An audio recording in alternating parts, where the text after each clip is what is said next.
Yo, what's going on, guys? So we have some huge 0.4 leaks. We have gameplay on Druid.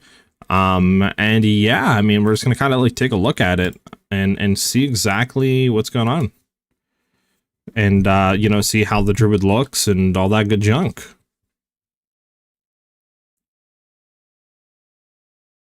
So with that being said, let me go ahead and throw this let me load the game up just so I can have it up. But yeah, let me go ahead and throw what we're going to be looking at here.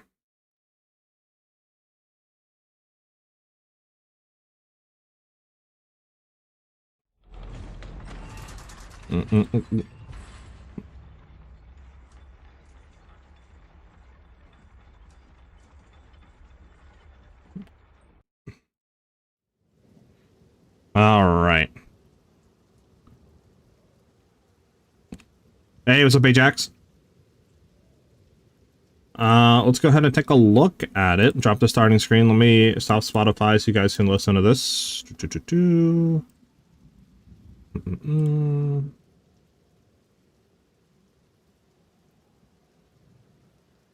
I think this is the right one. Yeah, so I'll let it play out and then we can talk about it after.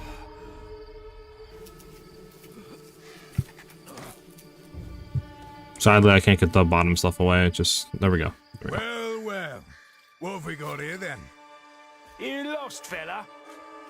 Hey, we're talking to you. I asked you a question.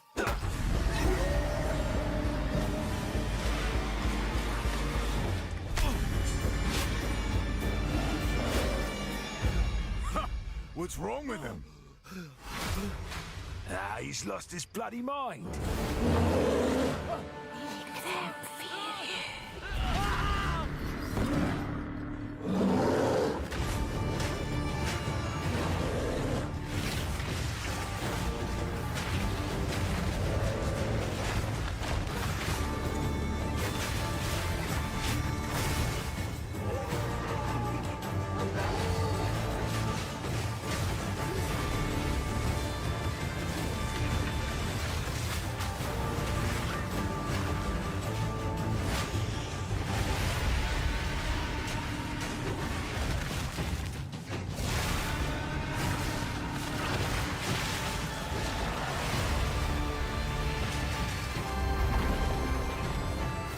All right. And that obviously is it. So basically going to turn that off. So it's interesting to see, to be honest, the Wyvern form at least. I mean, we can definitely see some quote unquote caster gameplay. I think it was right after this we seen some of it a little bit earlier too. I mean, so we see like what do you call tornadoes going down? They're throwing, I think, lightning bolts. Yeah, there's a new lightning storm skill. I think, what do you call it? There was a gameplay earlier. Then I think showed some stuff. Yeah, so this was the lightning stuff.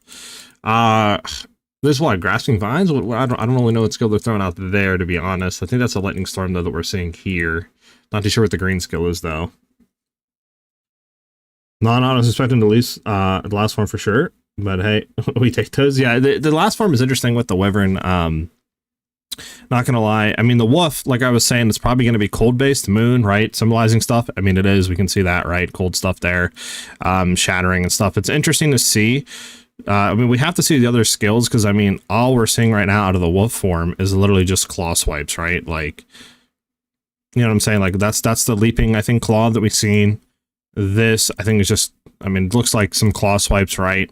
The backdash. I mean, we're not really seeing too much, so we actually need to get the gem info, to be honest. Hopefully patch notes today will actually give us that.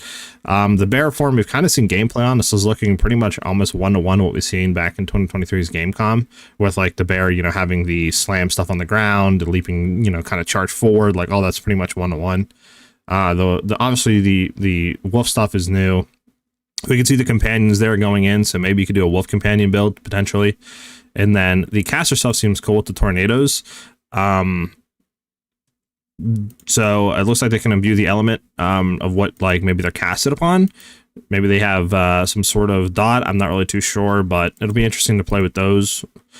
And then what is this? Is this Ember Fossilade? What is he? Is that Ember Fossilate that he's casting, or is that a new skill? Not really too sure on that. Then the Wyvern, I don't know. I feel like the Wyvern, I didn't really see too much. Like, what is that? Like, is that like Rolling Magma that he's throwing out? It looks like Rolling Magma, right? And then a little leap, right? That we've seen. And this was just a leap,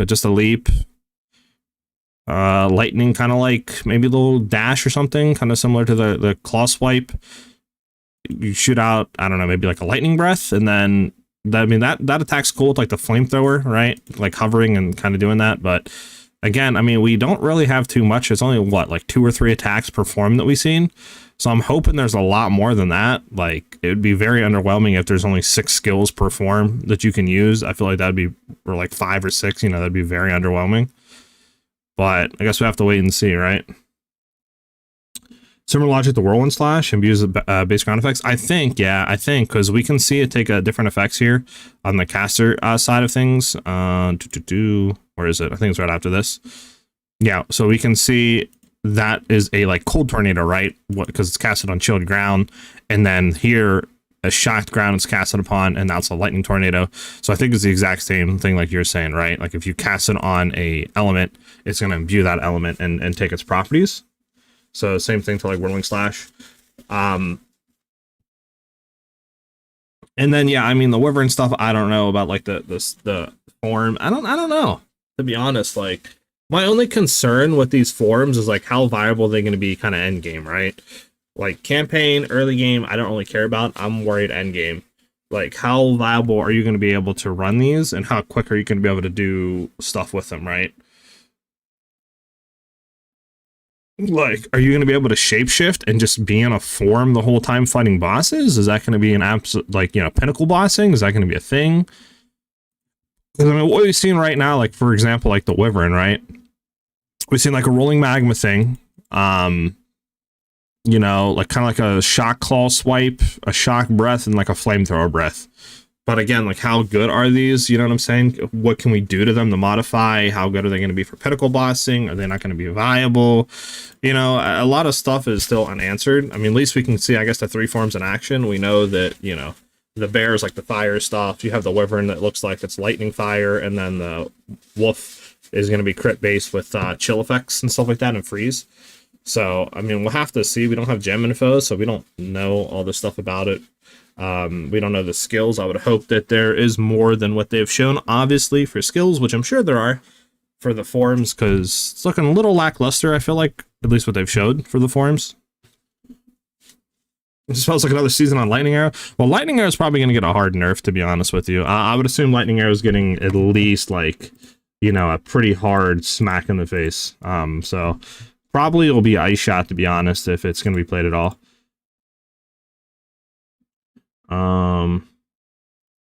Leave that there for now. Put our music back on. Just so we have something to listen to, and we can take a look at this. GG needs to get their Asia department under control, though. Just, yeah, I don't know why they keep having leaks from China. Just nerf LA to the ground completely. I mean, we'll see. I'm definitely expecting a hard nerf. So, I mean, we've seen the lightning storm, right? The one skill I don't know is that, like, green sort of, like, grasping vine skill that, what do you call this throwing out? Like, this one right here. Not really too sure what that is. It looks like an abyss skill, I'm not gonna lie. Like, it just looks like abyss. So I'm not really too sure what that is. Maybe poison damage? And then there was another one, which, correct me if I'm wrong, chat. Where was it? Is in this fight right here. Is this a skill? I think this is a new skill, right? With the tentacles coming out and whipping. That's the same skill that what do you call it has, right? In Act 2 or no, Act 1, right? This boss right here. No, not this boss, but you know what I'm saying, the Tangled boss. That's the same like attack he has with the little tentacle vines, right? It's like a Diablo 4 trailer. I could see that. I could see that. But we do have a little bit more stuff. On PoE 2DB, where is it at? There we go. They do have this, and they have, let me just refresh and make sure there's nothing new. They have stuff here. I don't know if this is the full league, Sorry, I don't know if this is the full league, but looks like there's stuff at least. So it says Abyssal added to the core, which is dope, right? Probably is going to be nerfed though. I doubt it's going to be as strong as it is now. Obviously, new challenge rewards, switch drops. That's all like, you know, pretty standard. We know the Druid's coming. We know Talisman's is coming. New transform system. I'm kind of confused what that means. I would assume that's the shapeshift with the 3 different forms, right? I don't really know what else transform system could be. New trial of the ancestors, so you can do your ascendancies with a new trial. We'll have to see how good or bad this is, right? Because we all know how the trials were when they first came out. Then we have Atlas revamp. So I'm kind of hoping that means like a whole endgame shift, like Atlas trees completely revamped, maybe all the league mechanics, maybe maybe a new way to progress. I mean, out of looking at all this, right, like you have a new pinnacle boss at Zeri, which we all knew were coming with Fate of the Vow. You have Vow, you're gonna have at Zeri for new pinnacle. We know Fate of the Vow is the mechanic. Incursion mechanism introduced. I think it was basically rumored by a few people in the community that this was probably going to be a thing. I mean, here it is. Again, we'll have to see today what that exactly means. Like, what have they kind of touched up? What have they redone to it? You know, how's that going to work? Recombinators, a new option, which will be interesting for crafting. And then that's it. So out of all of this, though, the only end game thing I can see is the Atlas revamp, which is interesting because this was obviously supposed to be the end game league or more end game focus. So only one thing end game is kind of weird about it. I'm hoping there's more to it because, like, there's nothing stating Ascendancy classes, nothing stating Val gems, nothing stating, you know, like, really any of that. So it's like, hoping there's more to it because this is looking kind of interesting, you know, a little lackluster. I'm not going to lie, if this is just what it is.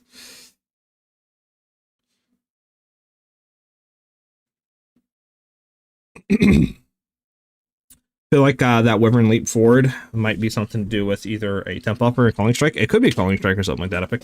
But yeah, I mean, if this is just what it is right here, like, if this is the league, we're getting what? A new class, a new weapon, a new trial. Obviously, we know Fate of the Vow is coming. Incursion mechanic could be pretty dope. The new Pinnacle boss will be fun. And the only thing endgame is the Atlas revamp, which I'm hoping this expands upon more than just the Atlas, right? Hopefully it's bigger than what it just seems on paper. But again, we'll have to see. I'm assuming there's more that does not come or not on this. Because like I said, there's nothing about any new Ascendancy classes, nothing about Val skill gems. Like, there's a lot of stuff that's missing here. So you would hope, obviously, that there's more.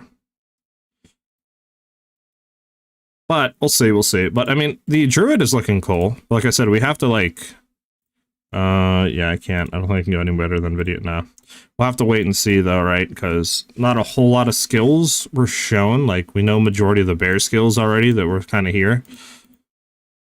Right, that's the war cry. You can trigger war cry skills in the bear form. This is Lightning Storm. This skill, I don't know what it is. The skill that she casts here is Volcano. This one right here is Volcano. Then we know this is like the slam, the charge slam, run forward, depending on how much rage you have. I think it increases the duration of it. Then that's the Leaping Claw one for the wolf. I think it does more damage based on distance traveled. So like you can go back to back with it. This Claw Sweep is interesting because I think it's cold imbued. Right, because like, yeah, definitely is a cold like claw sweep that you got going on there. So it'll be interesting to see how that works. That I don't think we know, like the backwards leap swipe. This is a summon wolf companion stuff, and I think the howl for the wolf. And then yeah, there's some new stuff like this tornado we don't know about. Well, actually, I do think there was leak stuff on tornado, but it's cool that it can view the elements. And it does look like your companions will persist, right? Like we can see the companions here fighting as you untransform, right? So it looks like they can persist, which is dope. The tentacle like slap, no clue what that is. Getting rid of Wastelands, going back to PoE 1 maps to complete overhaul. I mean, I get it, Epic, but like I feel like it definitely felt like this was going to be a huge, not a huge patch, but like a pretty big update, right?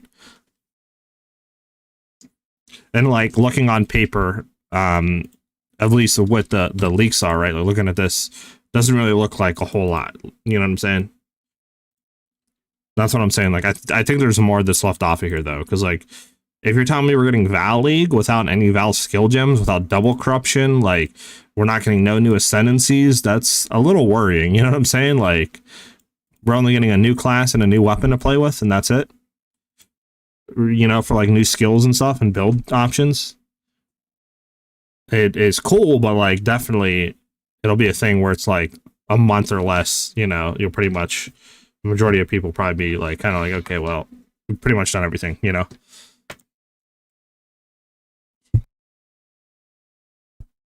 All right, so if we go back to the dragon or the wyvern, so claw sweep. This looks like rolling magma to me, but this could be some other skill. You can see like a lightning claw. I mean, you could, and yeah. So like a lightning infused claw sweep.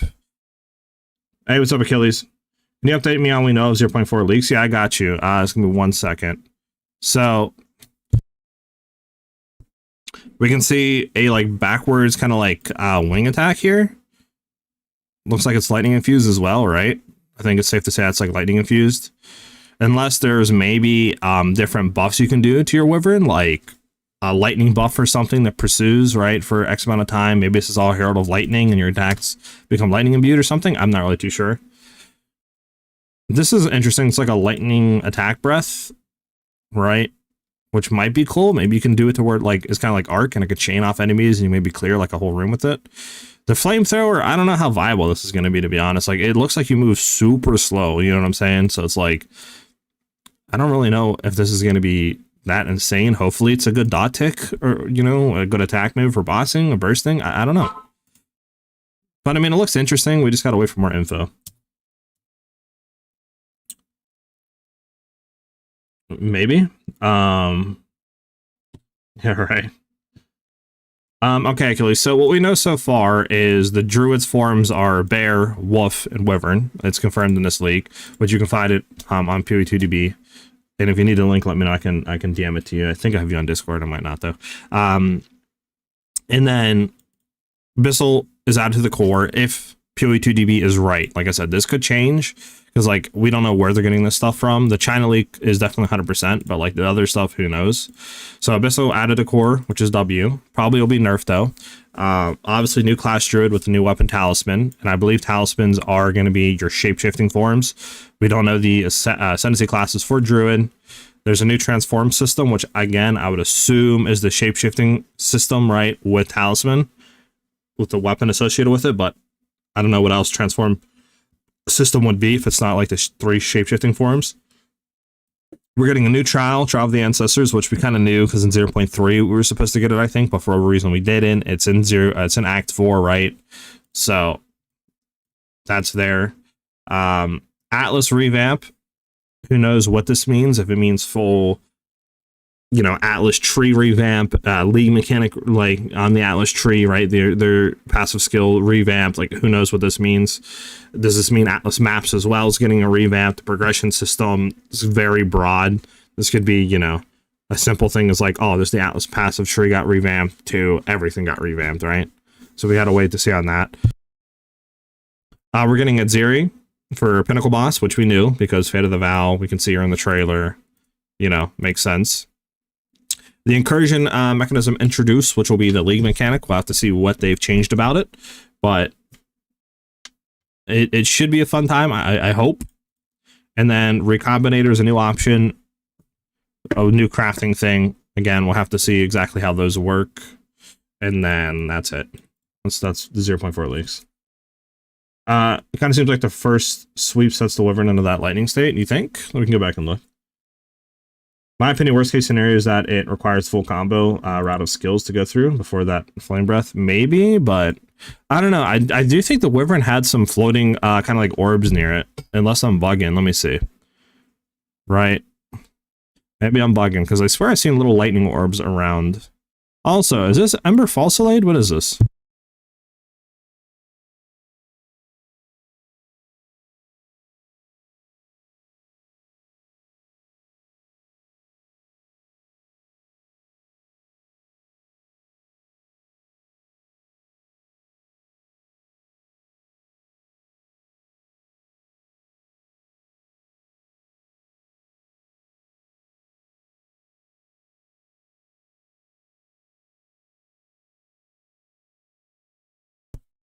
Yeah, Abyssal was confirmed added to core, Hector. Yep, you're right. But yeah, so if we go back and look, sorry, I had a quick phone call. Yeah, I don't know if this is Emberfall Slate or not. I'm not really too sure what else that would be. So okay, so this is nothing yet. Okay, see, he gets two, what do you call it, orbs on him. See how he's the little orbs floating around him? Now, I don't think this is anything we know about yet, right? This is nothing in the game already, and I'm bugging, right? Like, you can see the little orbs floating around him. You can see it better whenever he does his little claw swipe here. Yeah, you can see it. He has his little orbs around him. That's nothing in the game, right? As of now, right? I'm not bugging? Because that's not... unless it's power charges, maybe? But I don't think power charges look like that. Because it's not frenzy charges, not endurance charges. Maybe it's power charges?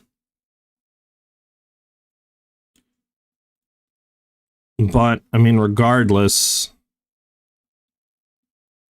Power charges can... Maybe? I don't know.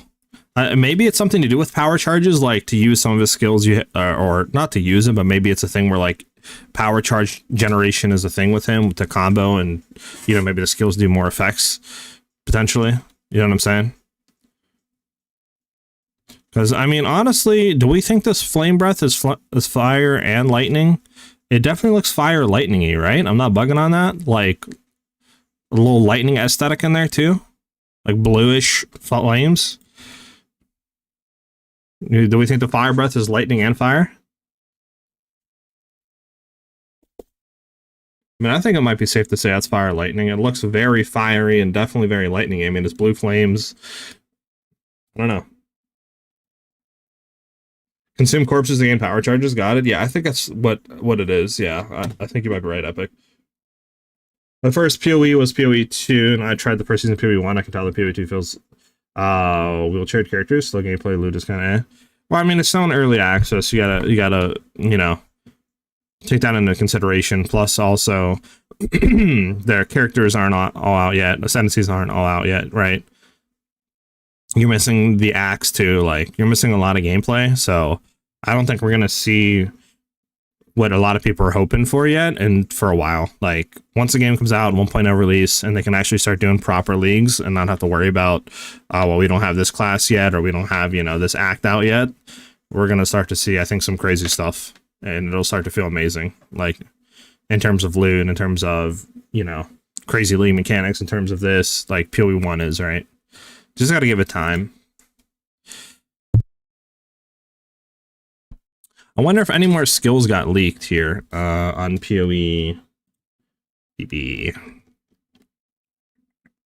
Let me take a look. Oh, sorry, that's the wrong thing. This is the right thing. No, it doesn't look like it. Because, like, we can see some skills here, right? But, like, there's nothing on them. I love Twitch forcing me to watch almost 3 minutes of ads because I refreshed the page. Yeah, Twitch is, trust me, it's insane. So we can see there's Volcano, there's Tornado, right? But yeah, this imbues whatever element that it's on. So you could do Lightning Tornado, you could do Fire Tornado, I think you could do Ice Tornado or Cold Tornado. Lightning Storm we've seen, which might be cool. And then we have, like, all the Summon Wolf stuff, right? The Furious, we've seen all this, like the Rampage, the Furious Roars for the Trigger Warcry skills, right? But yeah, I don't think there's anything else in this. You click this, yeah, nothing else, okay. But yeah, it's interesting. So definitely, it looks like the Wyvern form, you can, like, I don't know if it's consume corpses, though. Is it consume? Yeah, maybe it is consume corpses to gain power chargers to empower your skills. You might be right. I'm really interested to know what that skill is, though, the, like, Lightning Breath, to be honest. I mean, I guess the Flame Breath could be another thing, like, another, like, almost ultimate skill, right? To be honest. I mean, we'll have to see how much damage it does, but I feel like a lot of their quote-unquote ultimate skills that they have in the game are, like, not worth running compared to other skills, you know? There was a green fisher-looking skill in the Chinese league? Yes, I was trying to figure that out, but, like, I don't know what that would be. I don't know if that's, like, you know, grasping vines. I don't know what this skill is right here. right? It looks very abyssally. So I'm not really too sure what that skill is right there. Plus, I mean, if you go into it a little bit, there's also the tendrils that the Tangled, I think, whatever it's called, the Act 1 area boss has, right? We can see right after this, these tentacles right here that they summon. So, like, it's interesting. It seems like we're getting kind of some stuff that we've seen already in-game from bosses. Now, yeah, I'm not too sure what skill that she's casting here, though. The little fire skill. I don't know if that's Ember Falsilade. I don't think it is. But I'm not really too sure what else it could be. I mean, obviously quality doesn't help. It's blurry in some regards, but... I mean, we'll know soon. We'll know soon. We're only, what, like, I don't know, 2 hours or something out? So we'll know soon. We'll know soon. But yeah, it is interesting. So we can take a look at the wolf, because that's the most, like, I think it was Wyvern Wolf for me. I don't really care about the bear that much.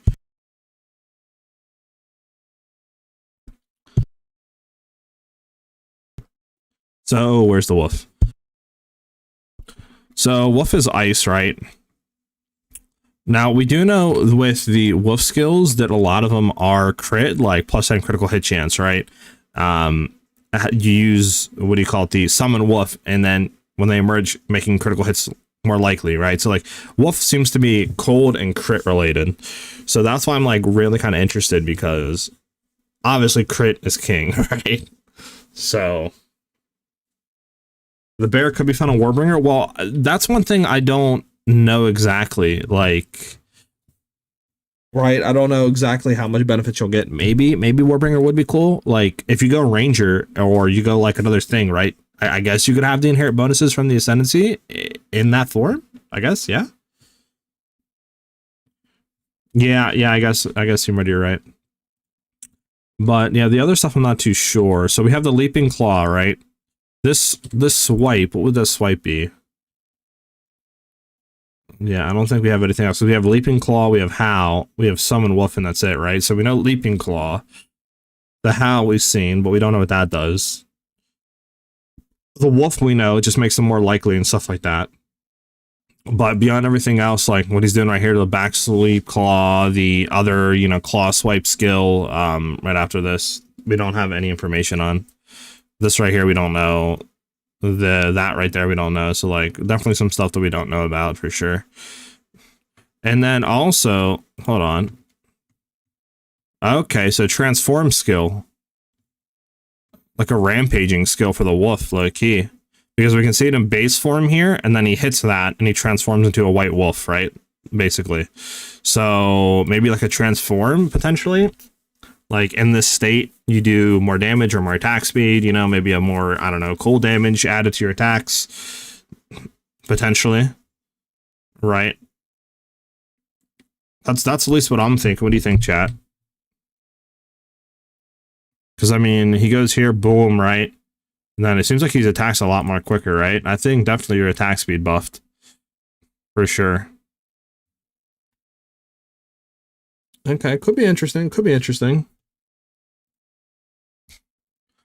It could be interesting. It's a lot of interesting stuff like we don't know about. We just gotta kind of wait and see to the reveal. Right? Like, reveal we have to really look into.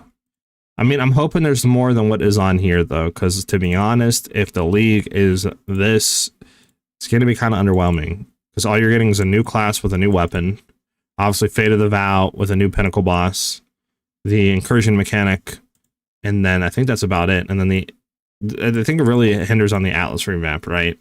If this is accurate and we're not getting no new Ascendancies, we're not getting Val skill gems, the Atlas revamp needs to be pretty big. How many minions was that? Oh, let me go back.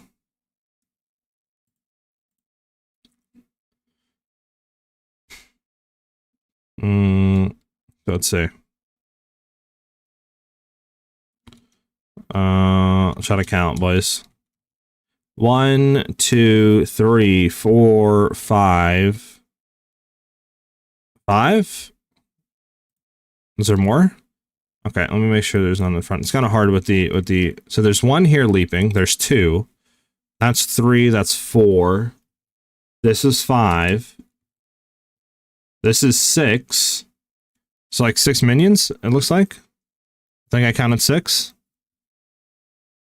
I think you can have 6 wolf companions.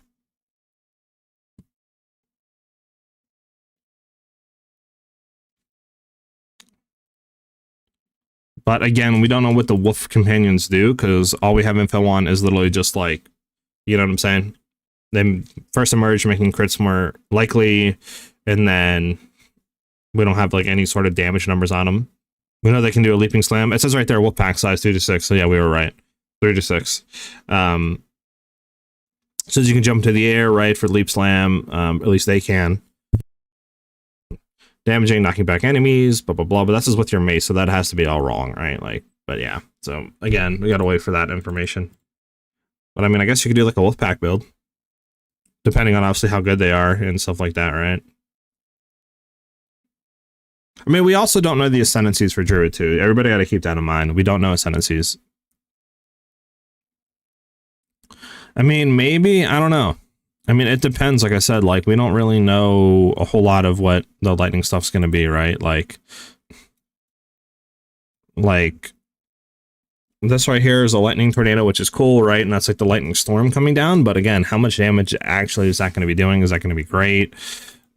Who knows what these other skills are? Like these tendrils coming out, right? The other kind of like grasping vine skill.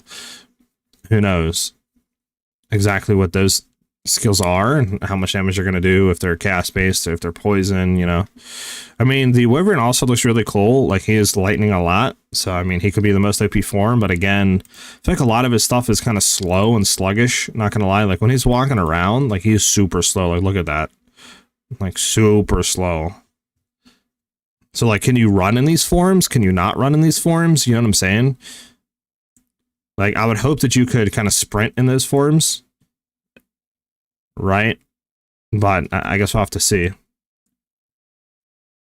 Summon wolves, instantly go into wyvern, assuming that the flame breath can be done without any prerequisites. Could be good.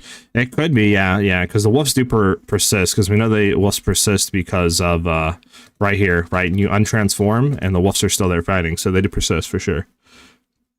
So you could 100% do that, yeah. You could definitely summon wolves, and they go in a different form.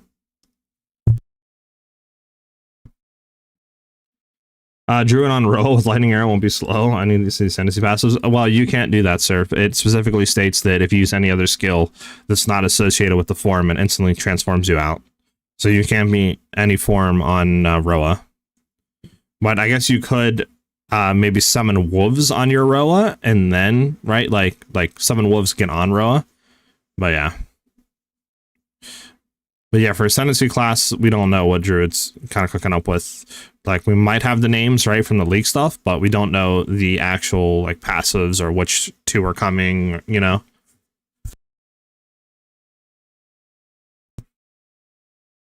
So it'll be interesting. It'll be interesting to see what the heck goes on and what happens here. I'd assume Roa, Bows, LA, and LR get slapped. I don't know if Bows will. It'd be weird to nerf the, like, base bows, right? Like just the weapons in itself. Definitely LR is getting slapped. Roa, I mean, I don't really know what's OP about Roa. It just makes you be able to move faster. Like, is that really OP? It only works on bows and spears, so it's like, I don't know. I don't think Rowan really needs hit. I think just LR, then he's slapped. Might have juicy lightning or Ellie boost. True. I mean, the what do you call it looks cool with the wyverns. You could maybe do elementalist wyvern with lightning stuff. It's just we don't really know the skills, right? Like we've seen only I think 3, maybe 4 skills perform. Like we have a lightning breath, we have a flamethrower breath, right, for the wyvern. If we go back, right, so lightning and flamethrower breath, we have this like rolling magma skill. We know there's like a leap sort of skill and a claw swipe. So that's 1, 2, 3, 4, like 4 or 5 skills that we've seen. I think perform, that's it. So, you know, I'm hoping there's more, because if there's only 4 to 5 skills perform, I feel like that's a little underwhelming, you know? Don't nerf LA, bring everything to LA standard. I mean, you could, but then you'd also have to increase health values.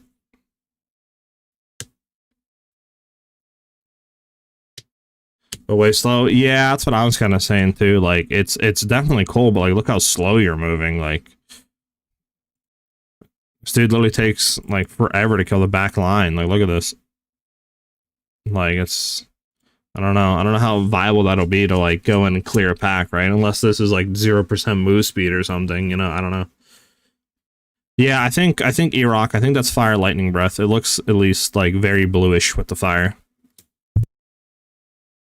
So I'll assume that's fire lightning breath for sure at the end right here.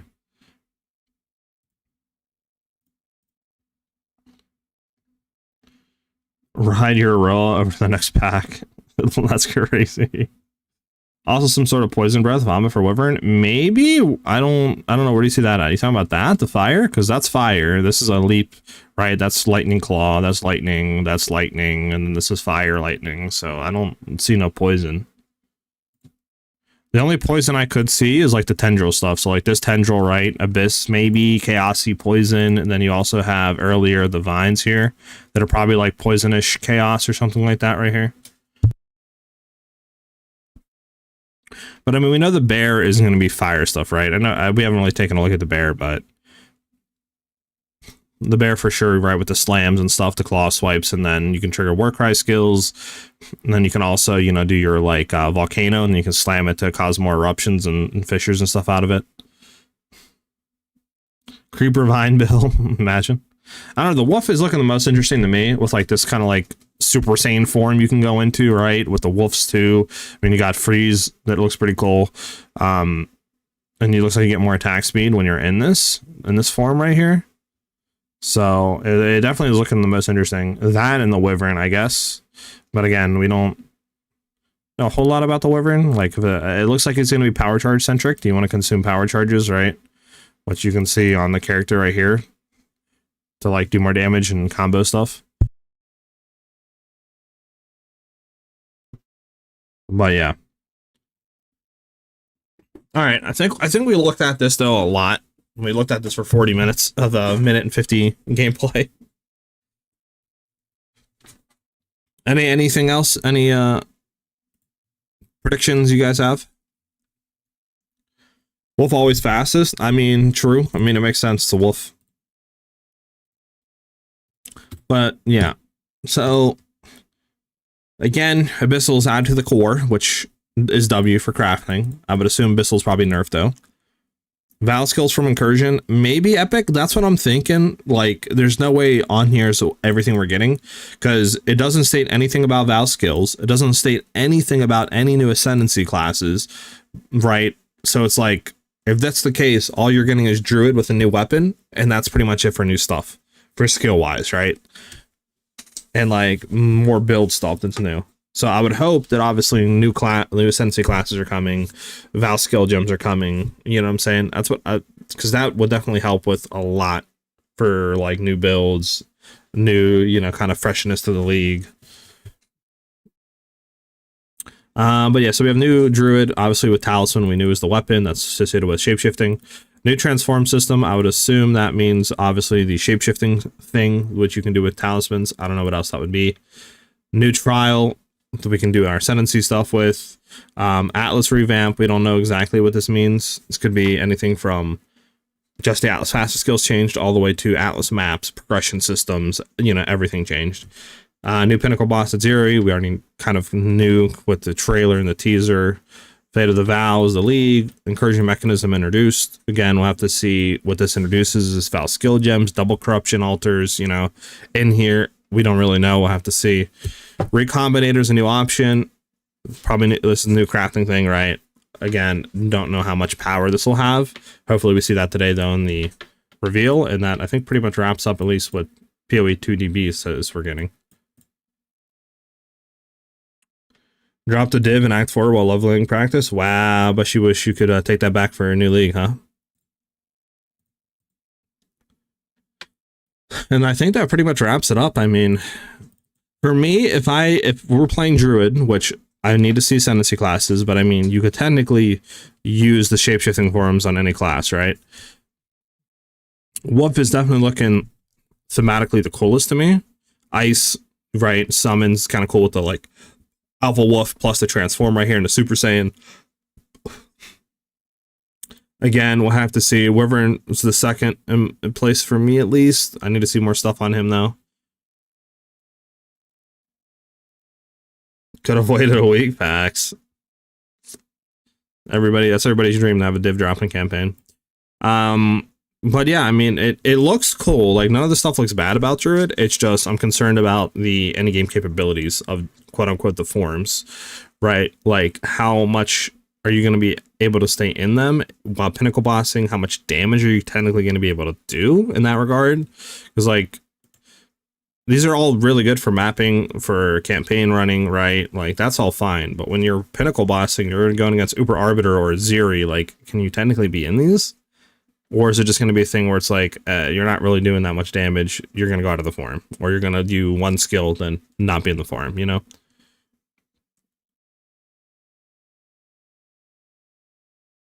So that's something we just got to chill and wait out for. The bot broke. Hoping we get juicy new sentences, because I'm not super hyped on Druid outside of Wolves. Yeah, like I said, there's no way that this is all that we're getting. Because like I said, it doesn't state anything about double corruption for Val, right? It doesn't state anything about Val skill gems. There's nothing for new Ascendancy classes. There's no way they're going to have a league like this one, where you're getting 0 new Ascendancy classes. Like, that'd be weird. You know what I'm saying? That'd just be weird to do, I feel like. Like, I could maybe see one, and okay, we're only getting 1 new Ascendancy class, but 0 new Ascendancy classes? Yeah, I mean, we'll know today. Literally, we have, you know, not that much longer to wait. We literally have 2 hours to wait, like, exactly. Right? So, literally, we have 1 hour and 59 minutes to wait. So, we have exactly, like, 2 hours to wait until full reveal. And, yeah, we're done. We can see all the goodness. Let me go ahead and reset the bot that somebody broke. Somebody done broke.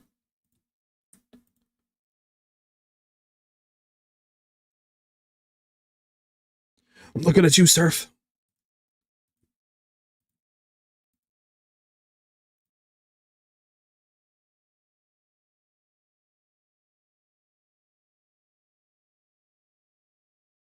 I think it should be fine now. You can try it again if you want to. More to improve on next season, I guess, but like I said, we'll have to wait and see.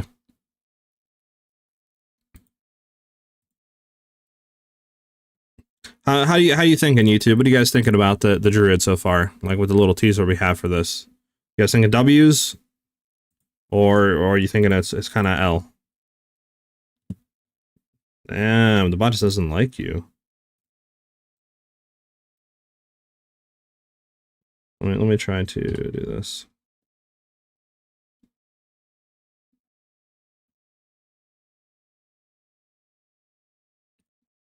Trying to get it fixed here. Let's see if I can figure out what's going on with it. Just give me a second. General chat using divs as Exalt. Yeah, right. I just like the old ones. Yeah. I mean, like I said, we'll have to see, but like, so far there is no quote unquote new ascendancies, at least that I've seen so far, which is interesting and it's kind of sad because it's like, where are those ascendancies, right?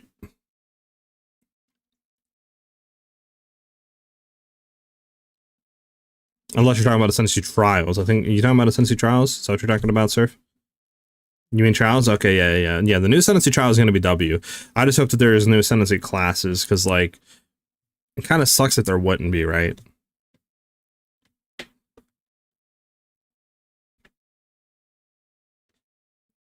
But I mean, Druid is looking cool. I like all the forms. Again, it's crazy saying Druid, because this is technically not Druid, though. Like, what we're seeing is not Druid, right? Like, all these forms and stuff are not Druid. These are just tied with the talisman weapon. So it's like, anybody can use these forms unless, you know, something changed completely. But it should be tied to the talisman weapon, because if you go in game and click talismans, it literally says it allows you to shapeshift and stuff, right? So it's like, you know, what else, you know, like, what is Druid, quote unquote, going to be special for? What is its Ascendancy class is going to be? So it's like, I'm interested to see what the actual Ascendancy classes are going to be.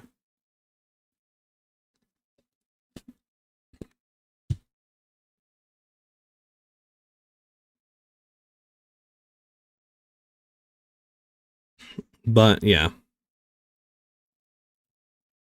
Anything we miss really quickly, I'll skim through it.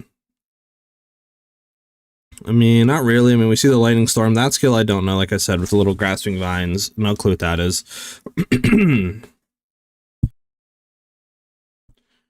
Wolf looks cool. I'm really interested in this form. Like, what does this do? It looks like an attack speed buff, but what else does it give you, right?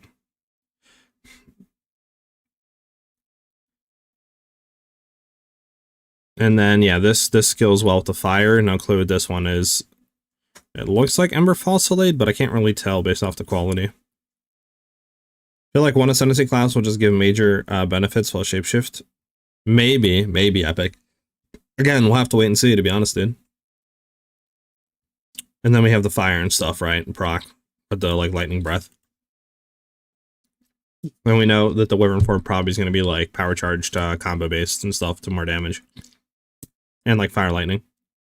And then yeah, that's it for the leak. So I mean, we've pretty much covered the full Druid, right? We covered at least what this is saying it's going to give. Let me just do a quick refresh to make sure there's nothing new here. Nothing. Yeah, nothing. So I'll just play out really quickly while I check one thing, and then I guess we can just do some Path of Exile 2 until reveal.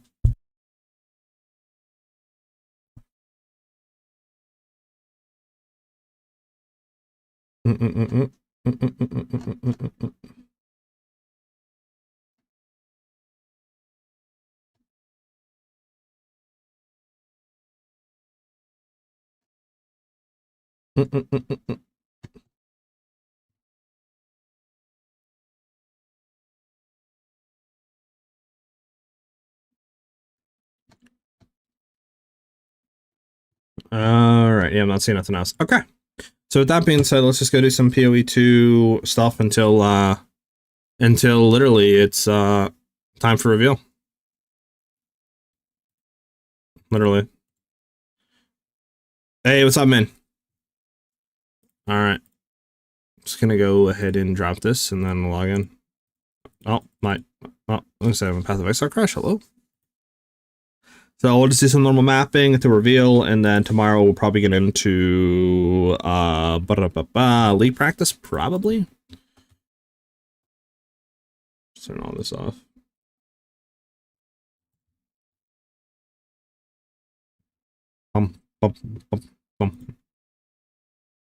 But what do you guys think so far? W on the Druid form? Or do you guys need to see full reveal to really tell what the heck's going on, and have like your final thoughts on it? Yeah, I don't know. The bot is not working today, boys. The bot is not working today. It's the third time it crashed so far. I don't know. We might not have a bot today for sign requests.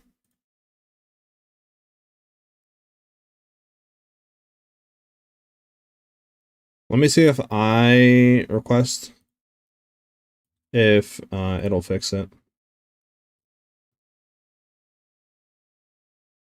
Yep, it fixed it. There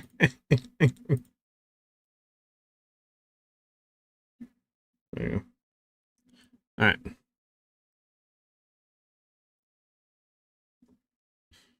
Have they mentioned if you can shapeshift between forms without reverting to the human form? That would make the gameplay more fun. They have not stated, E-Rock. It does state that if you use any other skill that's not a shapeshifting form, it will revert you back to human form. But again, they didn't state whether that is going to be the case if you're using a bear form skill to a wolf form skill, right?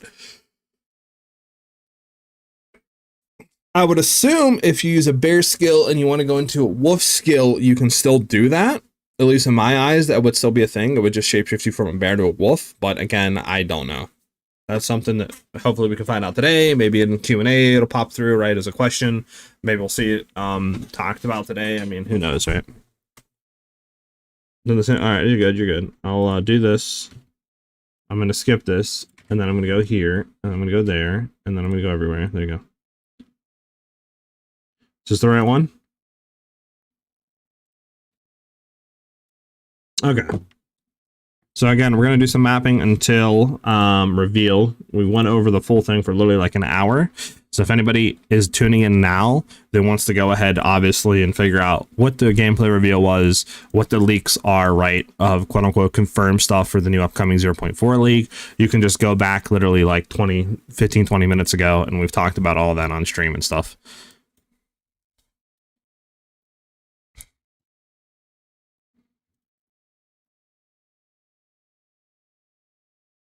Okay. We just need to get maps. Let me go ahead and re-roll these because there's like nothing here.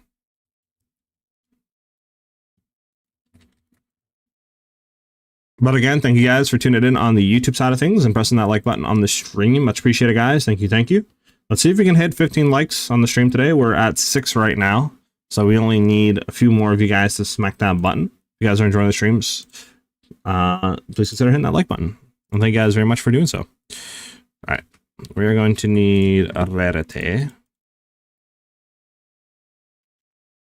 we go. I need more chaos orbs.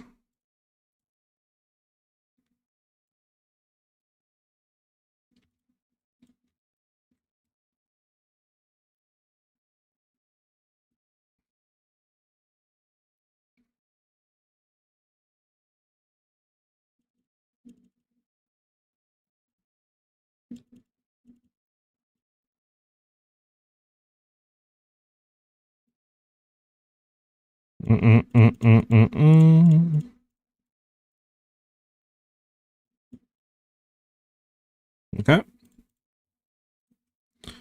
So all these are schlamaged. Now we need the prefix, which I probably have to buy more of. Well, this might be enough. We'll see. And then we need the waystone.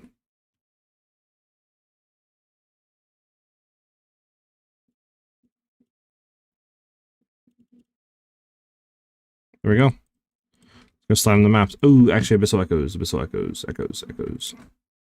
Yeah, then we're gonna need a little bit more echoes. Dang, it's only 1 for 5? Dang. I mean, it's only 1,800 for 5. And how much is a divine? Okay, it's the same, basically. Just buy. We have flash 15. Alright, there we go. It's enough.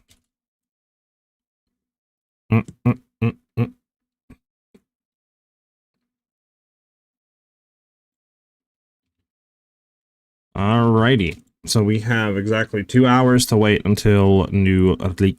Well, not leaks, but full reveal.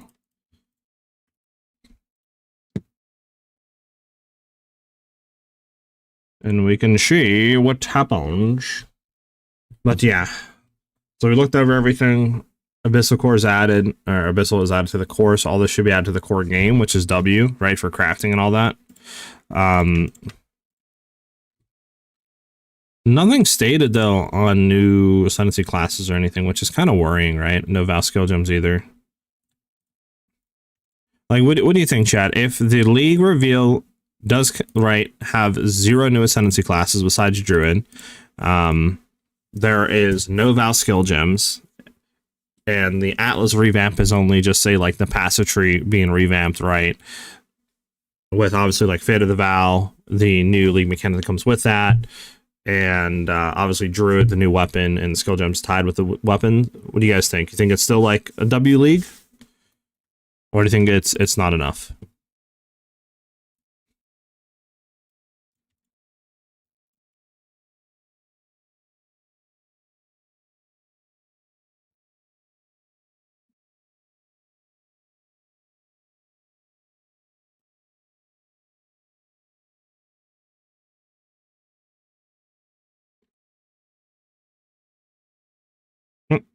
Endgame rework would be big enough, IMO.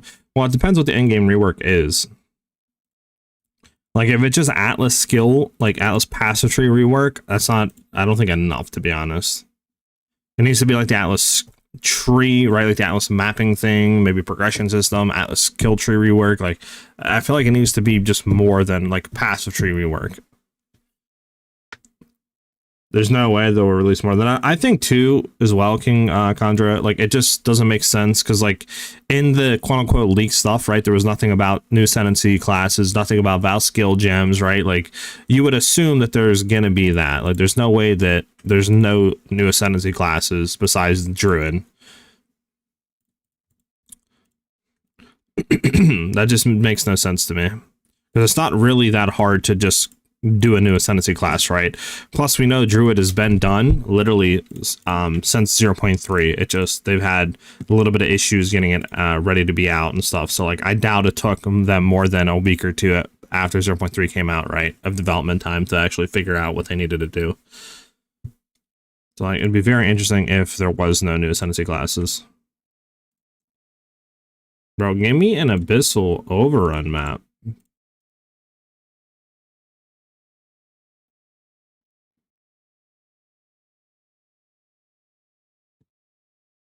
There we go.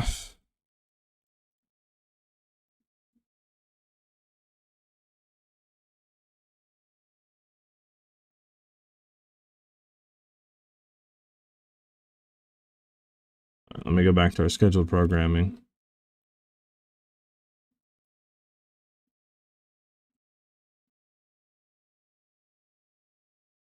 There we go.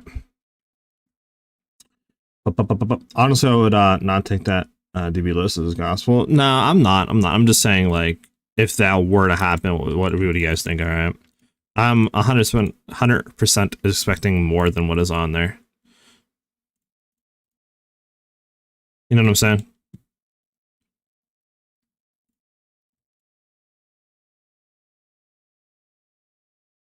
All right, that's all she wrote for maps. 2 overruns, which is kind of sad. What are these sentences for Huntress, Monk, and Sork basically finished since 0.2? I think, but I'm not really too sure of it. What class am I playing? Druid looks fun, but again, I'm waiting for full reveal because there's stuff that we still don't know. Like, we don't know anything about any new Ascendancy classes. There's no word about, like, is there Val skill gems, right, being added?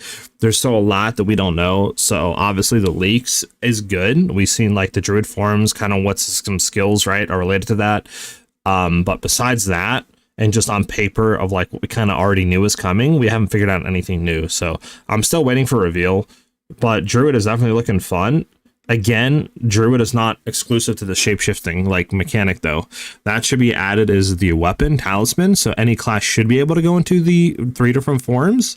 So honestly, I'm sort of waiting to see what the Ascendancy classes of Druid are. How cool are they, right? Is there any new Ascendancy classes added for existing classes in the game? So that's what I'm really waiting for.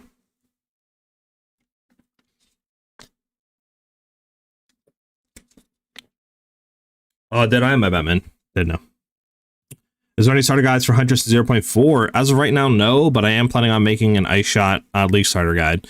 If Ice Shot doesn't get nerfed into the ground, which I don't think it will, but who knows? We'll have to wait and see. I heard some epic strings. I'm happy. I bet. Yet all skills aren't in the game yet. What do you mean, man? Is Dragon the Druid can change into?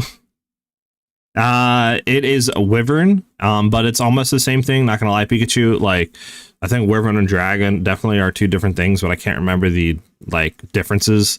But it's basically the same thing, right? And he has, like, a fire or lightning breath and stuff like that. So basically, it's a dragon. Hey, what's up, Potato? What's up, man? Hyped. I'm hyped. Reveal day. Reveal day. All right. Let me go ahead and slam this.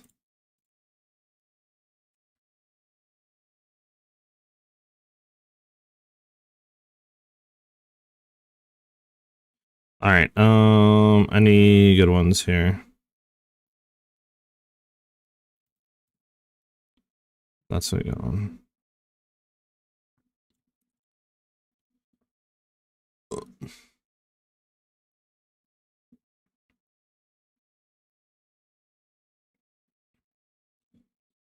All right, we're running this one. And then let's hit the other one, which was, I think, a 105.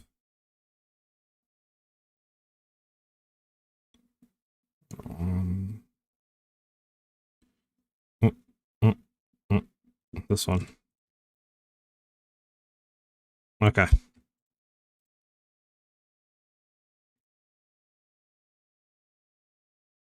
There we go.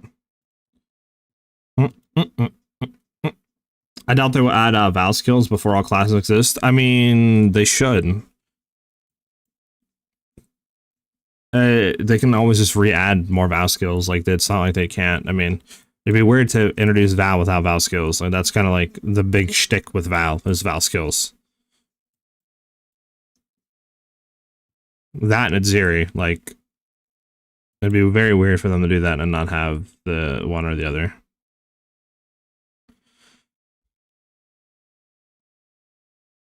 And like I said, it's not like they can't add them later. Like, they can just add the stuff in now, introduce a new class, add more Val skills for that class. Like, it's not that really insane, you know?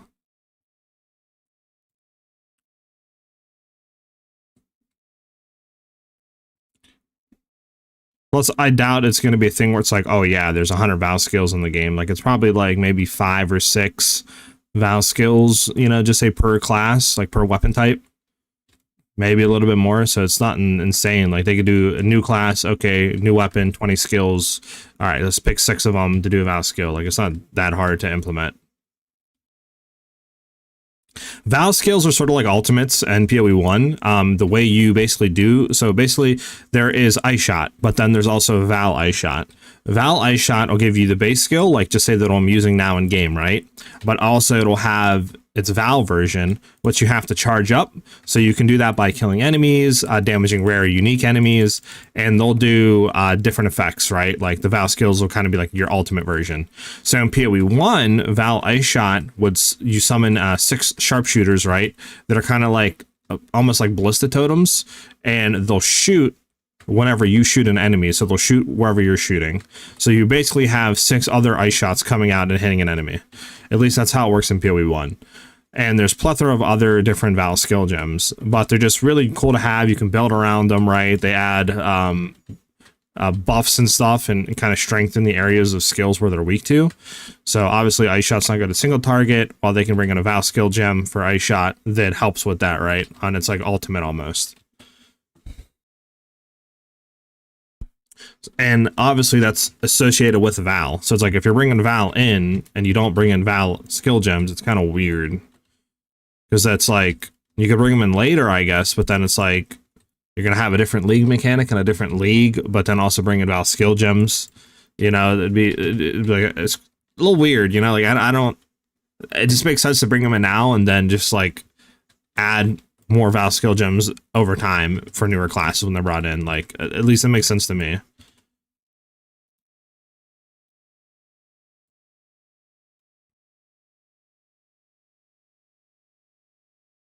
Uh, 0.4 starts, if you're talking about the reveal stream, it starts in, I think, like an hour and 40 minutes.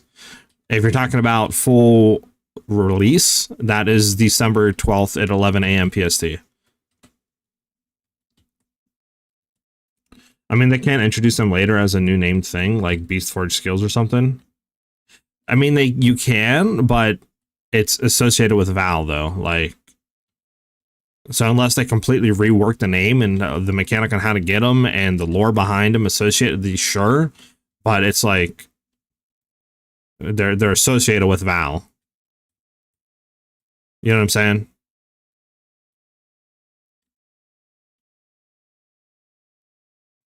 Yeah, no problem. Glad I could give you that info, man.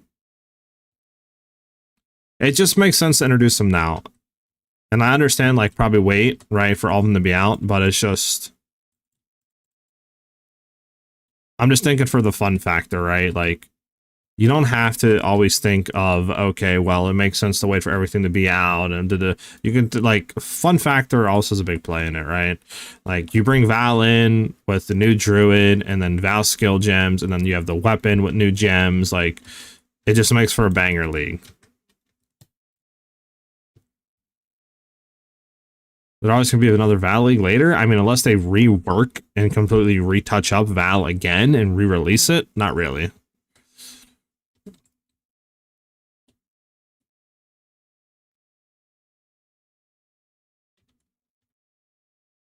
Oh, I ran into an explosion. Oh, and died. Just make the skills be like a fragment of or something.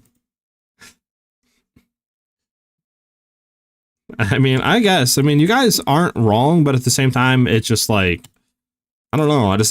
My brain can't wrap my head around releasing Val skills under a different name for a different league. Like, it just doesn't seem right.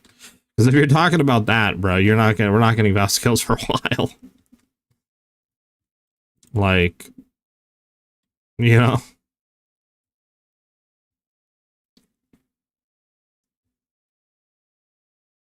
That's like, I don't know. I mean, we'll see what happens. We'll see what happens. If it's not Val skill gems, it's cool, but there has to be more Ascendancy classes. Hey, Divine, you know? More Ascendancy classes, cool mechanics, like, I don't know. It just makes sense for recursion too, but I don't know. Maybe I'm living in a fairyland. So what's on the list side? What did they drop?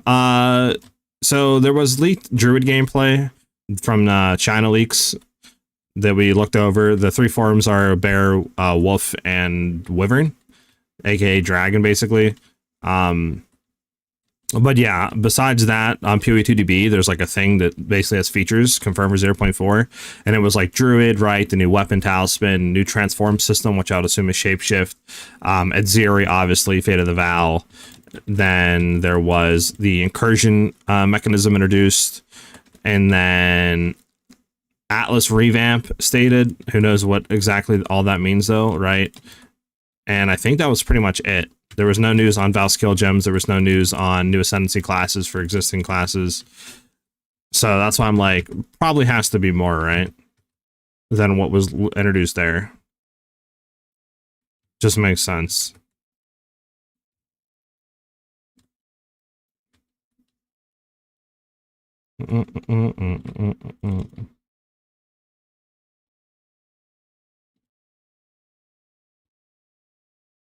I mean, new to the new game and so on, give them room. What do you mean, Epic? What do you mean new to the game?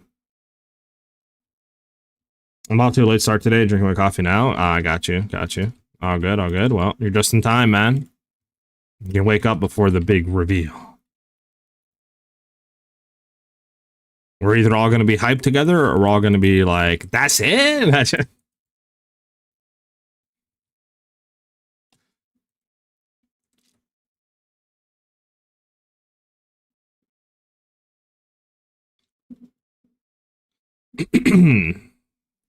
I did hear the stream today. It was like the reveal stream is only supposed to be like 40 minutes or something, 45 minutes. I don't know if that's true or not, but that's a lot like less runtime, I think, than their usual reveal streams and stuff. No, at least for 0.3, it was a lot longer. Doesn't have to be Val skills 1-1 with PoE 1. Leave them for room to do something new and cool. I mean, they can definitely rework stuff, but I mean, it just what they've been doing recently and since the start of PoE 2 is basically take PoE 1's mechanics, right, rework them to an extent, but still keep like the core of what they were and touch them up. You know, maybe make some new cool, interesting interactions and stuff, etc. So if they did completely get rid of Val skills and do something completely different, that would be the very first time they've done that.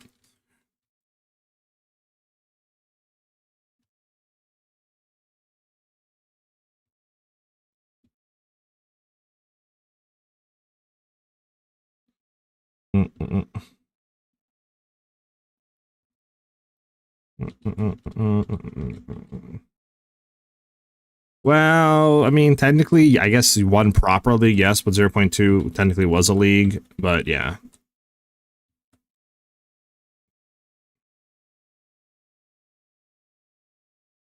Also, the song's not that good.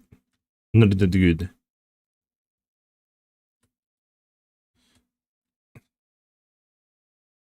Go up here, clear this out. How long to reveals? At 2 p.m. Eastern Standard Time, so like an hour and a half.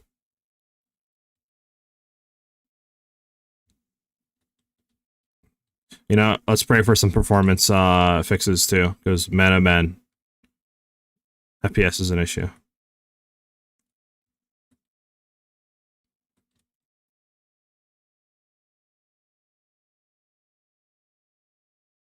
The remix is better? Ah, got you, got you. Maybe the remix is better then. We have a chest on here to open, and then I think we're done.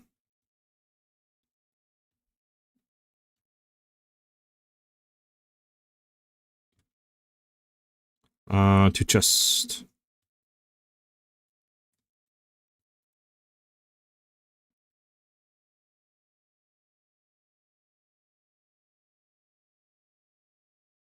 Bum, bum, bum, bum, bum. All right. Anything more here?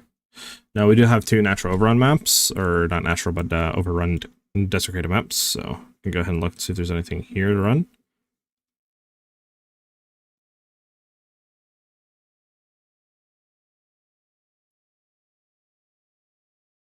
There's a map over there we can run.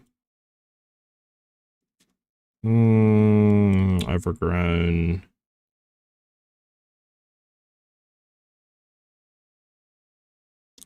We could do Og. Og is not bad. What's the thing? It's not bad. We're starting in 30 minutes. We were starting to deploy the 0.3.1e update. And this patch notes are in the patch forums. It's patched into the patch forums. Downtime will be approximately 5 minutes. Okay. Let me try to go find the patch notes for that and see what the heck's going on.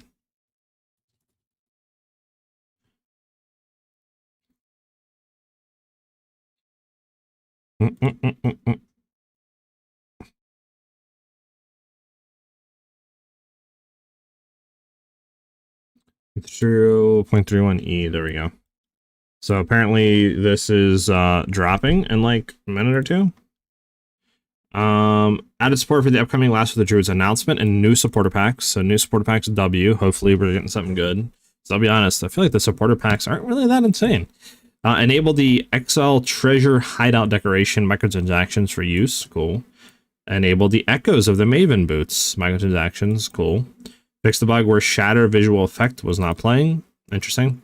Fix the bug where the Cauldron map device microtransaction was no longer tracking its relevant statistics. And take roughly 15 minutes to become available to download. And PlayStation has been after it's been deployed. Okay. So PlayStation, you just have to wait a little bit. Okay, so I mean just supporter pack stuff. Pretty much it. Okay. Just supporter pack stuff, guys. We can calm down, nothing insane. Some skimpy support. Nah. What they need is some cracked supporter packs. I want my character glowing. Give me some crazy armor with some crazy effects. You know what I'm saying? Like, that's what I want. Because that's the only time you're going to see the FTXs, to be honest. Like, let's be honest here.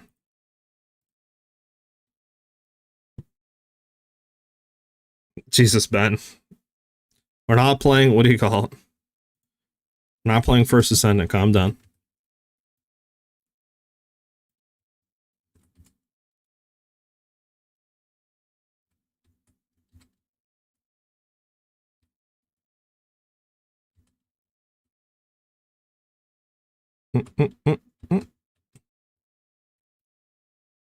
I'm really hoping though that we get Val skills. Like, I think it'd be a cool addition. But again, I could see the all classes are not here at all skill gems, etc., etc. But I mean, we'll see what they do. Even if they don't do it, as long as there's new Ascendancy classes existing, right, for the classes already, that'll be fine.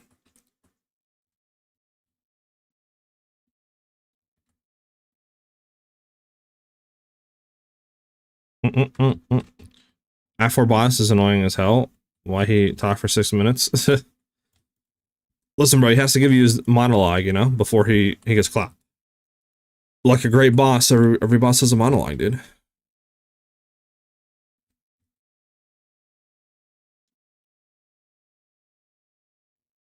You can, man? You can skip his whole regen? Interesting. I wonder how you do that. Wonder if it's like a exit and come back in or something. Like, you know, main menu, come back in.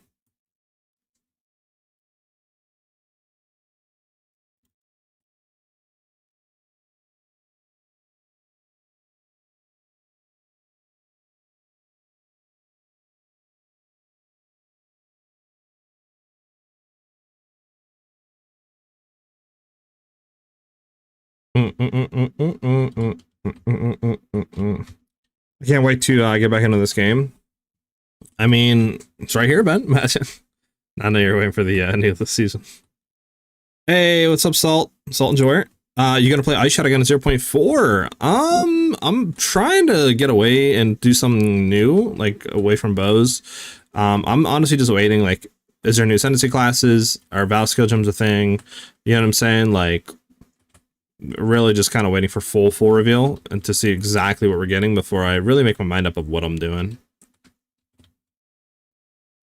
Like, you know, Wolf Druid is looking interesting. It's just, I don't know how viable the forms are going to be endgame. That's my one worry. Like, Pinnacle bossing with them, you know, like, that's my real worry with it.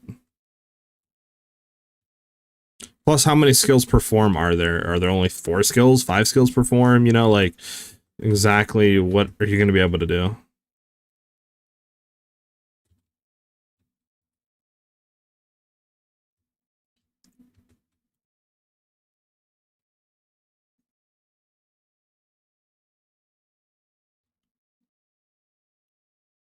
Oh, I got you, Ben.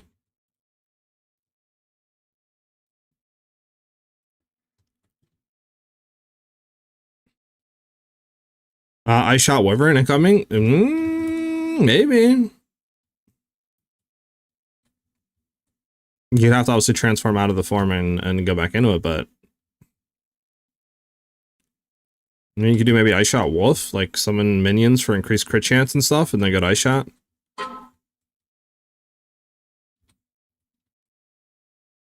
Might be a thing. Might be cracked.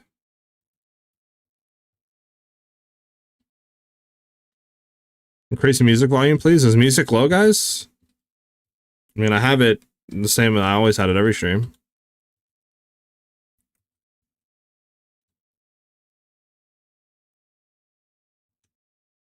But I can increase it if it is low.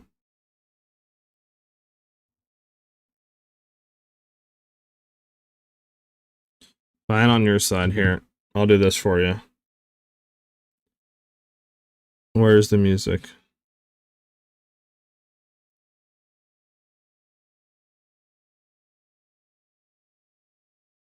Let me know how that is. Salt Enjoyer, thank you for the follow, man. Much appreciated, dude. Thank you. We have an absurd amount of, what do you call it on this map? Breaches. Well, I guess 25-minute break for me, since this leveling stuff will take longer than 25 minutes to get through. True, true. What are you leveling right now as Epic? You running grenades, or what do you like testing? What's better is having your girlfriend sit on your okay. Alright, potato's crazy. Listen, brother man. Listen, brother man. Twitch chat is not the place to be talking like that, brother man. Listen, all you need is PoE 2, okay? You don't need no girlfriend, okay? Because PoE 2 is life.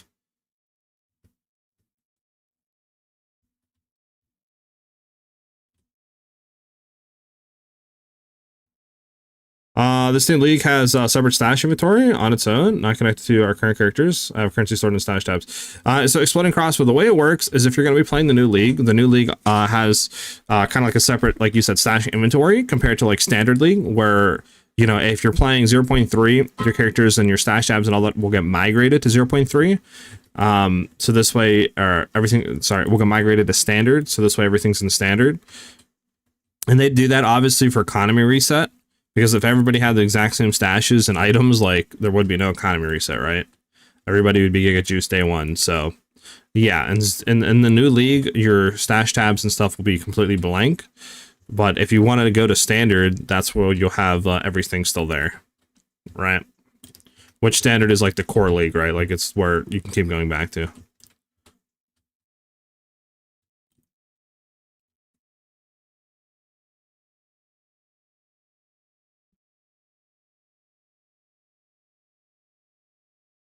Mm-hmm.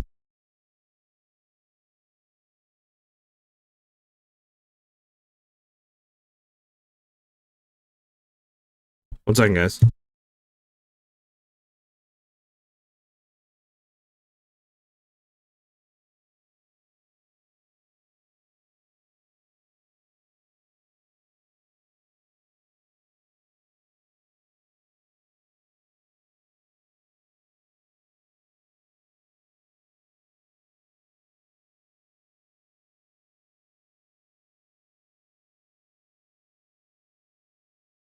All right, sorry. I'm back. Do you mind swear words in your chat? Or should we pitch it? I mean, yeah, you guys can do what you want. I don't care. As long as obviously it's not against Twitch TOS and stuff, I don't care. Right. Do special classes like the Abyssal Lich usually carry over to standard? Yeah, I believe so. Yeah, I should. Because Abyss is being added to standard core. I feel like the only time that that might not happen is if that like league mechanic won't be added to the core game, right? But Abyssal is being added to the core game, so the Abyssal Lich is staying.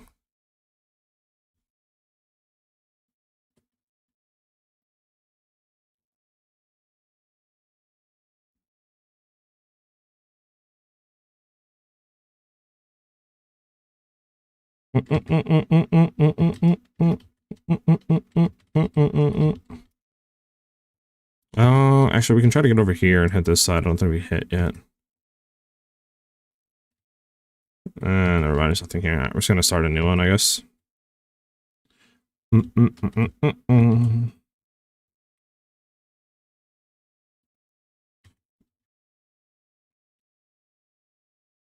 Oh, a divvy div. I try not to swear that much because of YouTube.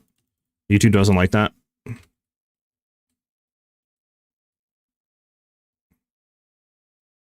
You know what I'm saying? YouTube is very strict on stuff.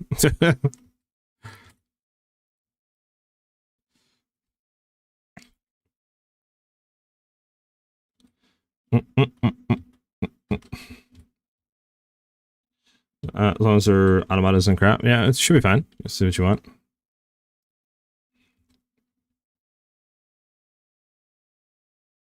Get Rickrolled, son, is wild work. It's crazy, man. Well, joke's on you because the song is actually a banger. So, I do not care. This map also is long as heck. This map is insane.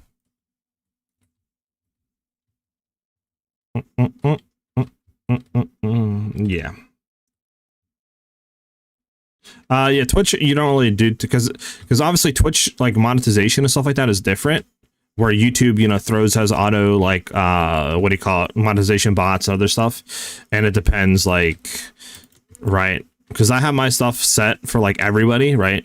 And I think if you do too much stuff or cussing or something, then it'll be set to mature audience. So it'll, like, filter out, you know, who can view the videos and stuff. So that's why I try to keep it to a minimum. So, like, everybody, you know, gets recommended the videos. You know what I'm saying?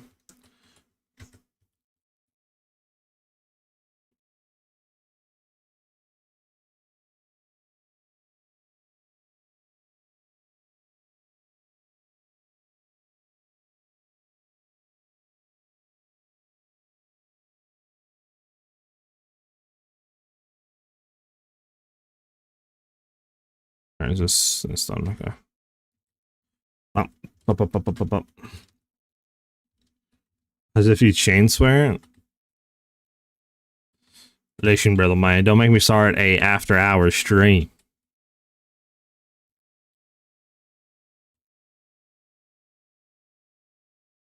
Okay, man. This guy's tweaking. Jesus.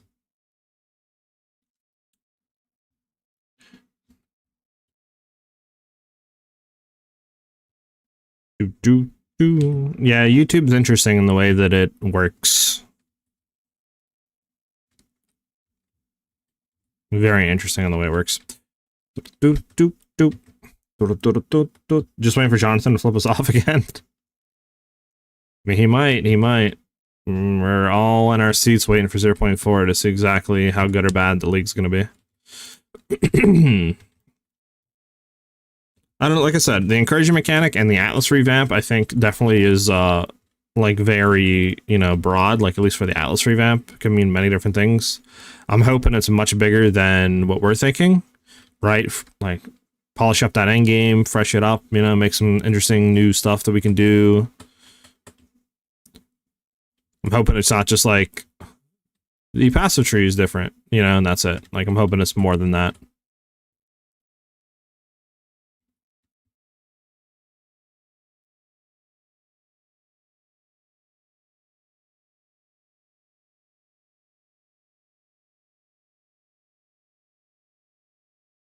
Already for the win. Yeah, right.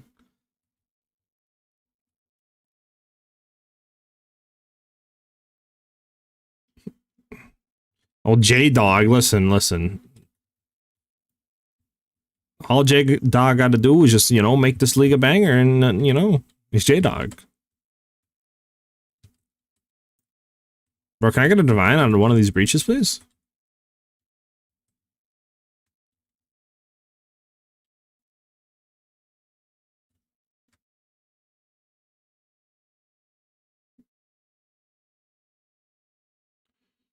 Mm.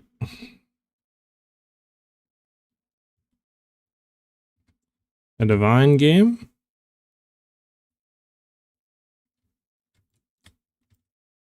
This will run back. I mean, keep the Infinite Atlas, but tie the map to the Wasteland, unless special map, Citadel, Super Bosses, unique maps, etc. Rework Atlas Tree, that would honestly keep a lot of people happy. Yeah. I mean, we'll see what they do, right? Like, there's a lot of things they could do. It just depends, I guess, what they're thinking of or what they want to try. But, like, there's a whole lot of different things they could do.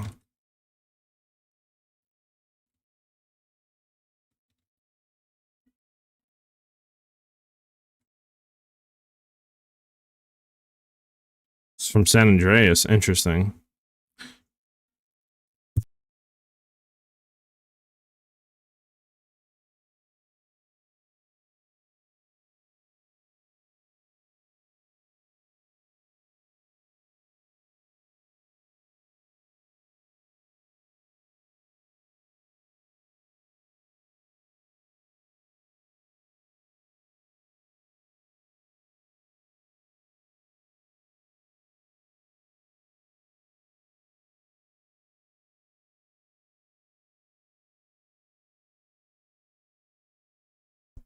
All right. Bum. Hey, Divines, where you at, man?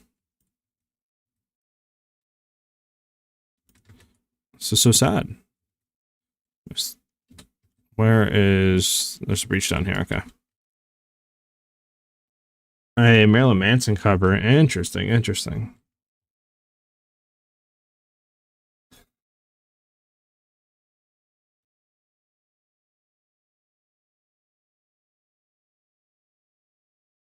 We'll take a look at the leaks again to see if there's anything new once, the servers go down for maintenance.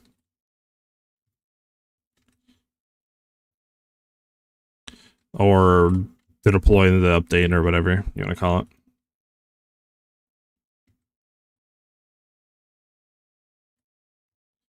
Bum. Let's go, baby!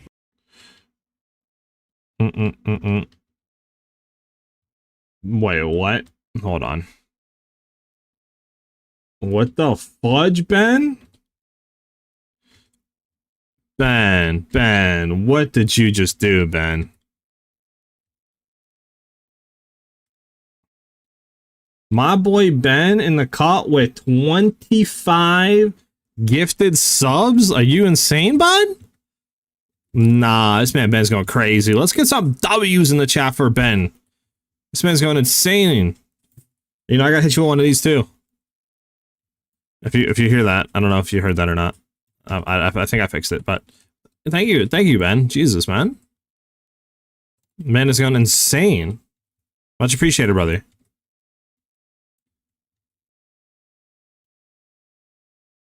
That is wild. Okay. Financially speaking, I mean, go, baby. Yeah, it seems like I have some rich mods apparently. Like, well, thank you very much, brother. Like, that's wild. Just for that, you're gonna get a divine and your campaign start and 0.4. Good karma's coming around.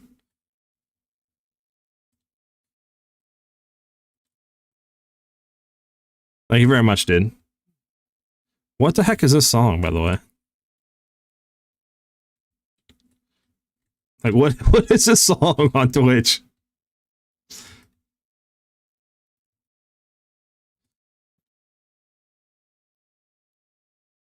Alright, we're done.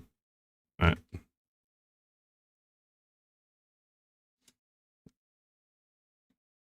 Alright.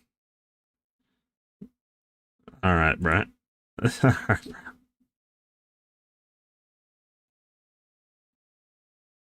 Alright, bro. I'm skipping this song.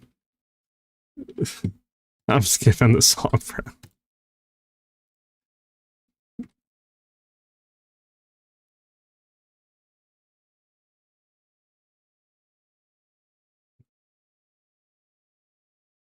Like, you can play another song, but come on, dude. Like, bruh. It's not even music. All it is just curse words the whole time. Is that even music? You want me to play it again, but it's not even music, though, dude. Alright, alright. What was your song? I'll play it. Alright, where's your song at? Mm.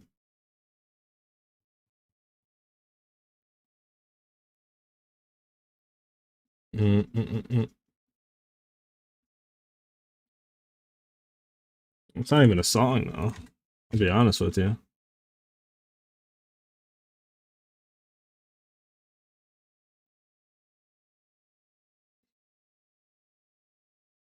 There you go.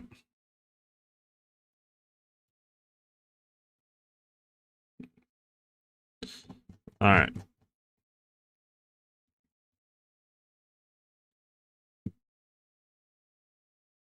You guys are stupid. Alright. How much time until 10 minutes? Is that enough to do another map? Probably not, to be honest. We'll just go over here and slam this while we're waiting. Slam one of the towers, see what we hit. And then in 10 minutes, we'll go ahead and check, because that'll be 1 o'clock, so we'll go ahead and check the leaks, and we'll see exactly what's going on there. We're literally like an hour out, by the way, everybody, from full reveal.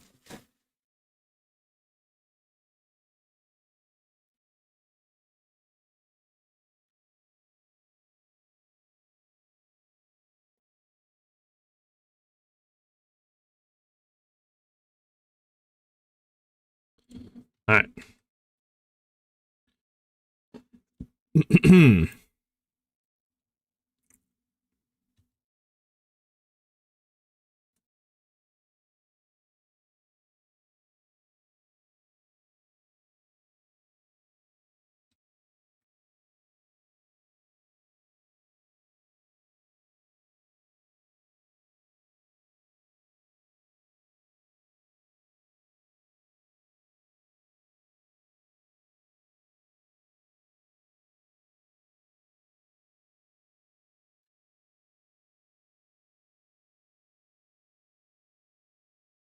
Where's this boss at? You guys think we're getting gem info today and stuff like that, or what? Because we should, I think, get patch notes, right? But, like, are we gonna get, you know? We're gonna get gem info too? Probably not. We probably won't get that till, like, a few days after.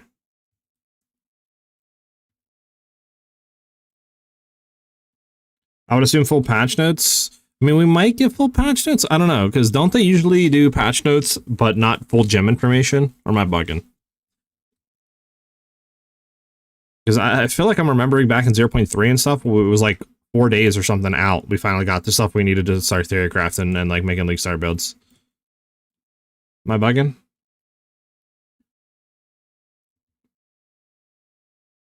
Alright, where's this boss at? I'm like bugging right now.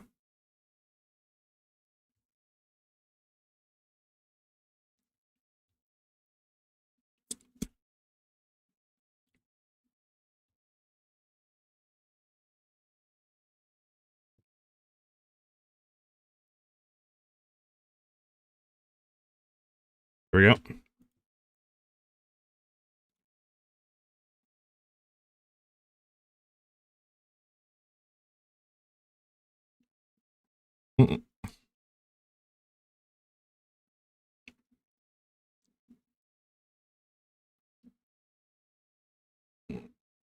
Well, this doesn't even connect to this, bruh. I'm getting troll chat. We gotta go here to there. Getting trolled OD.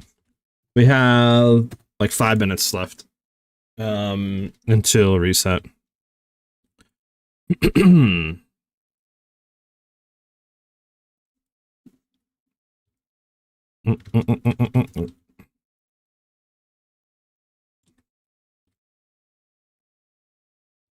Are they having the Q&A and stuff like that after stream too?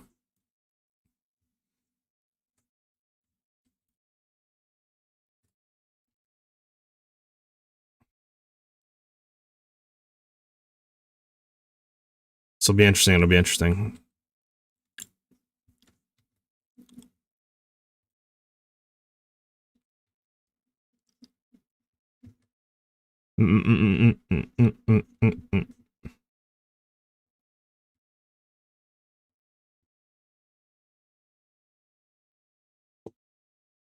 All right.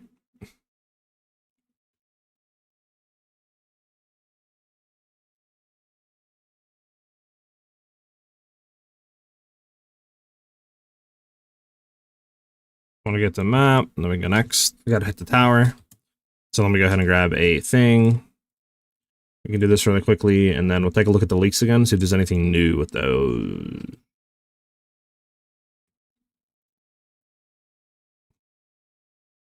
We have one grab project left. Nice.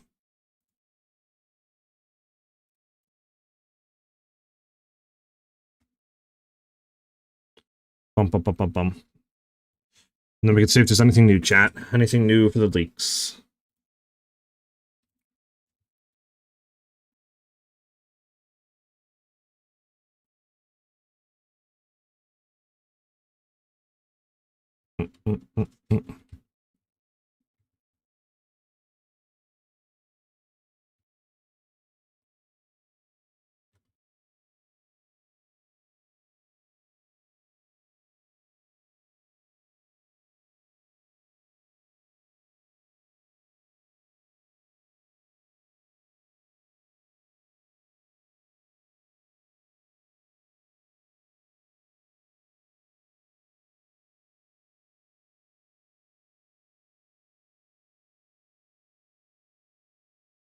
All right, time to hit the thing.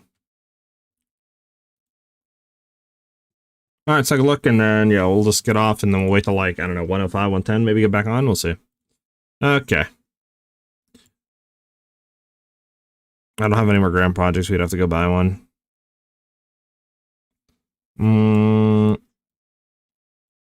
Yeah. We could hit that and see what's going on over here, but I don't have any more grand projects. We need to buy more. Maybe we could slam one more. You think? Maybe slamming one more before reset goes down. Oh, I forgot. These guys are all getting like banned or something. Like, what is going on, man? Why is this stuff still here if they're all banned?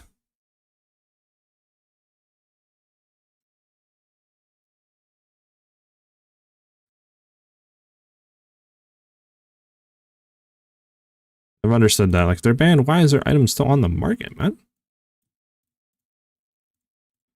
Alright, one more. Slam it. Let's go. We have like 2 minutes. We gotta complete this in 2 minutes.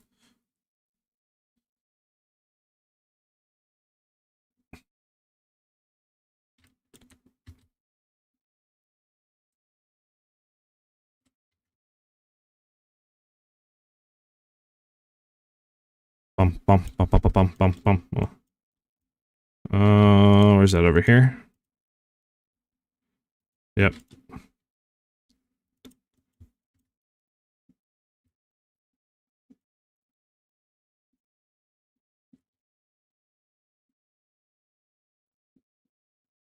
Okay, it's not the middle one. It's the back right one. Oh god, we got 1 minute, boys.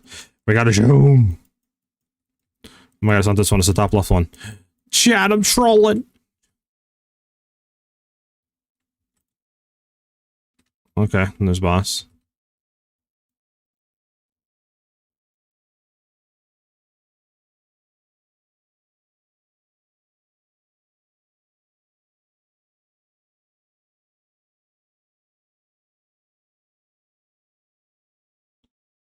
30 seconds, chat. Let's have a quick look at the map. Anything good? Oh, we got some more stuff here. Bet. Okay. Go ahead and let me...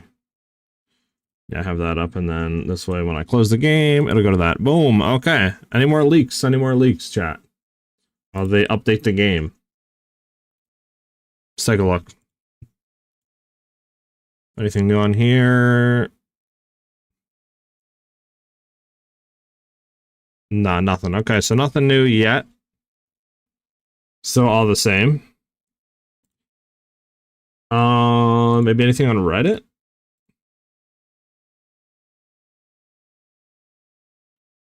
Let's see.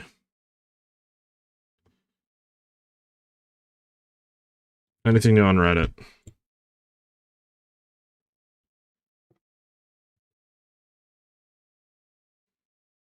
There's the mega thread. We could look at the mega thread here. Let's look at maybe new.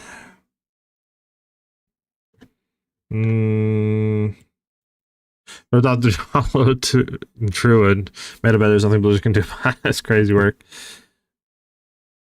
Is there anything? Bro, can I like thank you?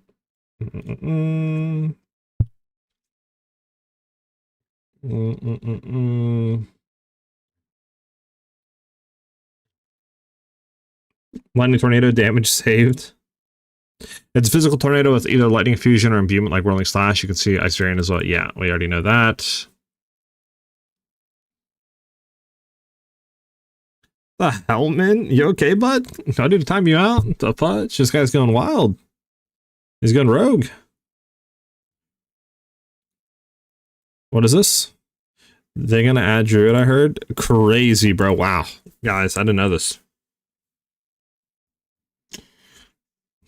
Also think they're changing the game version to 0.4, but that's speculation. Yeah, it might be, honestly. You guys, these all might be right. You guys all might be right. So encouragement, yeah, we already seen all this.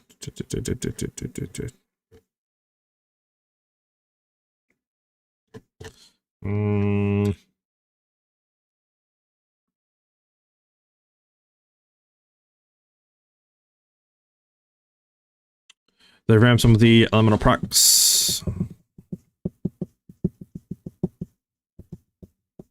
That's a reference to a Pokemon parody.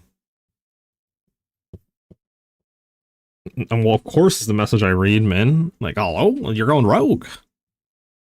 Yeah, I'm not seeing anything different in here, huh, chat? I was hoping maybe we get something different. I'm not seeing anything different.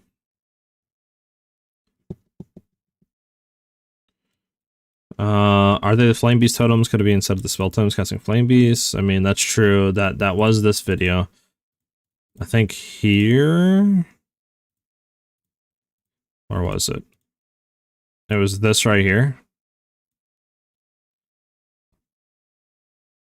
Right after this right here. This. These like flamethrower totems? What do you guys think these are? I mean, they look like flamethrower totems. I still don't know if this is Ember Falsolate or what he's casting. Some sort of fire skill, maybe? I don't know.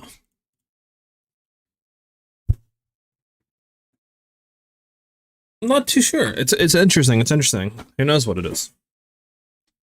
I mean, it could be a plethora of different things. I mean, I don't know. Wyvern looks interesting with like power charge stuff for lightning, but I don't know. I'm really worried about the like viability for pinnacle bossing with these forms. We'll have to see gem info, but like, I don't know, you know? Like level scaling, but they all look slow. Am I the only one thinking that? Like how slow they look? You think that's Volcano? What? There's no way this is Volcano. You're talking about these are volcanoes? These pillars shooting fire? There's no way those are volcanoes.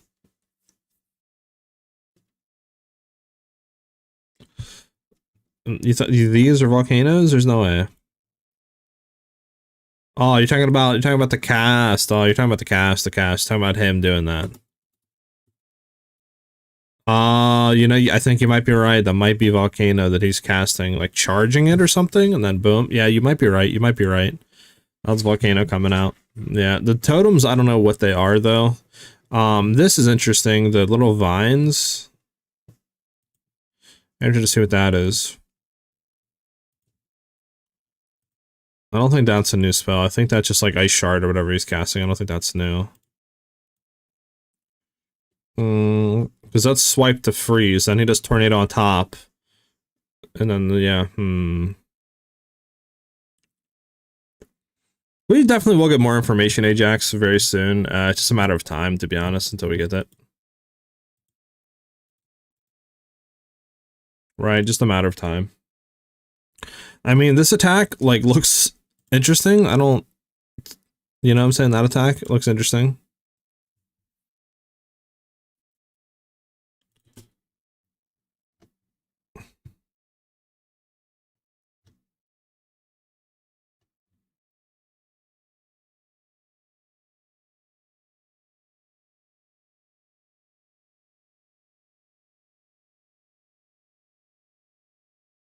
Intrinsic skill? Maybe. Yeah, I'm interested. Wolf is definitely calling my name crit cold, right? It's interesting though, like I'm wondering, you know, kind of how that is going to play into it. Like, I'm literally thinking you, like, you know what I'm saying? Wolf, how? More crit? Ice shot? Hello? You know? I'm like, might be interesting. Because, like, they persist there, you know, you could go into your form, boom, then just go, maybe, like, Ice shot it. Houston, thank you for the follow, much appreciated.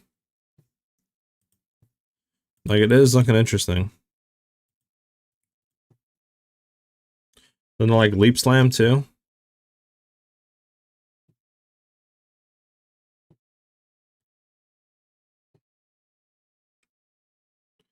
Very interesting, very interesting. I don't know. But we'll know here very soon. We have less than an hour. Literally less than an hour, right? Yeah, 53 minutes until reveal. I wonder, actually, is the PoE 2 stream up right now? I wonder if the PoE 2 stream is up right now. I don't think it is.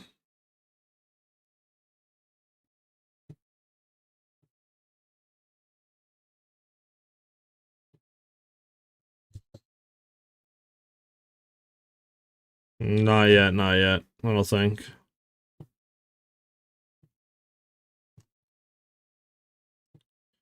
Bum bum bum bum bum bum. I mean, the ice skill is guaranteed staff intrinsic because it's already in the game. True. Yeah, you're not wrong.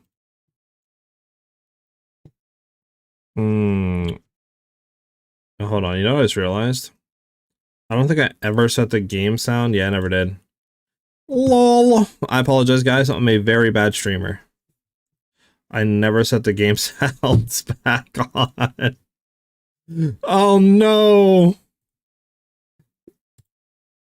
I apologize, guys. It's interesting, yeah. I wonder why YouTube couldn't hear anything. No. At least I caught it now, right, guys? Right. We're 50 minutes out. 50 minutes out.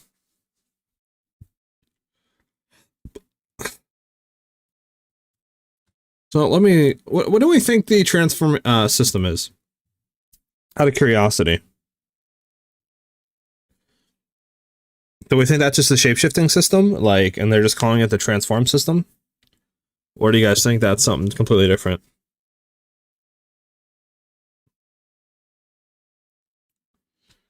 Professional streamer emoji? I don't have that one.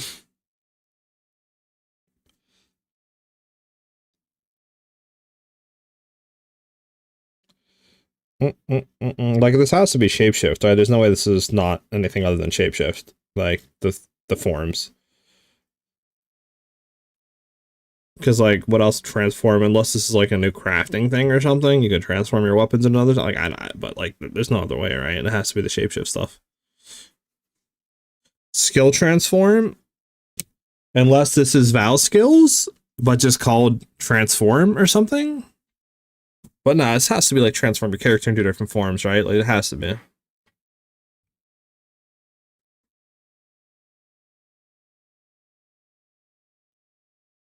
It has to be.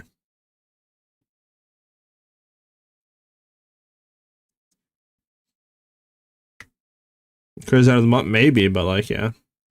What else? Atlas revamp. I mean, yeah, everything here is kind of like, I mean, recombinator is a new option. What do we think this means, boys? Just like new crafting things, like recoms. Like, what do we think this? Any sort of guesses on this?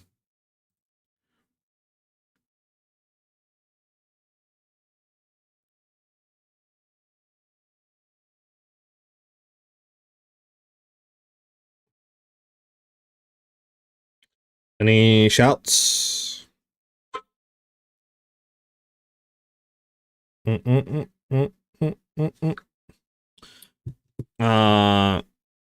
options, maybe.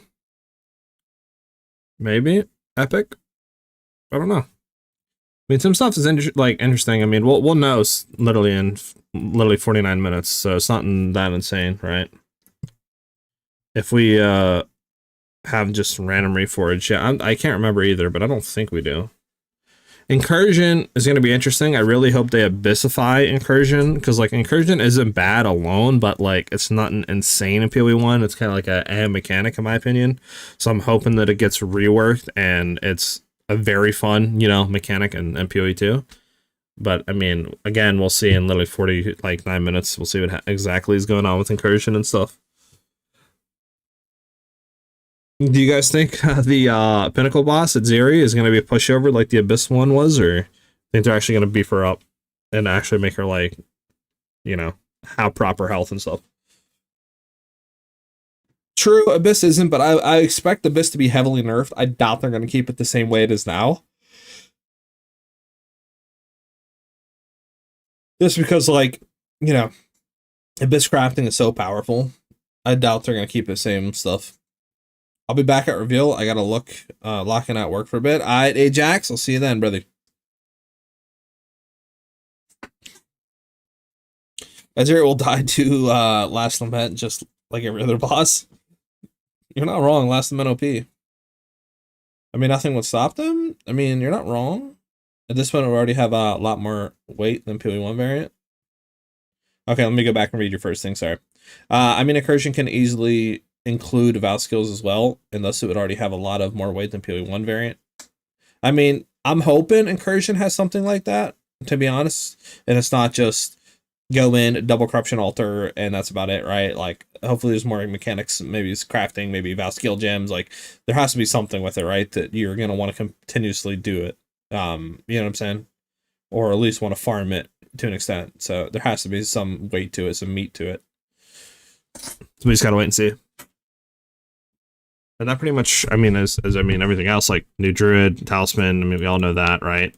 The new Trial of Ancestors, we'll have to see how that looks. I'm hoping it's not as annoying as the, you know, Trials were when they first came out. Like, they kind of learned, right?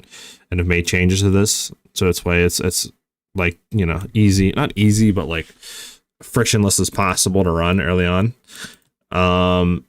Atlas revamp, hopefully this is a lot and not just like one thing. And that pretty much is it for right now, at least for the leaks. And then obviously this for the, you know, for the stuff, the gameplay. You make the temple, it has Val skills in one room, double corruption, crafting, a lot of options. Honestly, I like PoE 2 variant of Ultimatum a lot more than one. I agree with you there. New Trial, facts, new Trial is going to be cracked. I mean, we'll have to see, right? Like, I'm with you, Epic. I think it was Darth or Fubgun was putting their prediction list. And they put like a dungeon building thing, right? It would be cool. Like, that's kind of already what you're doing. Like, you're crafting your room, like rooms and stuff, right? But yeah, hopefully it's more than that. Like, really, hopefully it's more than that. It hopefully has weight to it too. Like, I mean, we'll see. We're literally like 45 minutes out. Sheesh. So yeah, we'll have to see what happens, you know. I mean, it doesn't really need more than that as long as the rooms are interesting. I mean, as long as they're interesting, I mean, you could have loot rooms, you could have, like, you know, corruption stuff. I mean, maybe there'll be new corruption bases, or, I mean, double corruption, right? But I'm hoping it's more than just, like, you know, double corruption is, like, the best, you know, like, kind of the chase thing for it. Like you said, it would be nice if there's skill gems with double corruption with, like, maybe a chance to get, like, loot rooms and, you know, other stuff on it. Or currency rooms, you know, like you can path it, and then Zeri is the pinnacle boss chase as well. Like, it'd be nice if that's all there, then the mechanic is going to be really nice. But if there's no double corruption, there's no Val skill gems, and it's just like while you're building it to kill a Zeri and maybe get a loot room or something at the side, it's going to be kind of in my opinion.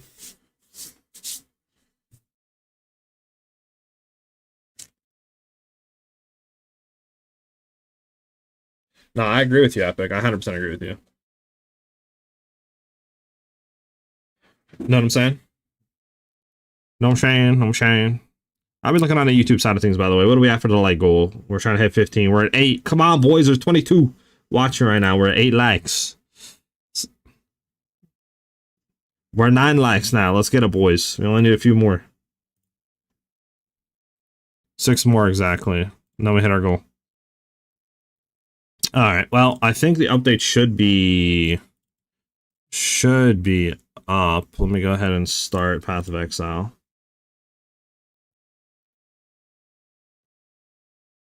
I got down the update really quickly. Boom, boom, boom. Done. Boom, boom, boom. Oh wait, hold on. I think this is the. Is this the wrong? This is the. No, this is the wrong thing, isn't it? Hold on. Hold on. That was, I think. There we go. That's better. There we go. There we go. Waiting.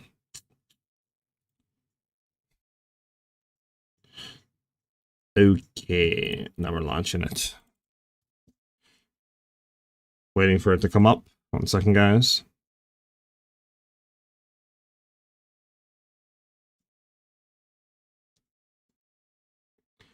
That can go there. There we go, we're back on.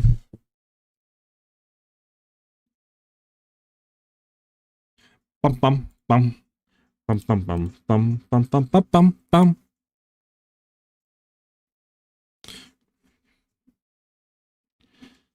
Alright, so I wonder if there's anything new for supporter packs here. You guys think there's new supporter packs here?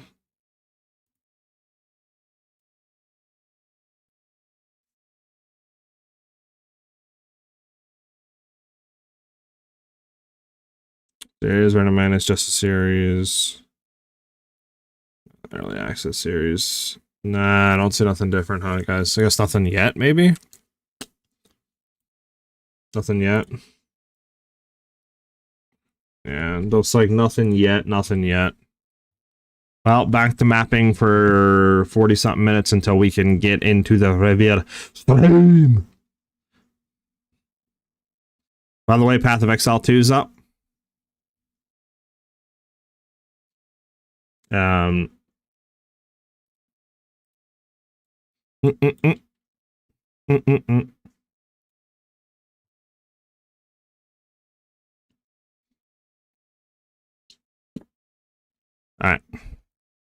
Are you gonna have drops enabled? Drops should be already enabled, man.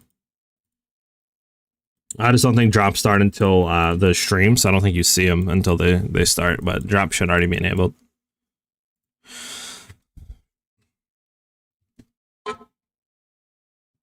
But that goes for anybody on the YouTube side of things too. If you want to hop over and get Twitch drops, once the stream does start in 40 minutes, drops will be enabled on the Twitch stream. You can just watch for 45 minutes and you should get it. I believe is the allocated time you need to watch a Path of Exile stream with drops enabled. And yeah, you guys will get the dodge roll effect for those that want that.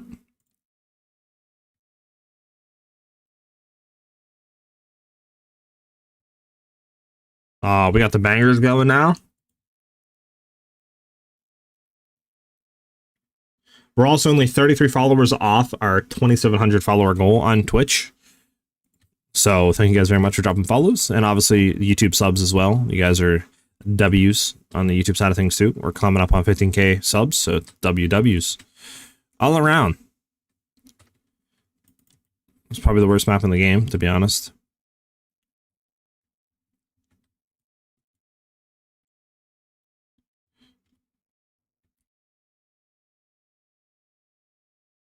Yep, that's why I hate this map. I always die on this map, man, just because we don't talk about it. We move on to the next.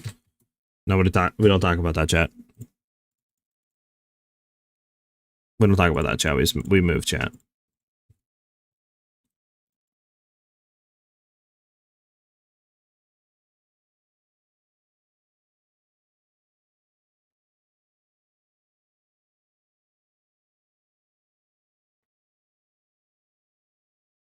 Bum.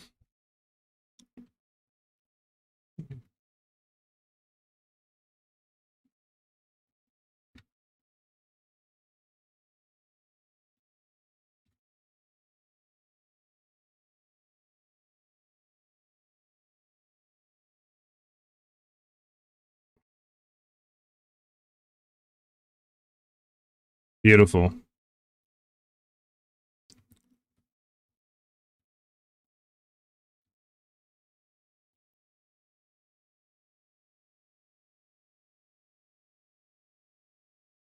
Again? Damn, what am I getting hit with today, bro? Like, when he slapped in the face. Damn. I need 0.4 to come out already. I need to be that druid for the tankiness, apparently. I'm getting slapped in the face, so D.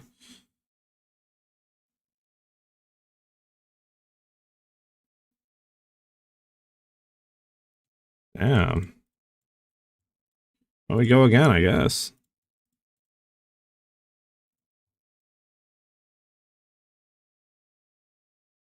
We go again. Man, I could do that, I guess. And then we could try to get more, I guess, defensive layers? I don't even know what we put that 1 point into. What do we put that 1 point into, by the way? Oh, we got down to Beastal skin.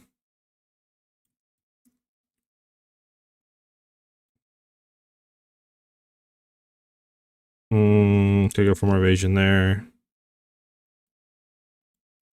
Alright, we'll just put it in something. I mean, deflection, sure. That'll help.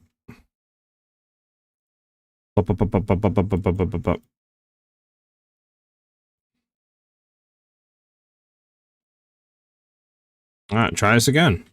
Third time's the charm, right, chat? Third time is indeed the charm, is what they say, I believe.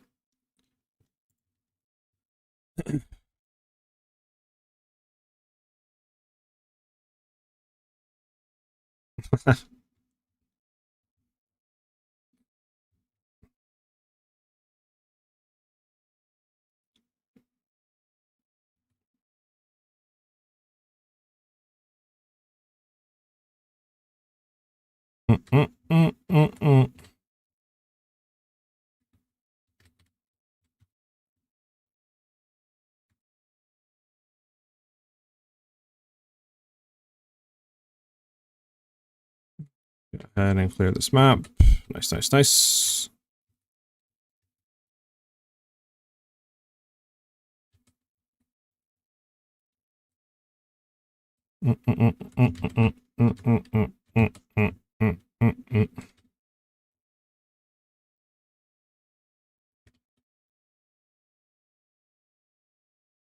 We are so close, chat. We're like a half hour out.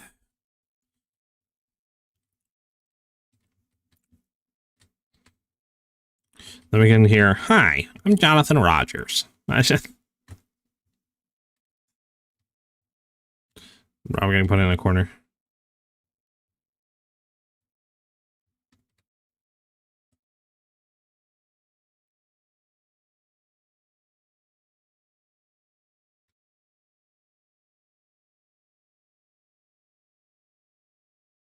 FPS, man.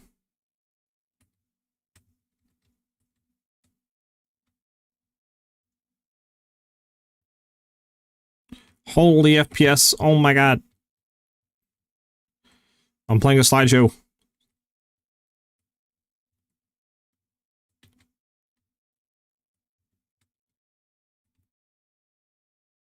Like, I'm legit playing a slideshow right now.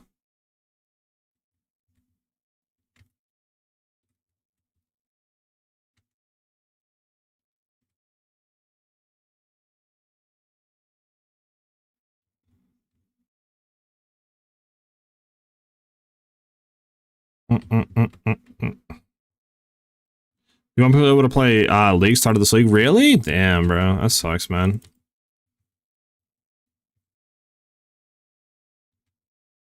You have like vacation or just like something already scheduled or something like that?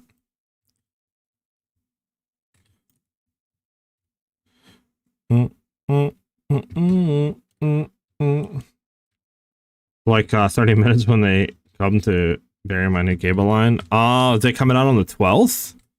I thought they were supposed to be doing that yesterday, man.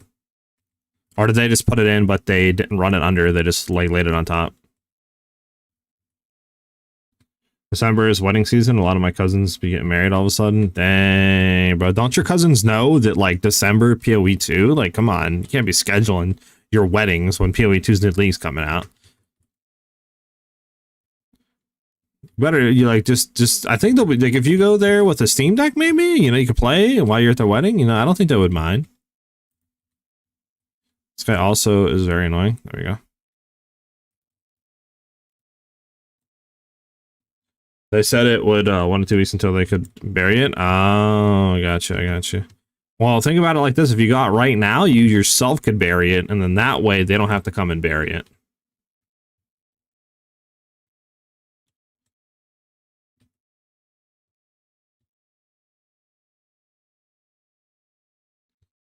Yeah, it should only take them like an hour or less to bury it. Yeah, unless they mess up and break the line again.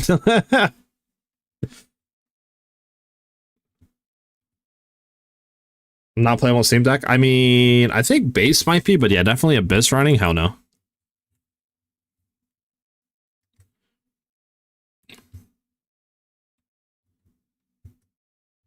You're not digging all that back up.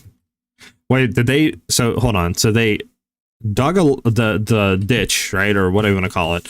Put a temp line in and buried it. Now they have to come back out, unbury the temp line, and put a like permanent line in. Is that what they did?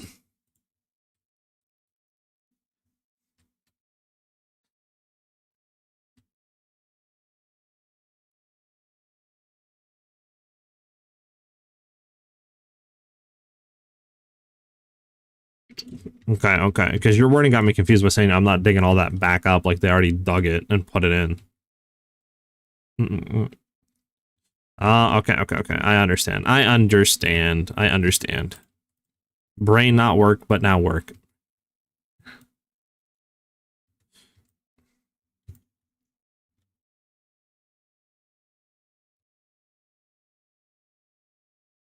Bum bum bum bum bum bum bum bum.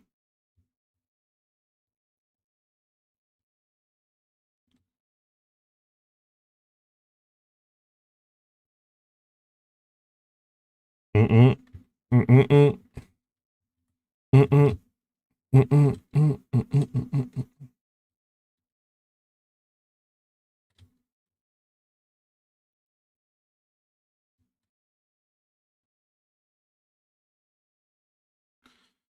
I'm not gonna lie, guys. Is it bad that I haven't eaten all day?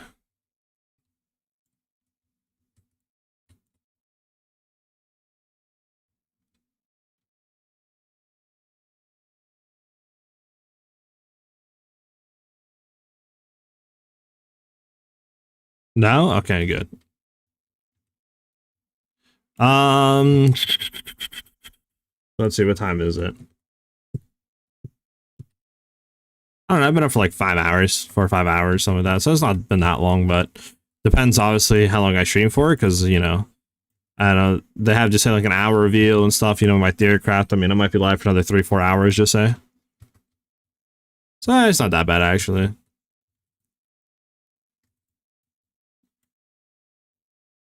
All right, we're out of here.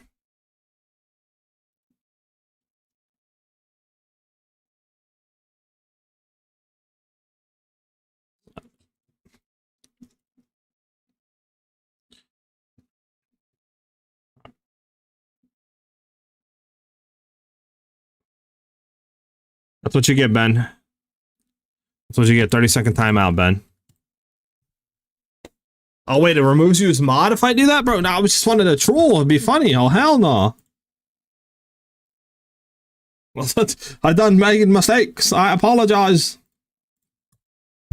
Oh, damn, I can't, like... I can't just, like, troll, time out somebody? Oh, I apologize, man. I apologize, brother. Let me report you. Hold on, I got you the mod. There you go. You're modded again. Wow, right, man? Listen, bro. You were going crazy in the cut. Okay. I was just trying to troll a little bit, you know. I didn't want to go that far. My bad, bro. Listen, now we know, okay?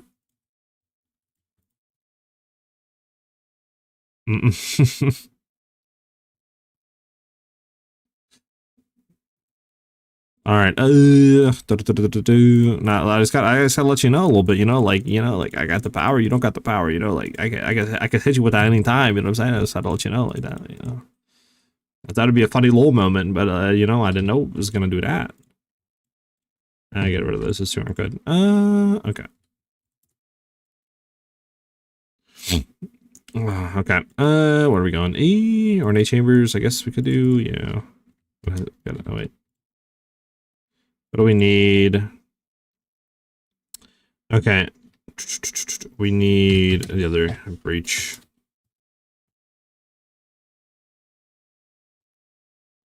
Do we need the additional one? I was just trying to troll. I thought it'd be a funny moment. I didn't realize it was gonna be doing that now. My bad, bro. Trying to make, a funny little haha moment. My bad, my bad.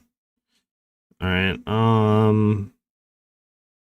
we need a normal breach. And rare monsters.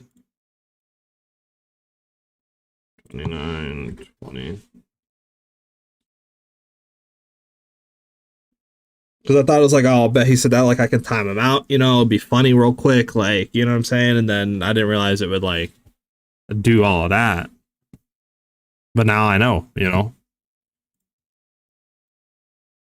One div, sure.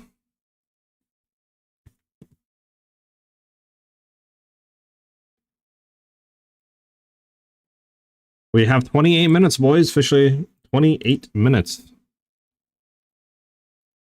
Anthony, no, I didn't. I tuned in after that, sadly. What did he say by the raid not working? I'm sorry, my boy Ben. I apologize, brother. I thought I could create a funny moment. I mean, it was funny. It just wasn't something I was, going for. I could do ornate chambers, I guess. Okay. 10 raider minimum, I think by the time. Oh, I got you, man. I got you.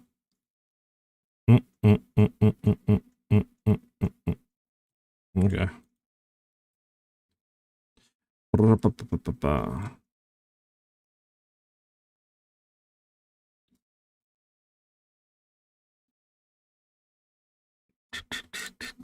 My boy was streaming on YouTube. I could, I think, set it to rate him after. I think it's under settings though.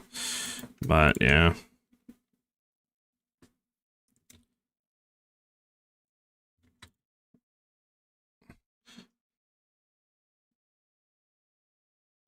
Okay. Yeah, unfortunately.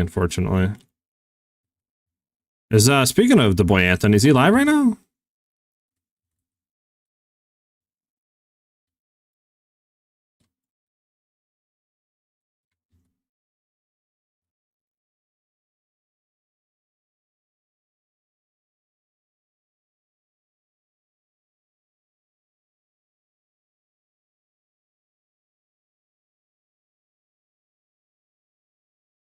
I just started, got you.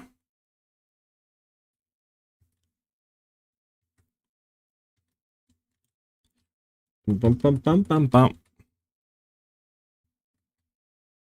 He's on, bet it up. Should have hit him up, see if you wanted to do like a watch party for the stream, but it's too late now.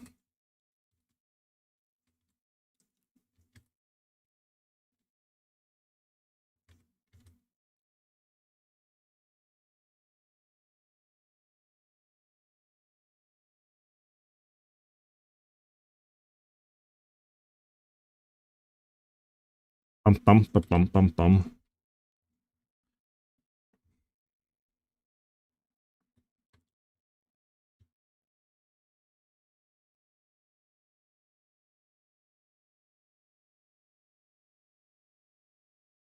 The FPS in this game for Abyss stuff is absurd.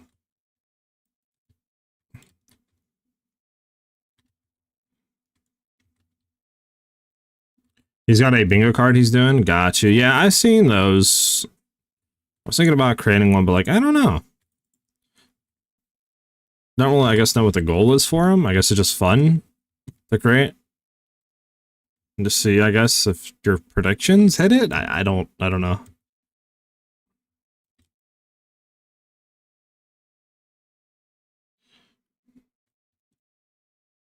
Well, it's too late to do it now. We're 20 minutes out. But next league, I could look into doing that.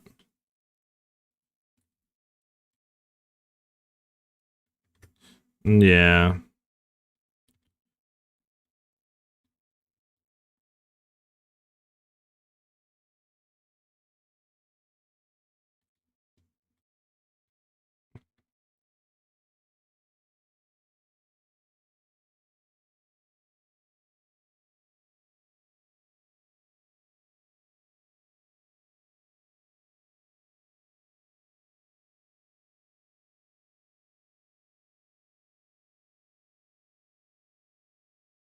Bro, can this guy stop being so tanky, brother mine?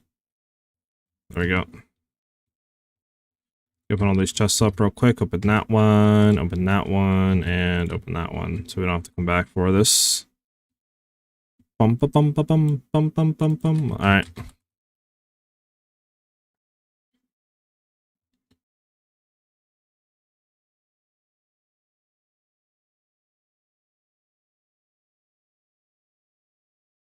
Here we go. Divine out of you? Question mark, boss? Divine out of you? Nothing. Bum, bum, bum, bum, bum, bum. 20 minutes, everybody. 20 minutes until reveal. We'll probably run like 1 to 2 more maps, you know? And then we'll hop over in like 10 minutes and chill out and vibe.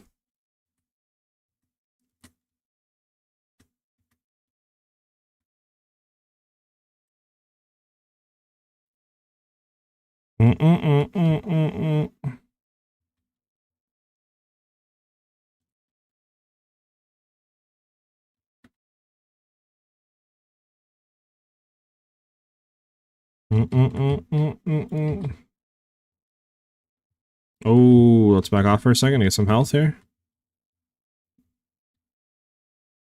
Okay, we're good.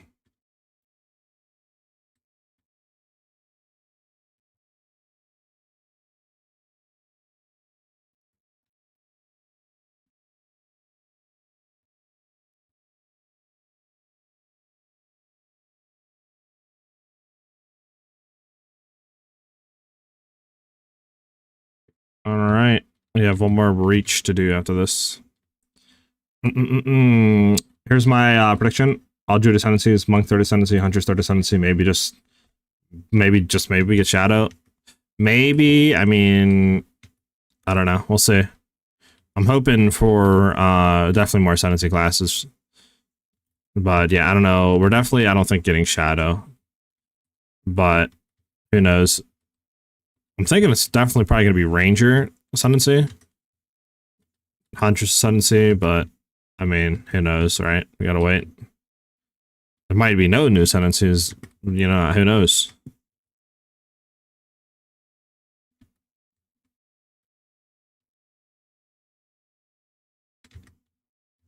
Damn.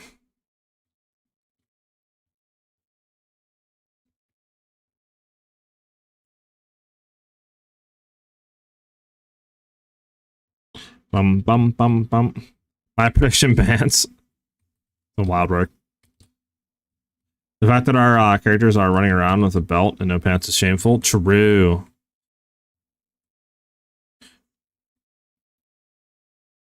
No Ranger. Ranger should just get nerfed to Oblivion and Beyond. I don't know why everybody hates Ranger so much. Like Ranger, what is OP about Ranger? Please tell me.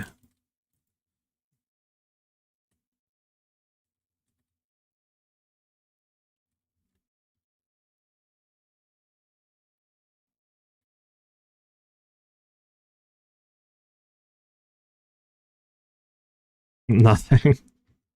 Yeah, there's nothing about Ranger that's broken. All he has is Tailwind for more move speed and extra projectile. That's literally the best thing about Ranger. Or if you're gonna go like poison stuff, you have Pathfinder. That's it. Like, if anything, Amazon is the more juiced cracked Ascendancy.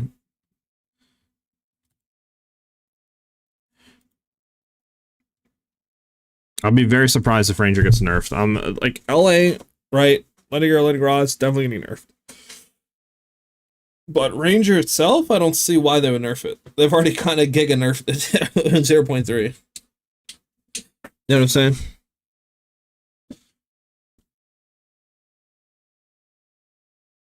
Ranger has that punch me face is wild work, man.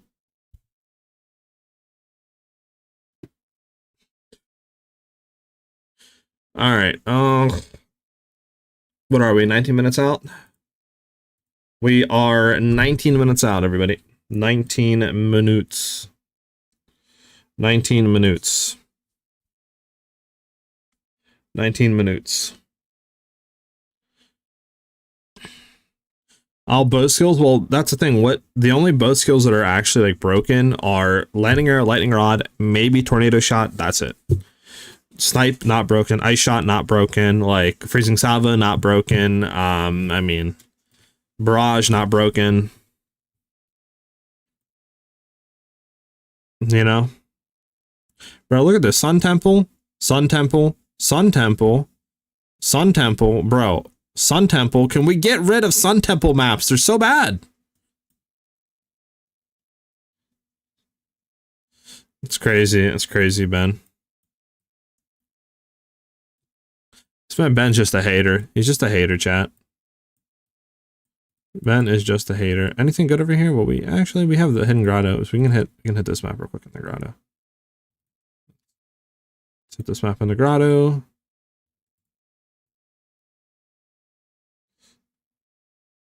Bro, the Fart Master Pathfinder is OP.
And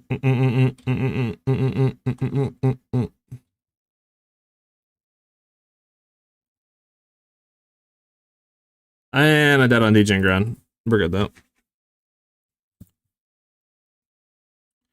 To be honest, you can without a bow, you just need to play bear. True, true. Maybe we'll see. It'd be nice for more support and other skills added, but I guess we'll just have to wait and see.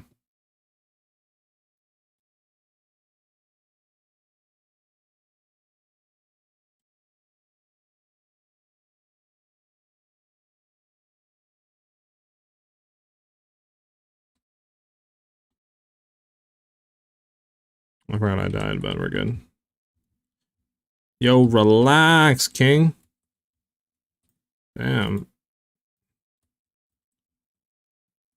Alright, there we go. Bum, bum, bum, bum, bum, bum, bum, bum, bum, bum, bum. Gas Grenade Titan, that's the OG. You know, I don't think I've ever seen Gas Grenade Titan.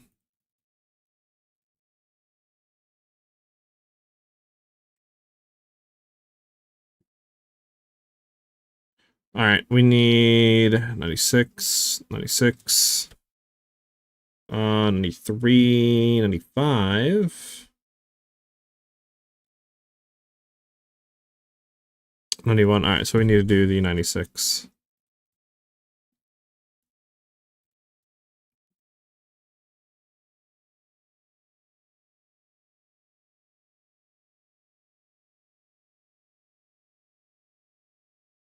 Bum, bum, bum, bum. Alright, last map, boys, and then we're gonna chill and vibe out until reveal. Then hopefully we get some bangers. The Gastonade Titan for the screen with his toxic fumes. Yeah, I don't think I've ever seen that played. To be honest, I'm not remembering or like clicking anything like, oh yeah, I remember that build, you know. So like,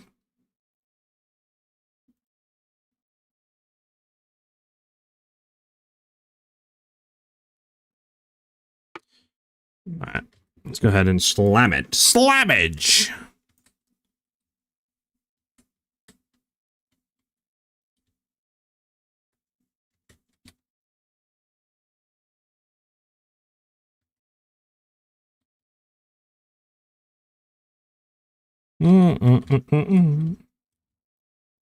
It's insane, man. The Hershey Squirts build or what?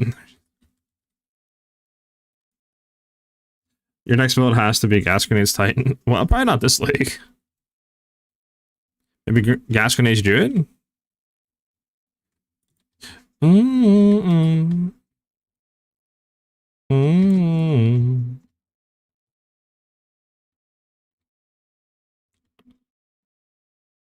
It's a sim farmer? Ah, gotcha. Makes sense. I mean, Gas Grenades and stuff like that AoE, yeah.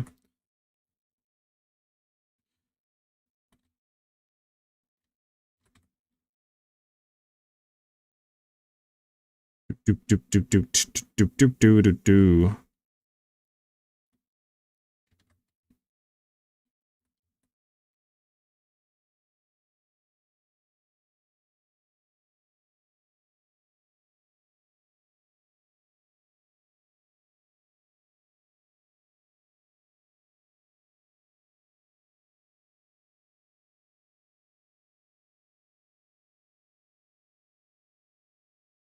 Come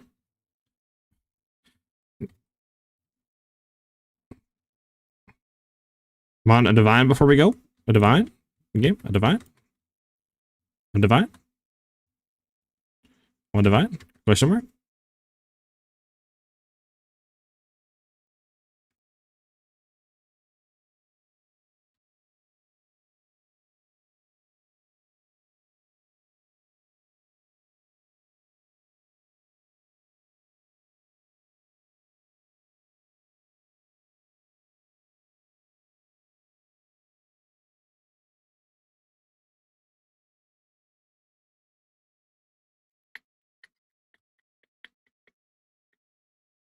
Well, divine's been kind of low today, huh? Chat?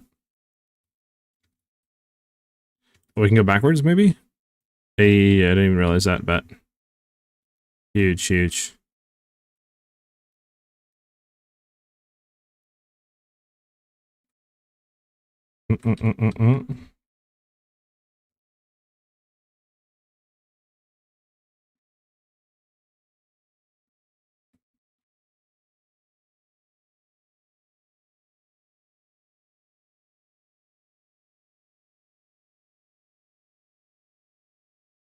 Do.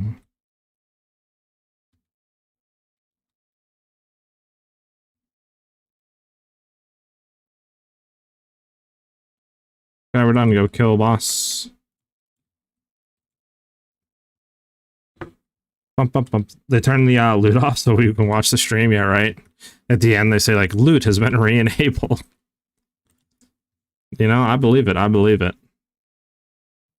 I believe it, chat. I believe it. All right, we're 10 minutes out, chat.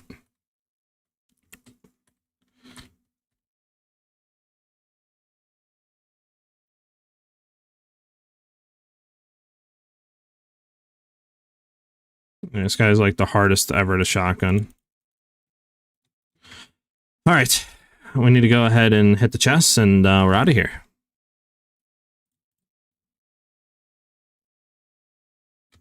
Let's go hit the chest up here, and yeah.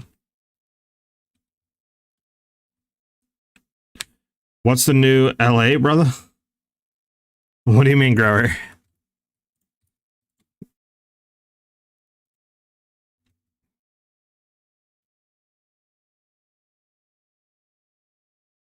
Like, what's the new meta? Is that what you're asking? What's the new meta skill? I'm out of here.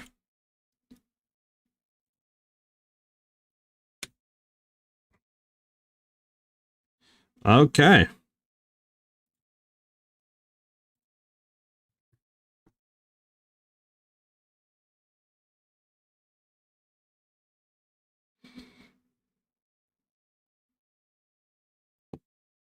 Hmm.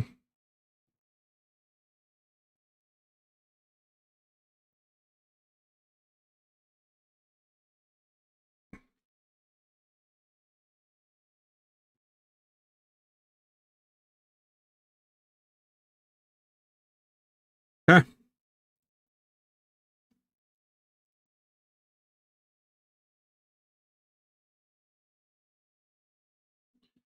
I think this should... No, you should have a game sound. Okay. Do that later. And then let me go ahead and take off my stuff so this way we can get a better viewing experience for you guys.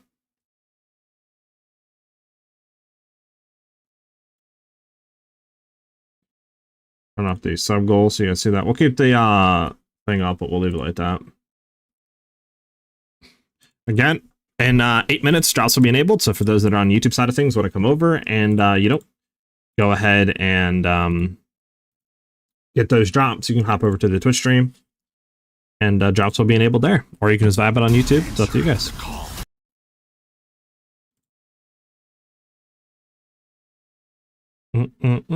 What's the news on the update? It didn't drop yet. Yeah, 8 minutes it drops. Do 1080. There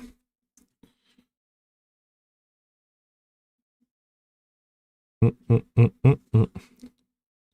Man, I hope so. Man, I hope fire gets some love this time. It'd be nice if like fire and like the other elements, right? Cold, fire. I mean, all that gets like love. Mold Blast build the sling that does hard lightning damage and fire. Yeah, like that's how most builds are. Like you're playing an ice build, but you're kind of still using lightning.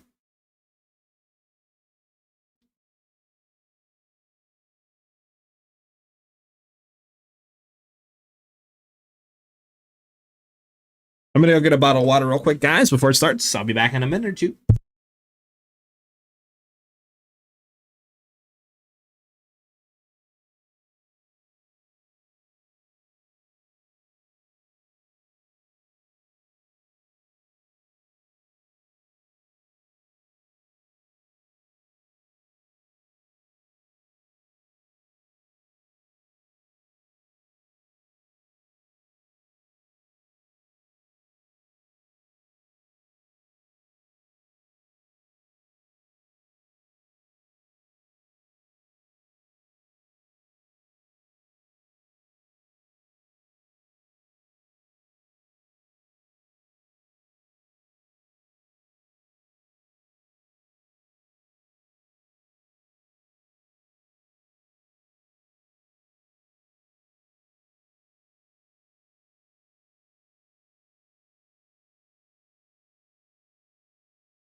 I'm back, boys.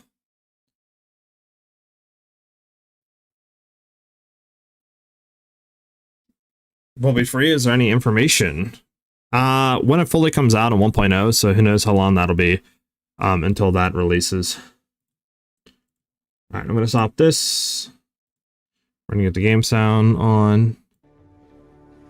I'll do 30% for now, and you guys can let me know if that's low or if you need it up more, right? I think you guys should be able to hear this. Yeah, I don't have no ad blocker on. So.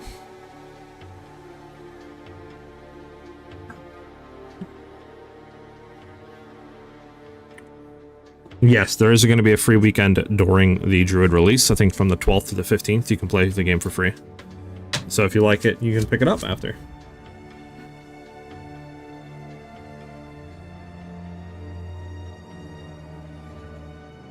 So 4 minutes, boys, 4 minutes. We're gonna make us listen to ominous strings. I mean, I can keep making the music guide if you're gonna keep it ready, but I got you. I'll keep listening to music. Got you. There you go.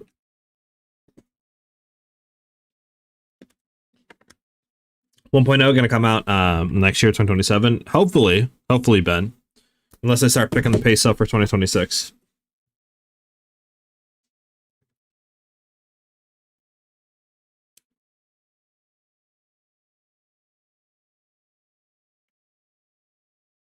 All right. We're so close, boys.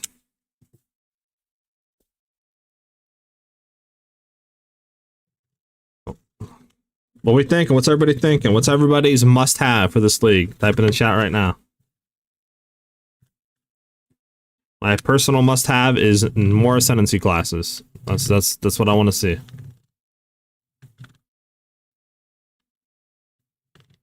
I have 7 different streamers open to react based on different themes. That's crazy infinity. Druid, really, man. Wow, I don't know if we'll get that.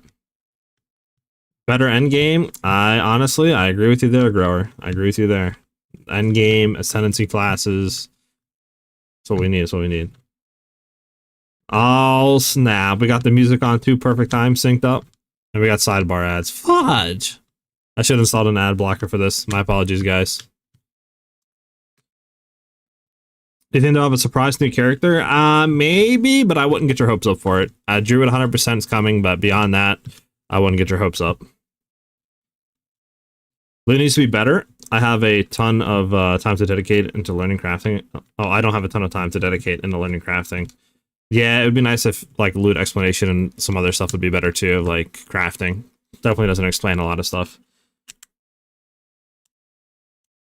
Paladin? I mean, Paladin could be coming soon.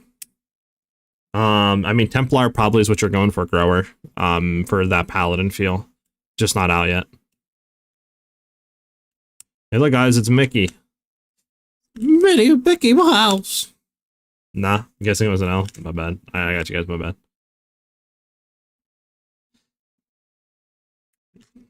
You know, the reason why I don't have ad blocker on too is because, like, ad blocker obviously hurts people to watch YouTube videos because, you know, you don't get revenue and stuff. Same thing with Twitch. So it's like, that's why I don't have it on.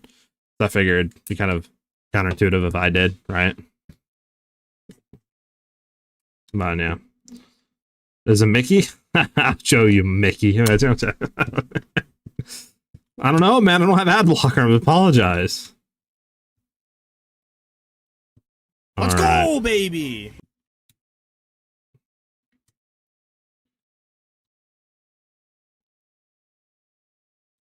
I don't want a ton of nerfs either. I think it's okay to feel powerful, but gotta bring these into line with others. Yeah, hopefully not a lot of nerfs. Alright, we're 1 minute out. We're gonna do that and do that. And then I'm gonna go to... We'll do 50%. We'll do 40%. Let me know if that's too low or high. Well, he was rocking Mini. It's crazy. He rock.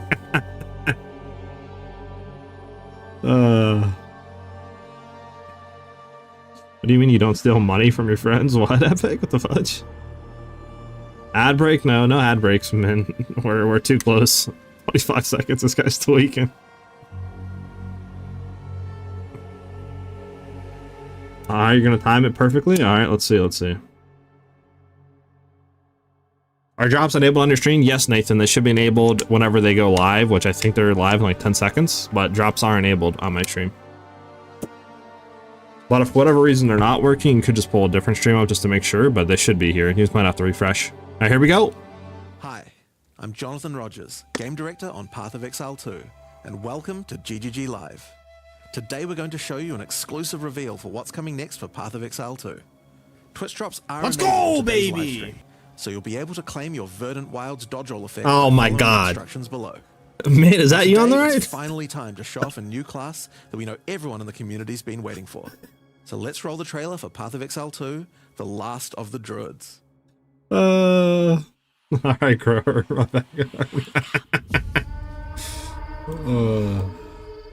Alright, you can let me know if this is good. It's a 60%. Alright, well, we've seen this before. If anybody was here tuning into the leaks we were showcasing. What have we got here then? You lost, fella? Hey, we're talking to you. I asked you a question.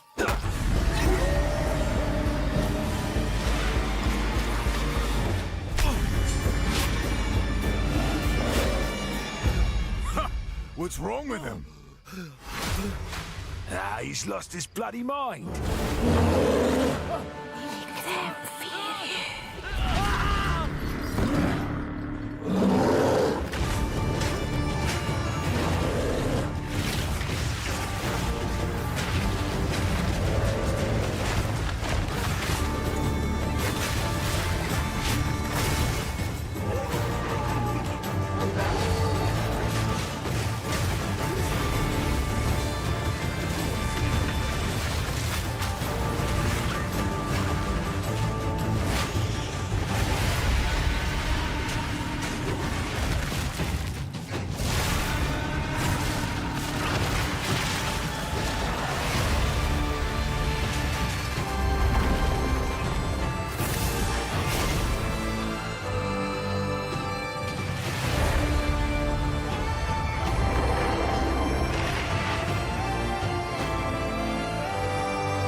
Okay. I'm gonna turn it down just a I will bit. find you. We'll go to 55. That should be good. There we go.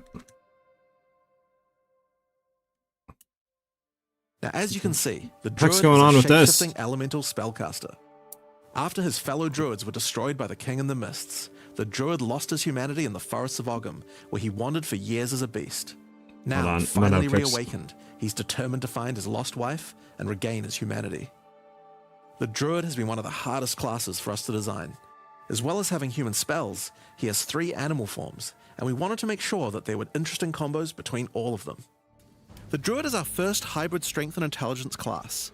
That means he needs to have the ability to use spells and attacks. As a human, the Druid typically uses magical staves to harness the powers of the earth and the natural world. One of the first skills you will learn is the ability to create small volcanoes from the earth. This skill spits out balls of magma. Hold on. Will continue to do so for some Let me time. make sure that this is working now. While the volcano is active, turn into an animal and wade into melee range.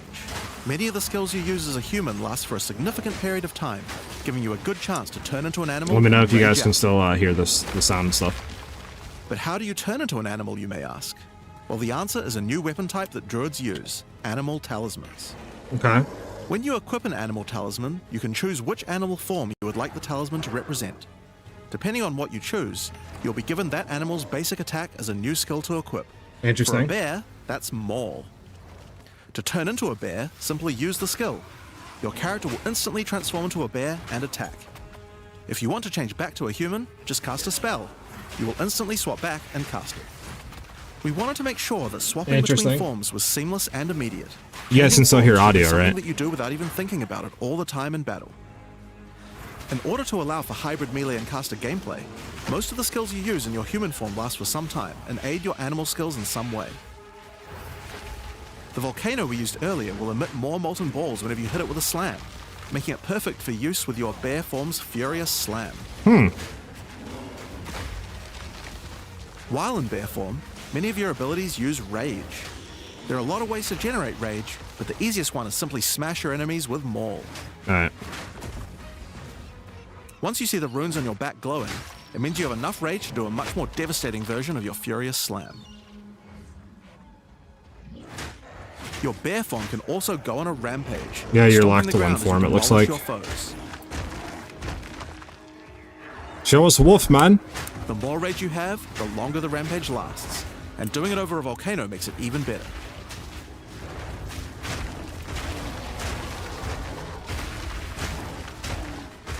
As you consume rage, your bear form will generate endurance charges, and these can be used with skills like Ferocious Roar. Okay. Ferocious Roar is a war cry that empowers your subsequent attacks to break your opponent's armor. Negative DPS, The more I see. endurance charges you have when you use it, It's the that more DPS is empowered attacks you will ass. gain. But Ferocious Roar has another special feature too. It's a meta gem that allows you to socket any Warcry gem from another class into it, giving you the ability to use these skills as a bear. Okay. Use the Warrior's Infernal Cry skill to make your enemies explode.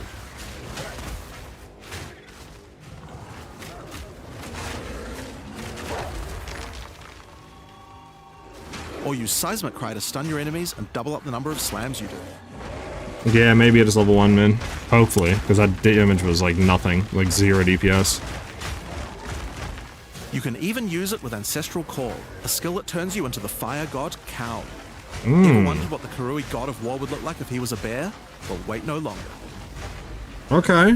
Finally, build up enough rage and you can use one of the bear's ultimate abilities, Walking Calamity. This skill summons a storm of fire around you for some time, while generating even more rage to power your other abilities. Okay, okay. Bear Apocalypse. Okay, The that bear seems is known for cool. being a slower and more lumbering animal, with Wolf, slower attacks show us and wolf. heavy slams. But what if you want to turn into something a little more nimble? Well, let's check out the second animal form for the Druid, Wolf form. For the Wolf form, we wanted to go fast and furious. Even just the Wolf's basic attack will leap forward and rake his foes. After attacking, the Wolf stands up on 2 legs, but after running for a short time, he goes back on all 4s, allowing to move more quickly between packs of enemies. W. The Wolf has a lot of cold attacks based on his association with the moon, and the first of these is Lunar Assault. It's great for freezing your enemies in place. After they're frozen, use your basic rake attack to knock shards of ice off your enemies, which land on the ground nearby and explode. If you want to get into battle quickly, Okay. you can use your pounce attack. This skill leaps at a target and applies a mark to them. Killing the marked enemy will summon a wolfman into your side, Oh, allowing them to okay. fight with you. I like that. Mark and kill as many enemies as you can to build up a sizable pack. While an enemy is marked, your wolves will prioritize that target and do more damage the more wolves you have. So make sure you Oh. keep your pack strong. Now, one problem you might run into is your wolf pack dying in boss fights. You often don't have any enemies that you can mark and kill in order to regenerate your pack. To deal with this problem, you can use Cross Slash. Cross Slash jumps backwards and does a vicious double slash. Any marks on your target explode and triggers their abilities. This allows you to pounce to mark an enemy and then summon a wolf even without killing it. I like that. Cross Slash also has another feature though. Remember those ice fragments from before? Well, Cross Slash will propel any ice shards on the ground towards its central target. First, freeze Oh your my enemies god, with I'm Lunar so Assault. sorry with the ads. Then rake them to create as many ice fragments as you can. Then follow up with Cross Slash to generate a field of ice I need to get ad explosions to blocker. obliterate your enemies. I can They're still though. alive after that, your pack of We'll wolves let can it go. finish If it them does it again, I could try to do something. Yeah, the bossy damage seems Just absolutely like with the ass, Bear's though. War skill earlier that allows you to use skills from other classes. I don't know about that Pounce one. is also a meta gem that you can socket mark skills from other classes into. So for example, you might want to try adding Freezing Mark from the Monk to Pounce. After pouncing at an enemy, Cross Slash to explode the mark and gain extra cold damage for a time. I mean, I like that. The Wolf has many other ways to go all in on cold though. Using the Arctic Howl Warcry will allow you to add cold damage and chilled ground to any slam, while buffing your pack of wolves as well. Okay. You can also use it to freeze enemies that are close to being frozen, making it much faster to use your other combos.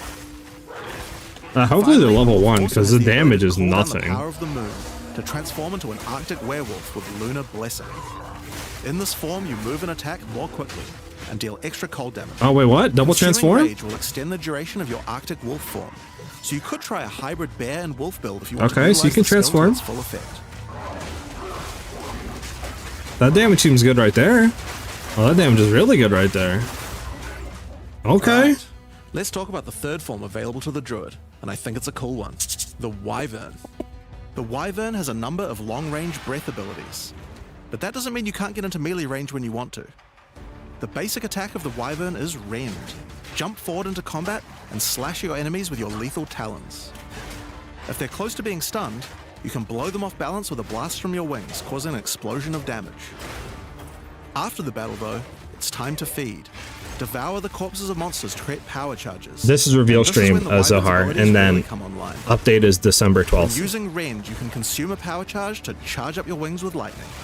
Not only does this do a bunch of damage, but Okay. it allows you to turn this melee skill into a much larger AoE attack. Once your wings are charged, your wing blast will also do lightning explosions for even more damage. Okay. If your enemies are close to death, no need to wait for them to actually die. When you see this blue marker, just devour them alive. Fresh meat is much tastier after all. Interesting. Alright, so those are some melee options, but how about range? Well, you wouldn't be much of a dragon if you couldn't breathe fire after all. Rolling magma is the first of the Wyvern's breath Okay. attacks. Spit balls of fire that bounce along the ground. These balls will trigger volcanoes as well, so it's a good idea to cast one as a human right before you start spitting. Interesting, interesting. But that's not all you can spit. You have something a little nastier in that gullet of yours. Spitting a barrage of oil at your enemies will cover them in a viscous sludge that makes them easier to ignite. Alright, hold on. If you have power charges though, plant your wings in the ground and vomit a barrage of lightning-infused projectiles. Interesting. The more power charges you have, the longer you can do this for. But make sure you keep your foes at range. You're vulnerable to melee attacks while channeling this skill. In order to help with that, let's take a quick diversion back to some of your human abilities. As a Druid of Scoth, you have the ability to harness the power of nature to create entangling vines to slow down your enemies. Another of nature's punishments is the thunderstorm. Creating one of these will create periodic strikes of lightning from the sky, and will also make your enemies wet. Why is that useful? Well, of course, things that are wet are easier to shock. Use it with lightning damage from your Wyvern form to enhance your damage. Interesting. Making things wet also makes them easier to freeze, so it works nicely with your wolf form as well. Huh. And you know what else likes water? Plants. Water your plants to give them various extra abilities.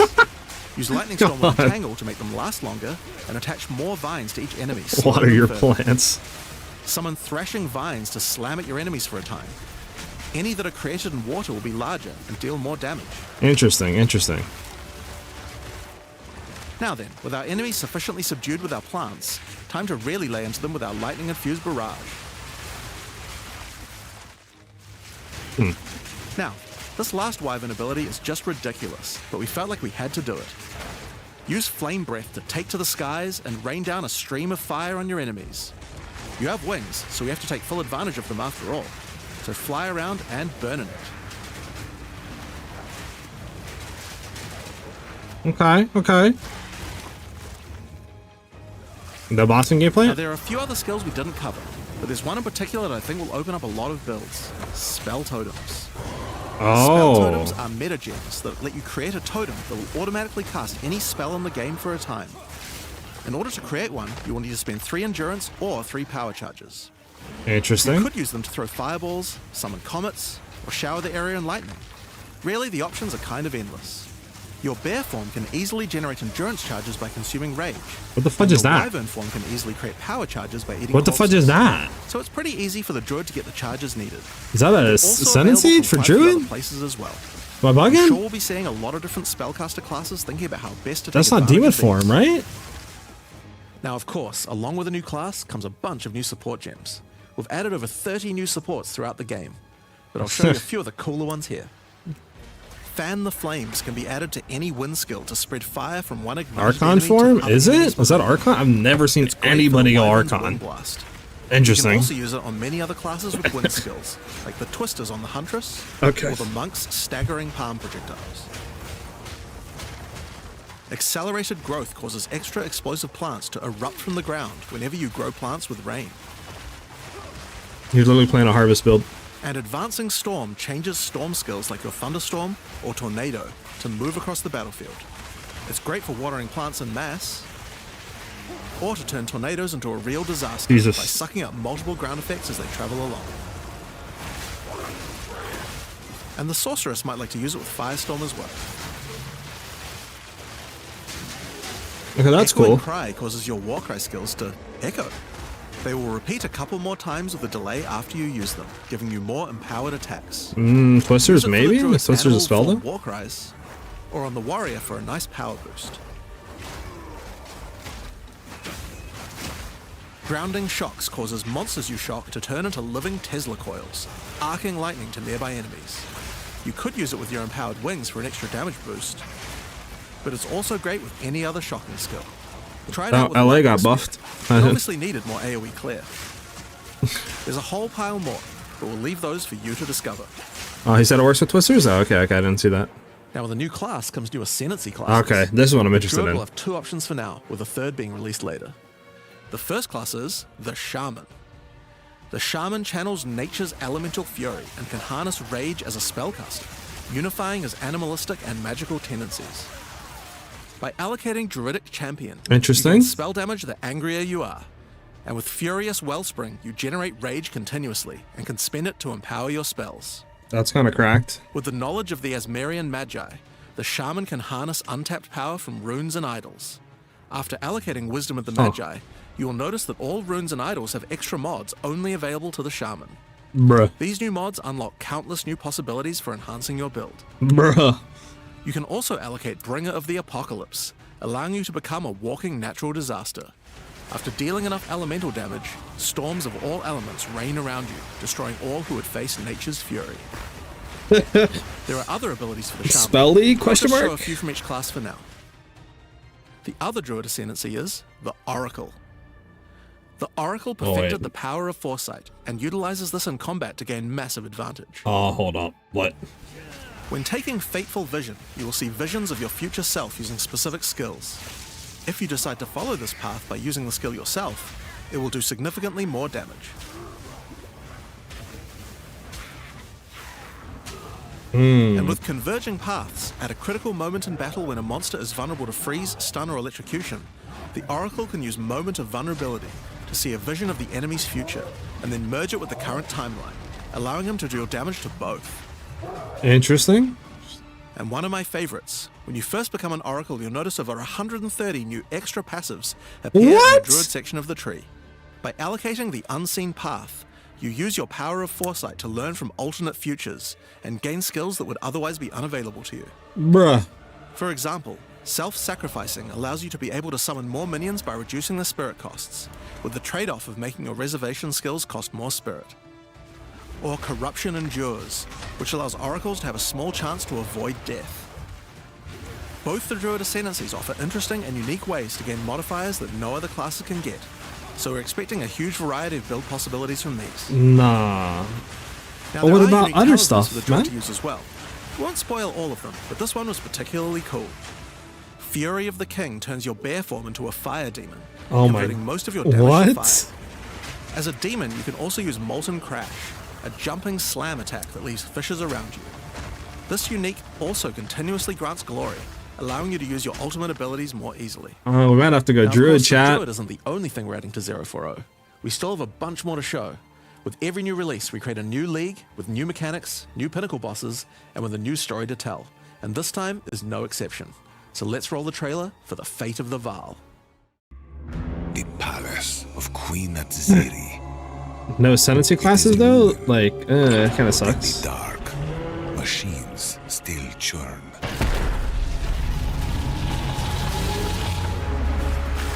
I don't think so.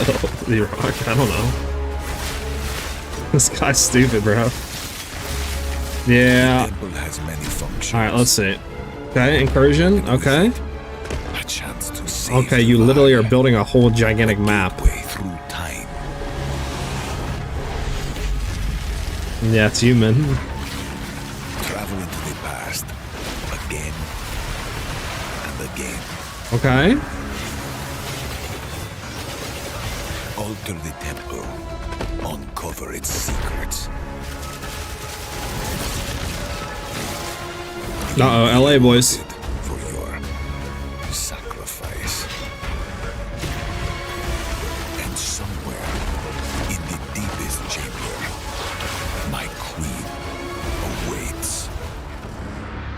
Val skill gems? Question Hear mark. me. The beast cannot give you what you desire. You may have studied it, Doriani, but you do not know it like I. Oh my god. It adores me. Oh my god. What the fudge? I'm about to get banned on YouTube? Give unto me your desire. Oh my god. Fulfill my soul. Dang, we got some huge reasons to play this season, boys.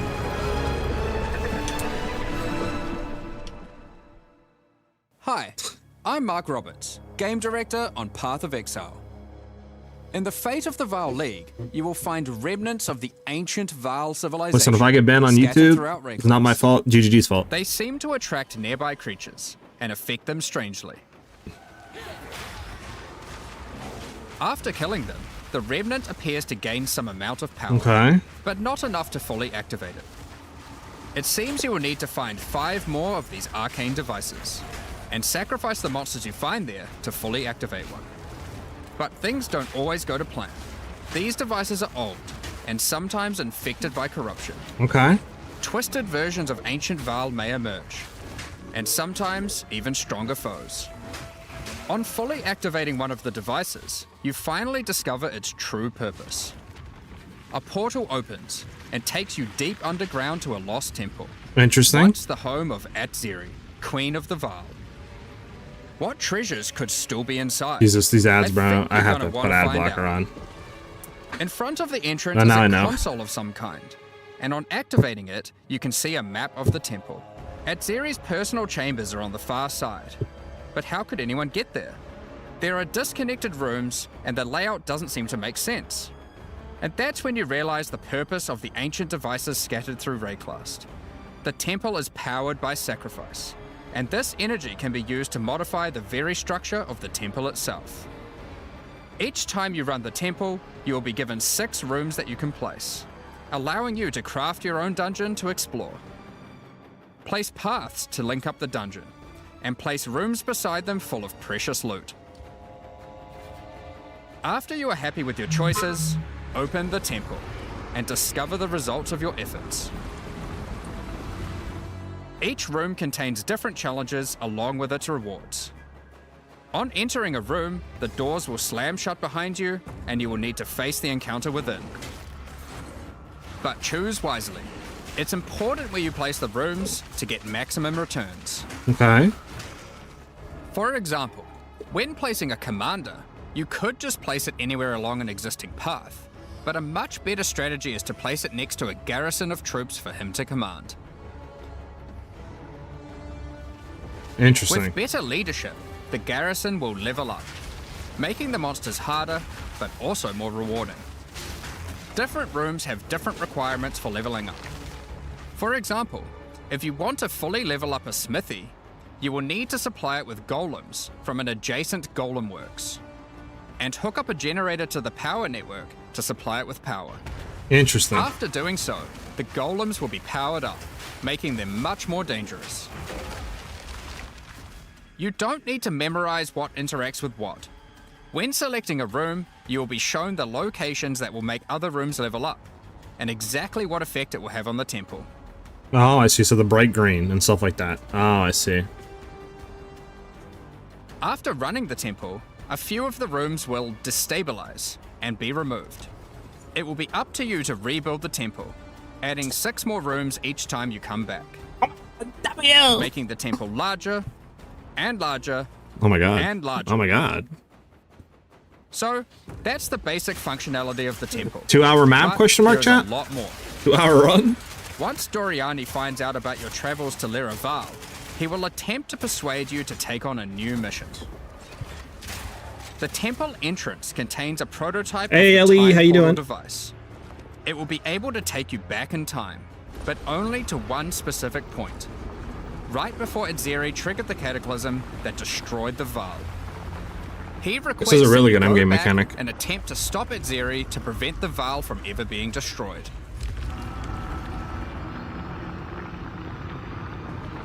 Okay. Atziri is on the far side of the temple, so you will need to expand the temple Oh, significantly look, tier to get 1. to her. Interesting. And even worse, her chambers can only be unlocked by a room that isn't currently accessible to you. In order to deal with that, you are going to need to visit the architect of the temple. To get to him, you will need to place path rooms. But while doing so, you will probably want to exploit some of the Vaal technology only available in the past. Once you can travel into the past, Double corruption? a whole new set of rooms are available to you. Vaal skills, And please. they have some pretty insane rewards. At level 1, Yep. the corruption chamber can be used to corrupt a single item.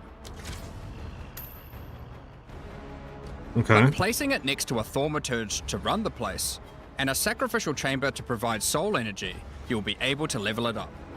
And it's worth it. Because once you get the room to level 3, there are some very nice rewards to be had. SiahZ? In a level 3 corruption chamber, Please. you will find this mysterious device. It has a slot to place an item, and it only accepts items that are already corrupted. I would assume so What too, will happen Epic. to them? Make it harder. Zeri, you know, maybe Well, T4. Normally once an item is corrupted, you can't modify it any further. But this device allows you to corrupt your item a second time, adding another enchantment. Oh, okay. This has the capability to craft some very Double corruption powerful stuff? items indeed. But be warned, the Vaal are all about taking risks in the pursuit of power. There is a 50% chance that the item will be destroyed. Damn.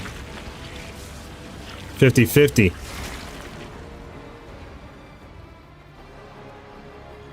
Each room has its own interesting mechanics and rewards when it levels up.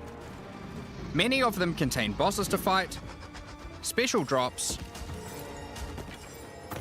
and in many cases, new crafting opportunities. Modifies the skill to... Oh, wait, what? You can corrupt For gems? A level 3 alchemy lab has a nasty Vaal construct to fight, but if you can defeat it, you can find new corrupted soul cores. Interesting. Like Guatalitzi's Thesis, which on boots allows you to sacrifice your life to run faster. Or Sita Qualottl's Thesis. Yeah, that has to be on Vaal gloves gems, will right? revive one of your Corrupted minions gems? whenever an offering expires. Get a sacrificial chamber to level 3, and you will need to face a highborn priest of sacrifice.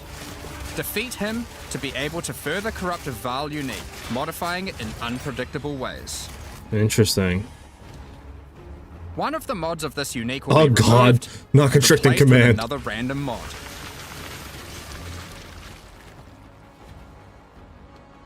For example, this Soul Mantle. It gives you an additional totem, but lowers your totem's life and curses you when they die. By using the machine, this could result in a terrible It's item if you remove the Valborn good mod, uniques, no! but also some amazing items if you replace the downside. Now, one extra thing to mention about these Vaal crafting machines. You don't have to take the items you want to craft into the temple. If you don't have the item you want to craft with you at the time, then clicking this button will allow you to create a currency item instead. Oh my goodness, allowing you trade to do the league. craft later, or trade it if you Let's want. go! Trade, let's go! Now, there are all sorts of interesting rooms you can find in the temple, but the last one I want to show you today is the Flesh Surgeon. Uh-oh, A Vaal Flesh tattoos? Surgeon can be leveled up by placing him next to a high-level synth flesh lab.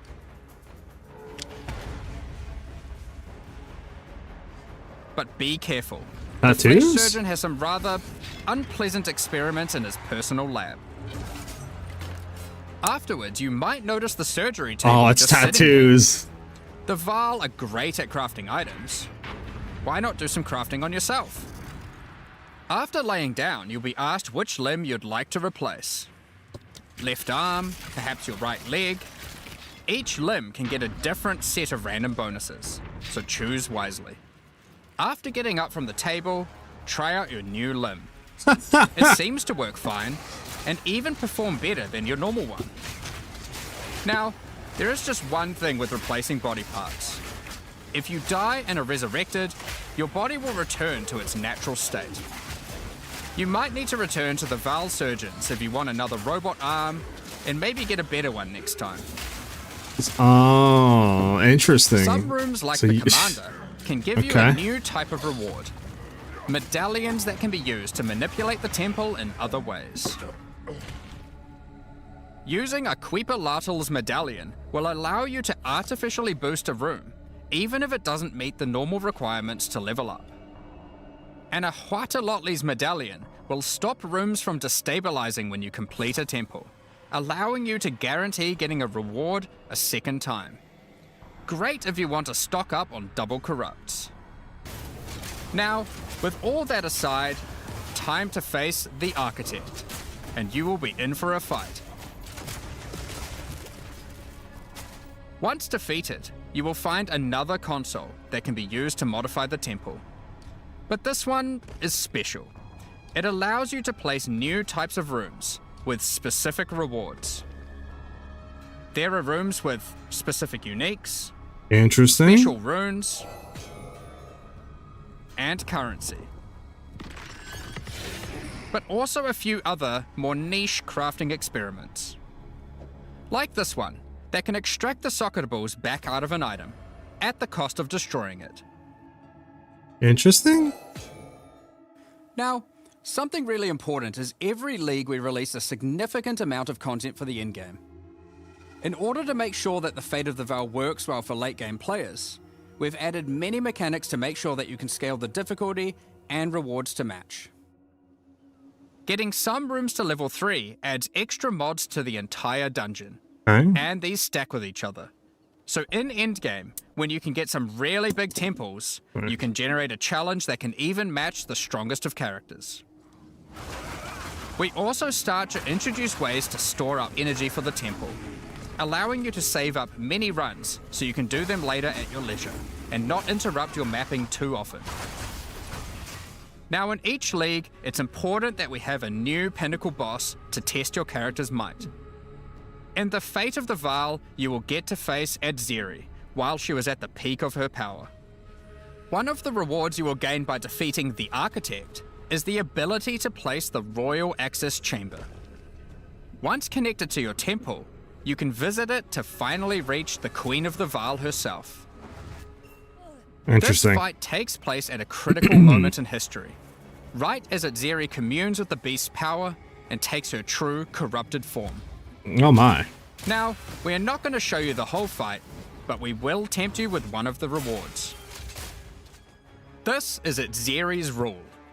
This staff gives additional levels to all of your corrupted gems and lets you trade life for extra damage. Interesting. But in addition to that, while using the staff, mirrors of refraction will constantly appear on the battlefield. For reasons, Any exactly. projectile you fire at these will split into a nova, and they can chain from one to the other. Interesting. So, that's the Fate of the Veil League. But we are also bringing the previous league, Rise of the Abyssal, into the core game, along with a few changes. Now, for those of you who haven't seen what happens when a league is over, it's important to understand that you will not be seeing abysses in every area anymore. Rise of the Abyssal is now one of the league mechanics that can show up randomly in endgame.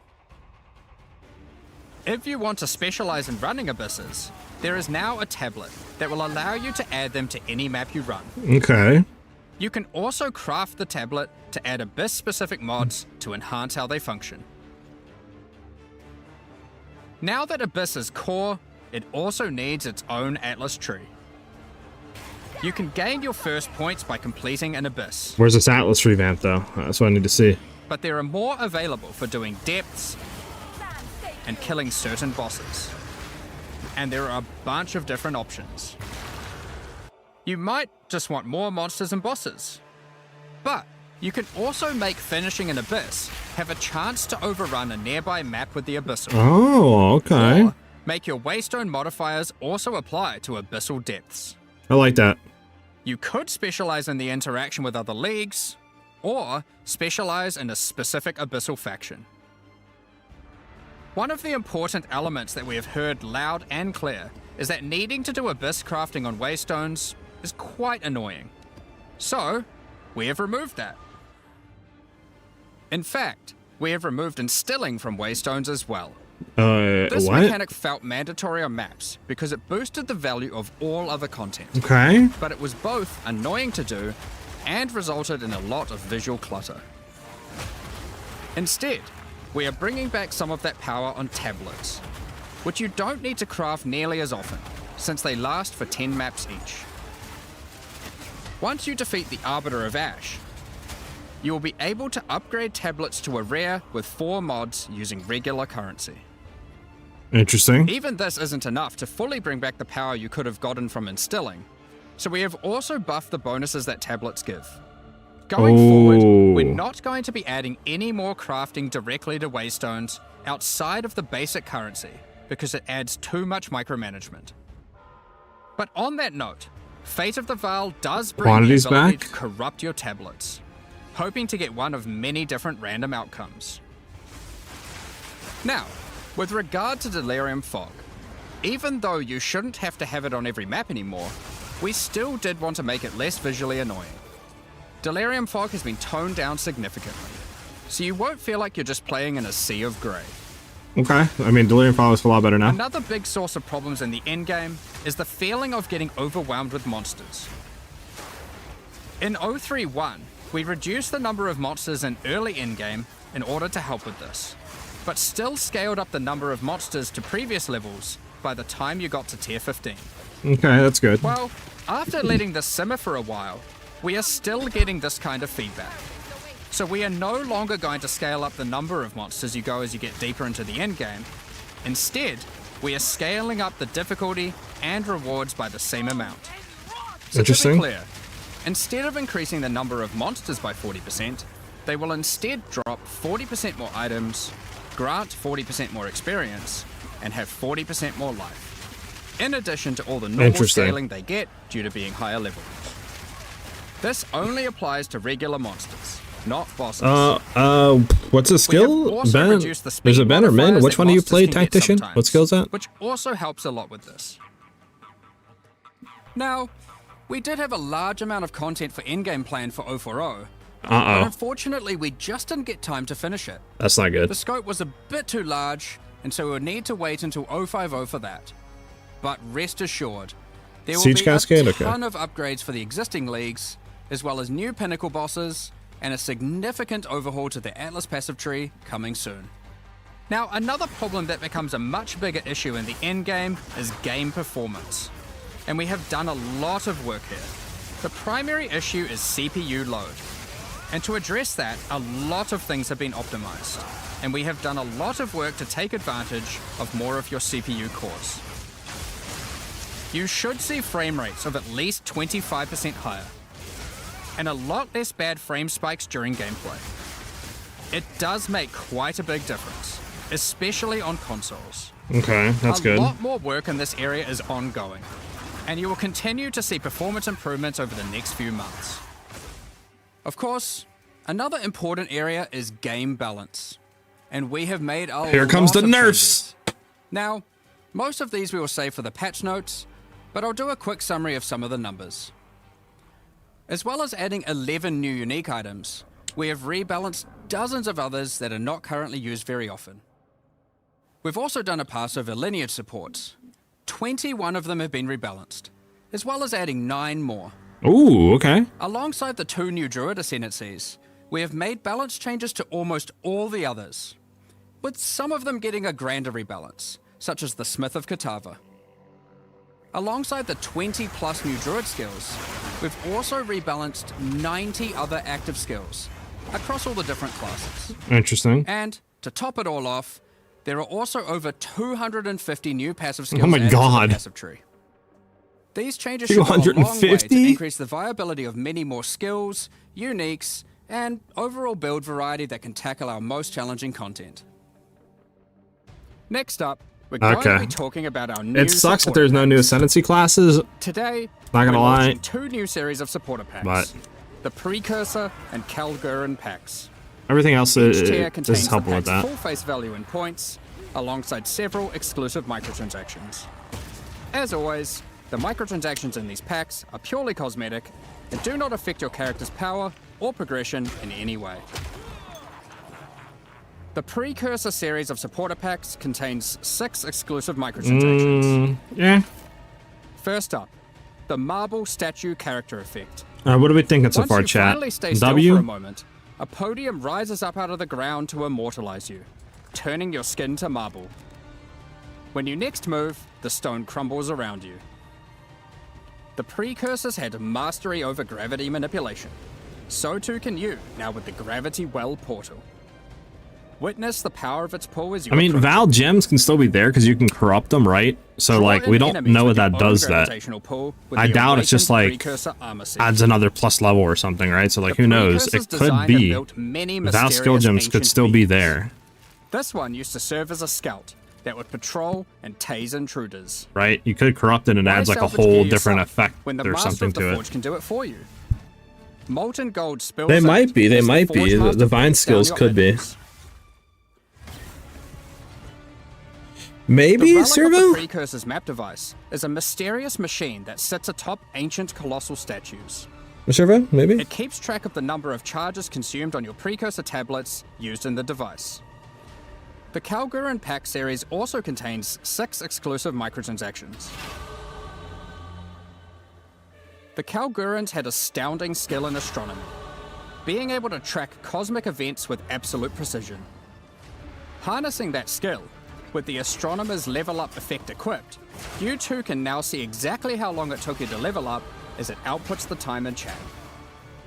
The time taken to reach your last 3 levels is also displayed on the item, so you can link it when you have a time you're proud of. Oh, that's cool. Crush unique enemies by unleashing the wrath of the lost Kalguran fleet, led formerly by Captain Heartland himself. A Kalguran seafarer needs armor fit for the treacherous seas of I'm gonna turn this down a little bit.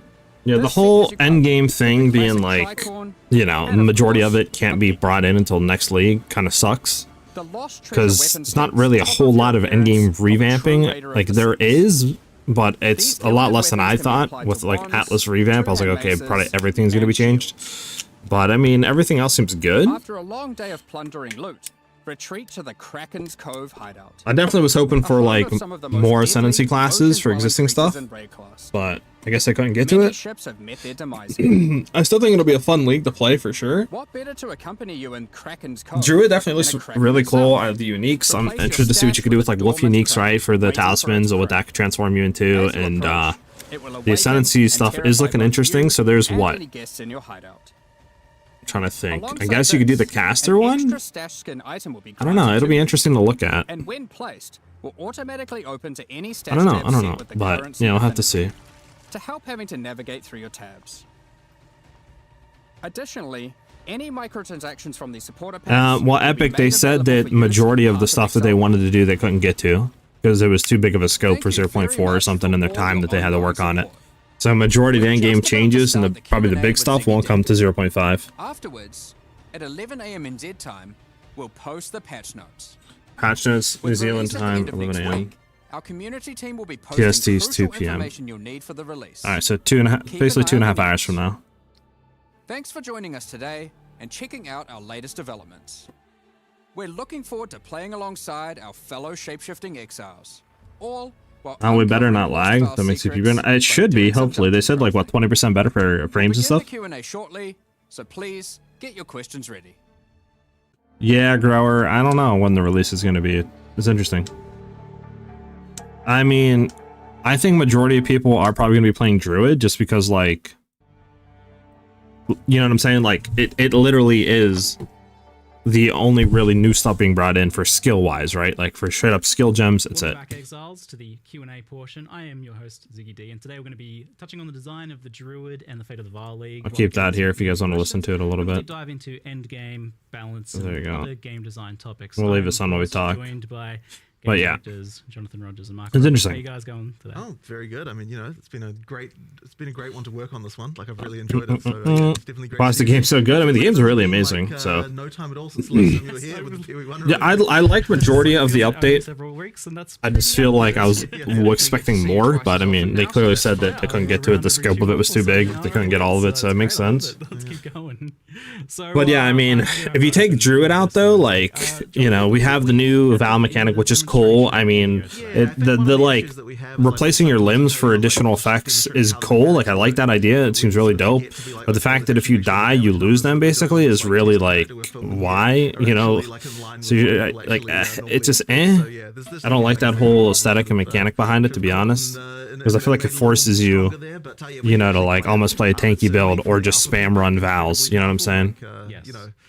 Like, I don't really like that. I feel like it should be permanent, or a way to, I don't know if there's a way maybe to like put them in trade form, so this way you could just spam them to get which ones you want, you know?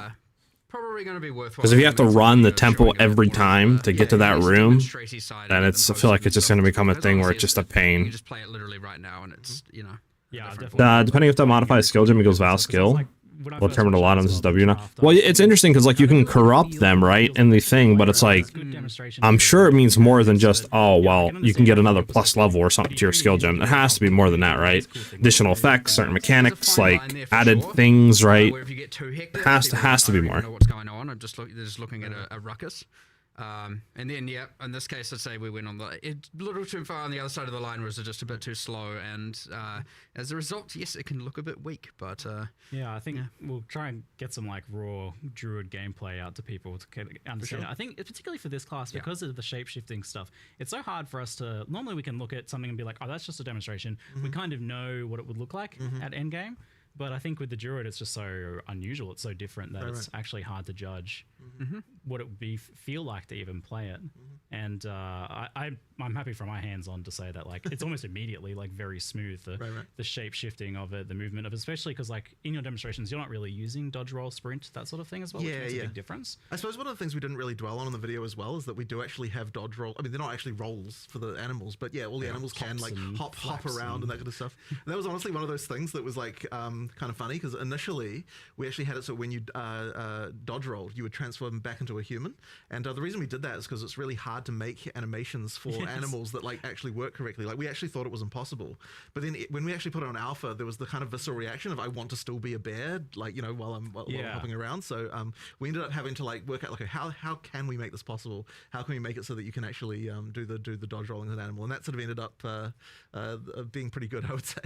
And this was like clearly the classist, like the hardest class to design so far, and it took a bit longer. Like, I think you were originally hoping to bring it out in a previous expansion. Yeah, quite a while ago. But the thing is with it is that it's kind of like designing 4 classes in one, because not only do you have the situation where like obviously we want to have synergy between skills and stuff like that, and we can like look at that in a normal class and work out what those might be. But with this class, people want to be able to play just as a bear or just as a wolf, as well as people who want to play like dual with a human and a wolf. I'm back. Sorry, Jesus. Okay. All the different combinations. So we had to kind of come.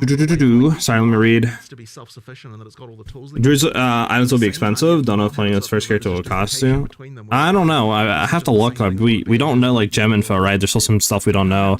I got to look at stuff for gem info, and the Ascendancy skills, we don't know all of it, right? So like, I don't know if Druid is, because you can technically do shapeshifting on anything, right? You don't have to do Druid. 0.4 out yet? No, 0.4 doesn't come out until December 12th. At 11 a.m. PST, I believe. Pretty mid-league. Don't advertise this as the endgame league and then not do hardly anything for that. Yeah, it's weird that they advertise as endgame and there wasn't a whole lot of endgame, but I think, I mean, they said that their scope was too big, so they probably wanted to do a lot more. They just didn't have the time, I guess, maybe with like, you know, the new league mechanic and stuff like that, so it sucks, but I think regardless, it's still a good league. It just sucks that, like you said, it was advertised as like a huge endgame change, and it really wasn't huge endgame changes. Or cheap bow action. We need patches for all the new skills. Yeah, exactly, Rocks. Can't really say. What am I going to play? I want to do Druid stuff, not going to lie, like Wolf kind of Druid. But again, I don't know. I need to look at Druid stuff because his thing's more spellcastery for Ascendancy skills, right? So it's like, I don't know. The wolf, I don't think is really gonna, you know, I think is attack based. I don't think it's spells. So it's like, it looks like to me you just want to combo Druid stuff, like the shapeshifting stuff. I don't know if you can fully play 100% all one form, or you know, it's the whole time. It looks like you want to combo it and other stuff. on 4 legs. Like So what benefits does Druid give to shapeshifting? Doesn't seem like there's an Ascendancy that'll help. It doesn't, nah. It doesn't seem like it, at least from what they showed. Each form technically Yeah, I don't know what I'm playing right now. I'm still thinking. So obviously you got the running fast as a wolf. Yeah, I agree with that, I Epic. remember exactly what the wyvern ones were. That temple will define a lot of how people feel about this. Yeah, the temple should be pretty interesting. It just depends. We gotta wait. Armor is applied. Hopefully we get more info in the patch notes on that. You know, there's a kind of, which is like honestly, unless you actually click the bear keyword, is like undescribed everywhere. It was even more than that, because I was just looking at There'll be a swordless league? Nah, there's no sword. Only new weapon is Talisman, which just allows you to transform into different, like, shapeshift forms, so Wyvern, Wolf, or Bear, and that's it for new weapon. Yeah, Ice Wolf looks pretty cool. So like it was really tricky to think, like, yeah, there was a lot of good QOL stuff for Endgame, but not, like, full changes of Endgame. So yeah, that's kind of like one of I mean, yeah, not requiring Delirium is really cool. It just depends, I guess, on if the nerf's taken out, right? Like, okay, no distilling stuff for Fog and Delirium, right? You take all of that out, the buffs to tablets, does that equate to what the bonuses gain from Delirium stuff? Because obviously, you don't want to take something like that out and then, you know, basically have a nerf to loot now. So I kind of like the Oracle type guy, but I also would rather play the Druid as just a Master of Storms type character. Yeah, I don't know. I think definitely a caster Druid is really cool. So one talisman, like effectively when you pick on a talisman from like Wolf, Bear, or I'm with you with the like transforming stuff. I don't really care for too much, but I kind of want to try it this time around. I'm just not too sure though. What skills you're picking and so on, but you can just use with that same talisman as many different animal skills as you would like, that just means that you've got that sort of free flowing, like, you know, trying out different stuff, sort of combo gameplay that we, you know, like to try and get. So you know, obviously there will just be a lot of people. I'm happy with the performance update. Yeah. Yeah, no, Performance is dub. I mean, league mechanic is dub, right? A lot of stuff is W's. It's just I wanted more endgame stuff. Like a simple, straightforward. Like I just want to run out. But like I said, I'm trying to think of what league start stuff to do, right? I was hoping for more ascendancies with other classes, right? Maybe Val skill gems or something to work with for maybe other stuff to see, but obviously we don't know if corrupting the gem is going to lead to, like, you know, a whole other effect of skills or what it'll do. We don't have new ascendancies besides Druid's ascendancy. We do have, what, new support gems, which might be interesting to look at. So, I don't know, maybe Wolf Druid? I need to really see the ascendancy, though. I don't... Maybe we could go back and try to look at that. So one of the things we initially wanted with the spellcasting, a lot of it's like over time type effects that, you know, so for example, with the... We'll keep this up, and we'll try to maybe go back and look here. I should get going.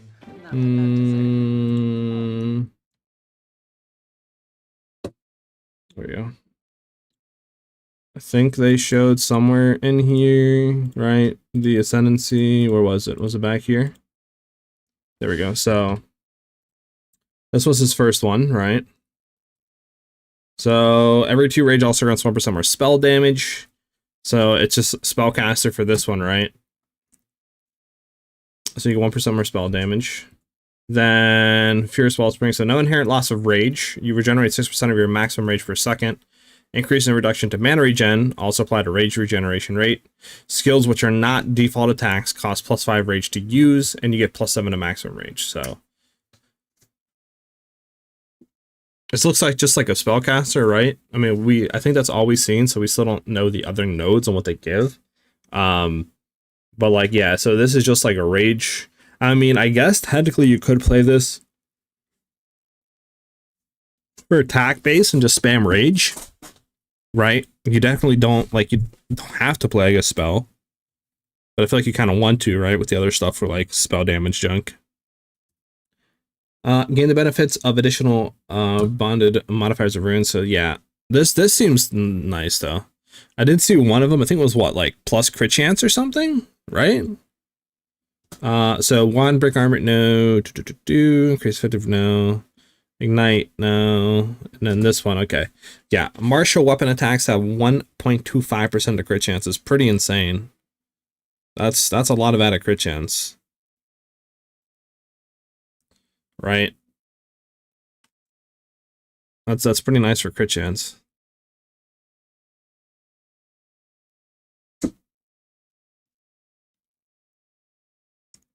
Yeah, something like that, Ben. Yeah. So like I'm saying, like, I don't know, maybe running this, right, as like a spellcaster?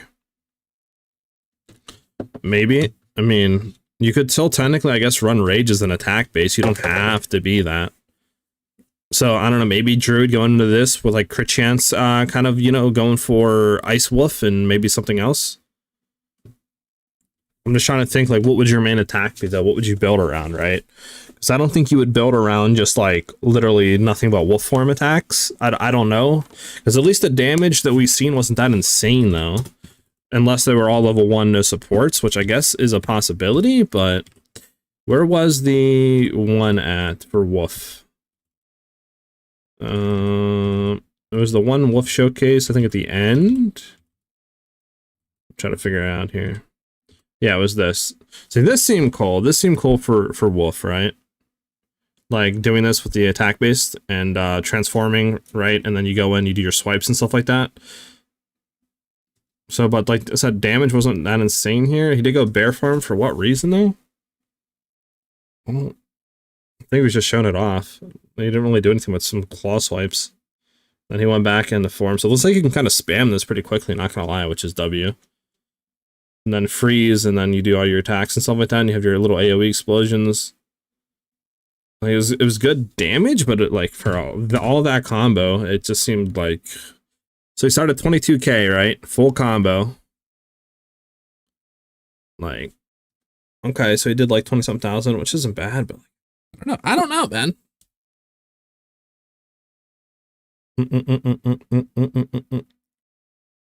Double plus berserk, yeah. Yeah, bear rage would be good. I'm just trying to see if you could play it non-bear. Like, I would like to do wolf stuff. I think they revealed majority of them. I think there was some of them that didn't, but I believe they said there was only, what, like 20 new stuff coming in, right? 20 new gems, skill gems and stuff, correct? For Druid? Or like the talisman or something? Yeah, tornado you can do. Tornadoes you can do. They didn't show too much on tornadoes, but you can throw tornadoes down. Well, Mark was showcasing temple section seemed decent. True.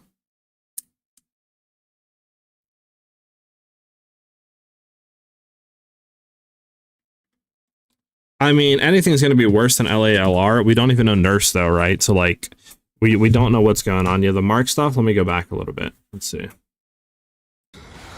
First, freeze your enemies with Lunar Assault. Then rake them to create as many ice fragments as you can. Gotcha. Then follow up with Cross Slash to generate a field of icy explosions to obliterate your enemies. Like... I don't know. If they're still alive after that, your pack of wolves can finish them off.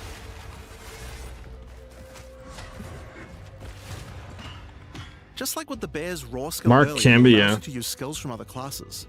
Yeah, I'm thinking that too, Spellcaster Druid. From other classes into. Okay, So for hold on. example, Do we get any information on that skill? Just like with the bear's raw skill earlier that allows you to use skills from other classes, Pounce is also a meta gem that you can socket mark skills from other classes into. So for example, you might want to try adding... What level were these skills, by Just the like way? with the bear's raw skill earlier that allows you to use I'm skills interested from to other see classes, something. Pounce is also a meta gem that you can socket Level mark 14, 18, skills from 18, other and who knows if classes they were that when So for example, they you fought. might want to try adding So freeze these mark are on level gems. Let's see the After damage. pouncing at an enemy, cross slash to explode the mark and gain extra cold damage for a time. Like the damage just seems so bad. I mean, no supports, I guess. Yeah, no supports. Using the Arctic Howl Warcry will allow you to add cold damage and chilled ground to any slam, while buffing your pack of I wolves. mean, there is a cut. I don't know. Is it copium now? Is it copium? Making it much faster to use your other combos. Like, bro, you got a whole combo white Finally, pack? the wolf also has the ability to call down the power of the moon to transform into an Arctic werewolf with Lunar Blessing. In this form, you move and attack more quickly and deal extra cold damage. Consuming Rage will extend the duration of your Arctic wolf form, so you could try a hybrid bear and wolf build if you want to utilize the skill to its full effect.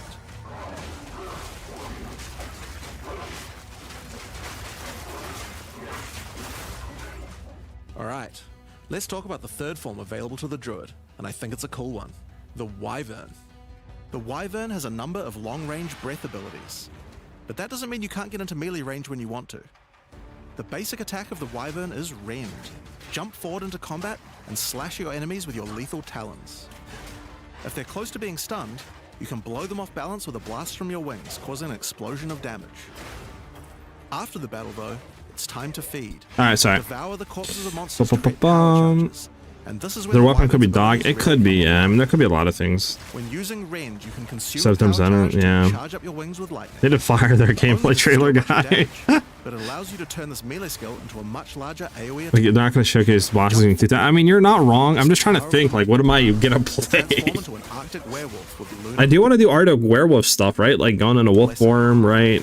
In the storm, you move and attack more quickly and deal extra cold damage.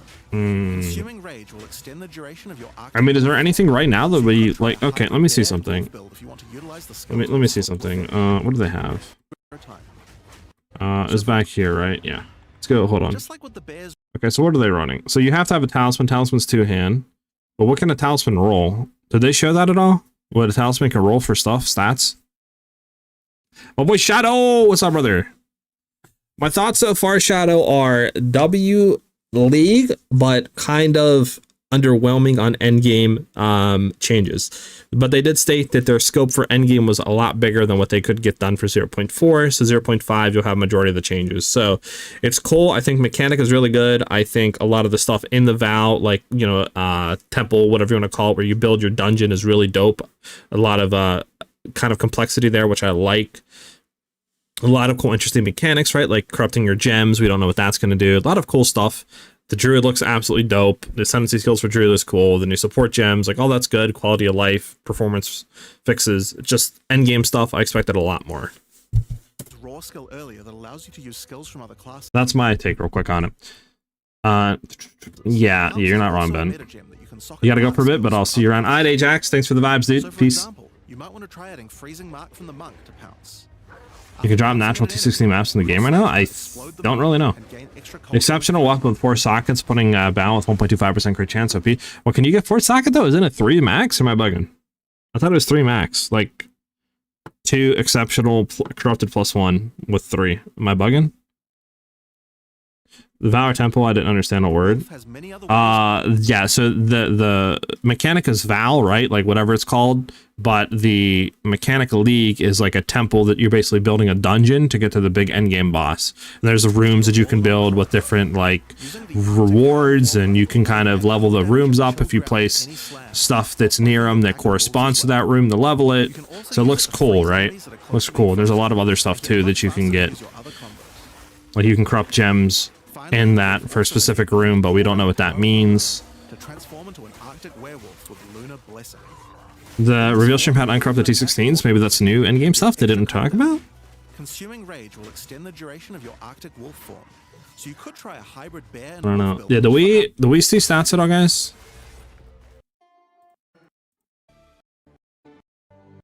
You will learn ferocious roar. We wanted to make sure that Okay, hold on. the Druid typically uses magical staves to harness. The Druid is our first high natural world. Okay. While the volcano is at skills you will learn is the ability to create small volcanoes. As a human, the Okay, Druid hold on. typically uses magical They staves showed to talisman harness the somewhere, powers of didn't they? the earth and the natural world.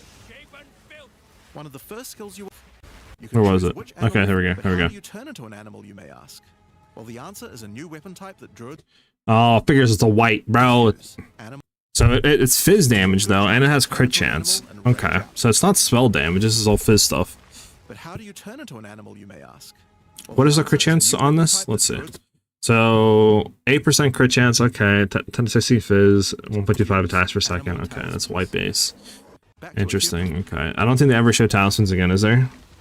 While in bear form, You could do Wind Druid Pock. You could do Tornado, there are a but lot of ways to devastating the I don't know if it'll be any good. There's not really too many. You know, you kind of got to combo it with some sort of element. ferocious roar is a war cry that empowers your subsequent attack. Mesic gem that allows you to socket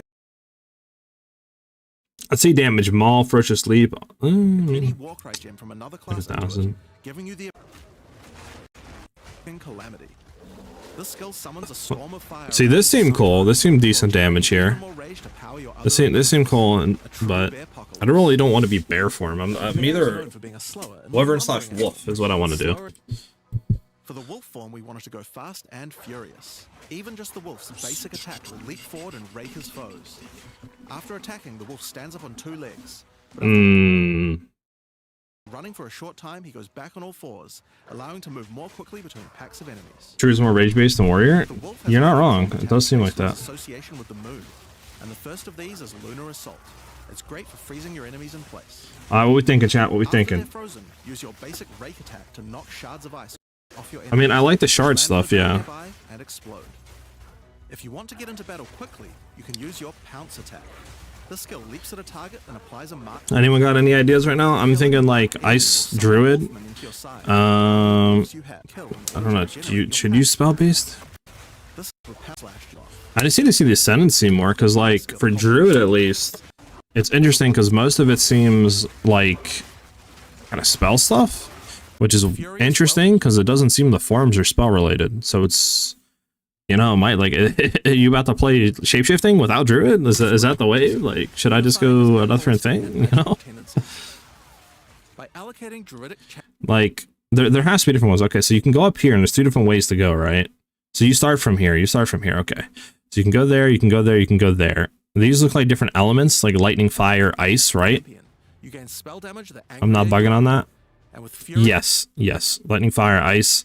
Again, we don't know what these do. We don't know what these do. We don't know what these do. So like, well, actually, we know what this one does, I think, right? Yes. So we know what this one does. We don't know what half the other ones do, though. These new mods unlock countless new possibilities for enhancing your build. You can also allocate Bringer of the Yeah, they did, and I don't think Ben. A walking natural disaster. They didn't. Spear Scepter Wolf, maybe? Storms of all elements rain around you, destroying all who would face. See, I mean, I like the stuff. It is a lot spell based, which I don't. I need to see the attacks though. This is the one that I'm like kind of confused upon a little bit. If you decide to follow this path by right? the skill yourself, do they show like any like actual skills for that though? Okay, walk the path not taken. I mean, who knows what the other ones are? I don't know. Hopefully patch notes allows us to see what the Ascendancy skills are. I mean, I like that you can open up so much more, what do you call it? So much more skills on the tree with this, right? Like this is definitely W. We just don't know what these do, right? Like it's kind of hard. I feel like right now, you know, we gotta wait for patch notes, I guess, but it's very hard to see what you can do, I guess. Because like if the shapeshifting skills are attack based, obviously I don't understand how the Druid actually benefits at all. I'm saying in there. For example, self-sacrificing allows you to be able to summon more minions by reducing. Let's see, what did they say? 2 skills for Oracle, Cluster Jewels, and the other one that being. What do you mean Cluster Jewels, Epic? Do you see something on the passive tree? I didn't. When you first become an Oracle, you'll notice over 100.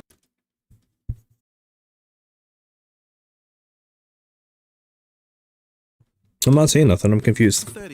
What did you see that I didn't? Appear in the Druid section of the tree. By allocating the unseen path, you use your power of foresight to learn from alternate futures and gain skills that would otherwise be unavailable. Walk the path. Is there just Cluster Jewels? For example, self-sacrificing allows you to be able to summon more. Oh, are you saying like all of these that you get on the tree are just like Cluster Jewels, like passive stuff? Is that what you're saying? Or corruption endures, which allows oracles to have a small chance to avoid death. Both the Druid Ascendancies offer interesting and unique ways to gain modifiers that no other class can. So we're expecting a huge variety of build possibilities from these. So you have the idea of which class you're going with, Druid or Deadeye. Striker, right now, funny enough, it's still up in the air. I kind of want to do something for, like, Druidish. I don't even know if I'm going Druid, though. I have to see the Ascendancies, because the shapeshifting stuff's tied to the Talisman weapon, which any class can use, right? So you can use the skills and all that. You can shapeshift. It doesn't matter what class you are. So I have to see the actual, not Deadeye, but the actual Druid Ascendancy skills. We only seen a few of them on the 2 that were shown. So I need to see if you can play those non-spell based and how the actual, like, you know, forms, if they're spells, if they're attack damage. I would assume attack damage because the talisman itself gives physical damage and stuff like that. But I don't know. It's 2 had a melee weapon too, I think. So this one's cool though. Like there could be some cool unique ones. Like we see this one, right, for what do you call it?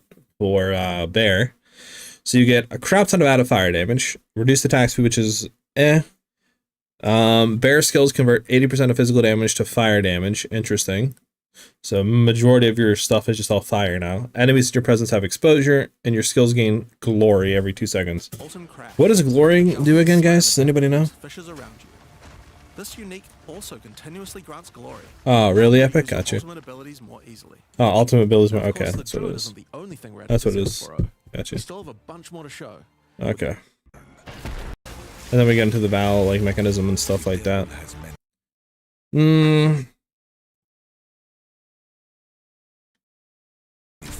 Yeah, it seems like it. Like, if each of these for chance to avoid death, where is it at? Countless past new image. More depth. Other Druid Ascendancy is the Oracle. The Oracle perfected the power of force. Appear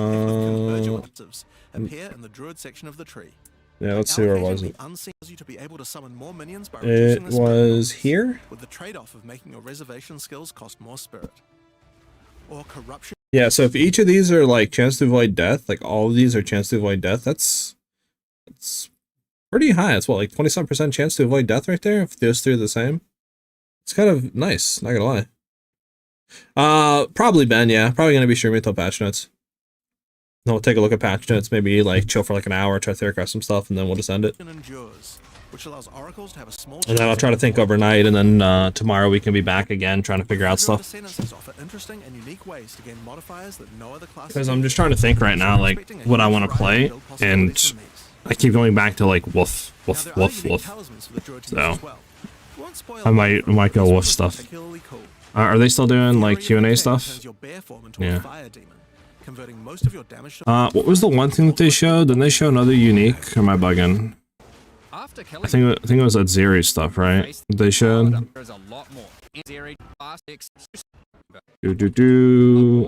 So yeah, this was the corruption thing. This, all by the way, was utter horrid. Like what even dropped here? You had some rarity twos. That's horrid. Horrid. Okay, modifies a corrupted skill gem unpredictably or destroys it. Interesting. Interesting. Interesting. We don't see what happens, does it? Do we? Fudge, man. What does that mean, though? And in many cases, new crafting opportunities. Right? Oh, we see rolling. That has to be some sort of skill gem stuff, right? Is this the first time we see it, Zeri? It was in PoE 1. So what does this one do? Armor gain 25% of life from hits in the past 8 seconds. That's if you throw it on your helmet. Gain armor equal. I got you. Body armor 20% of physical damage prevented, recouped his life. Boots, you lose 5% of maximum life per second while sprinting, but you get 25% increased movement speed while sprinting. Okay, well that just is maybe decent for a campaign running, but like... body armor, you recoup 50% of damage taken by your offerings as life. Gloves, one of your persistent minions survives with when an offering expires. Or you can throw in your boots where you sacrifice 10% of max life to gain that much guard when you dodge roll. Interesting. On gloves will revive one of your minions. Defeat him to be able to with another random mod. Alright, regenerate 0.9% of max life per second. So this is really nice. I like this. This is like Foulborn stuff, right? So you can throw uniques in. This is going to be really cool. I'm hoping this leads to more stuff, more build diversity and shit like that, but we'll see. Why didn't they make the different shape to get the attribute of the what do you call passage? That'd be good if they did. No clue. No clue. For example, this soul mantle. It gives you an additional totem, but lowers your totem's life and curses you. An amazing build like always. Hopefully, we'll see. I'll try to make it the best build I can, man. But also some amazing items. Yeah, choose same way, Ben. Now, one extra time. Improves the quality of martial weapon, caster weapon, or armor above 20% with a chance of corrupting it. Interesting. This button will allow you to... I like the that. last one I want to show you today is the flesh. Let me see the flesh stuff. Okay, so you cannot itemize this. Am I not bugging here? Aren't all these horrible? Increased on threshold dog, increased on threshold dog, increased curse magnitude, increased curse magnitude. Like this isn't bad, but none of these are really like wow. But guess they want to do that because you die with them, We asked which right? limb you'd like to replace. If you die, you Left arm, perhaps your right leg. Each limb can get a different right. If you set die, of you random lose it, right? bonuses, Let me so see. choose wisely. Maybe I After misheard. getting up from the table, try out your new limb. It seems to work fine, and even perform better than your normal one. Now, there is just one thing with replacing body parts.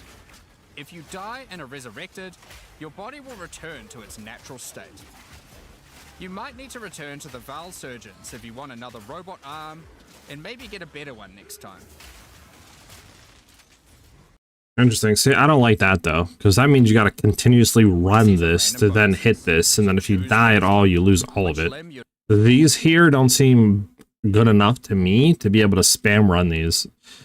Like, I feel like these should be way better. Maybe we got crap rules here. Maybe we can get different ones, but like these are 2 of the exact same ones for arms and 2 of the exact same ones, right? So like, hopefully they're better than this. If they're literally lost on death, you would think that they give way better bonuses.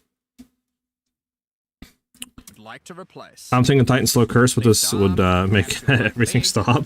You know, probably. Get a different set of random bonuses, so choose wisely.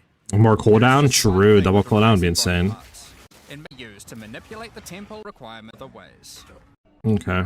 This one is special. Runes that can. So what can you do? Destroys an equipment item, returning any augments socket in it. Back out of an item of content for the endgame. Temples. You can generate a challenge that can you can do them later at your leisure. Ability to place the royal access at a fight. So then, yeah, this one. Spells which cost life gain 103% of damage as extra physical damage. See, that's kind of cracked. Then you get +2 level at all corrupted skill gems and stuff. See, that is gonna be really nice. Now I would assume when it says which cost life, you can just throw on life tap, right?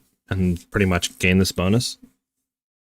See, this staff's gonna be great. I mean, I'm thinking Spark is probably gonna be insane with this, right? Like, this, probably a lot of other stuff. I mean, what do you guys think? Anything on top of your guys' head that'd be absolutely cracked as just a spell build?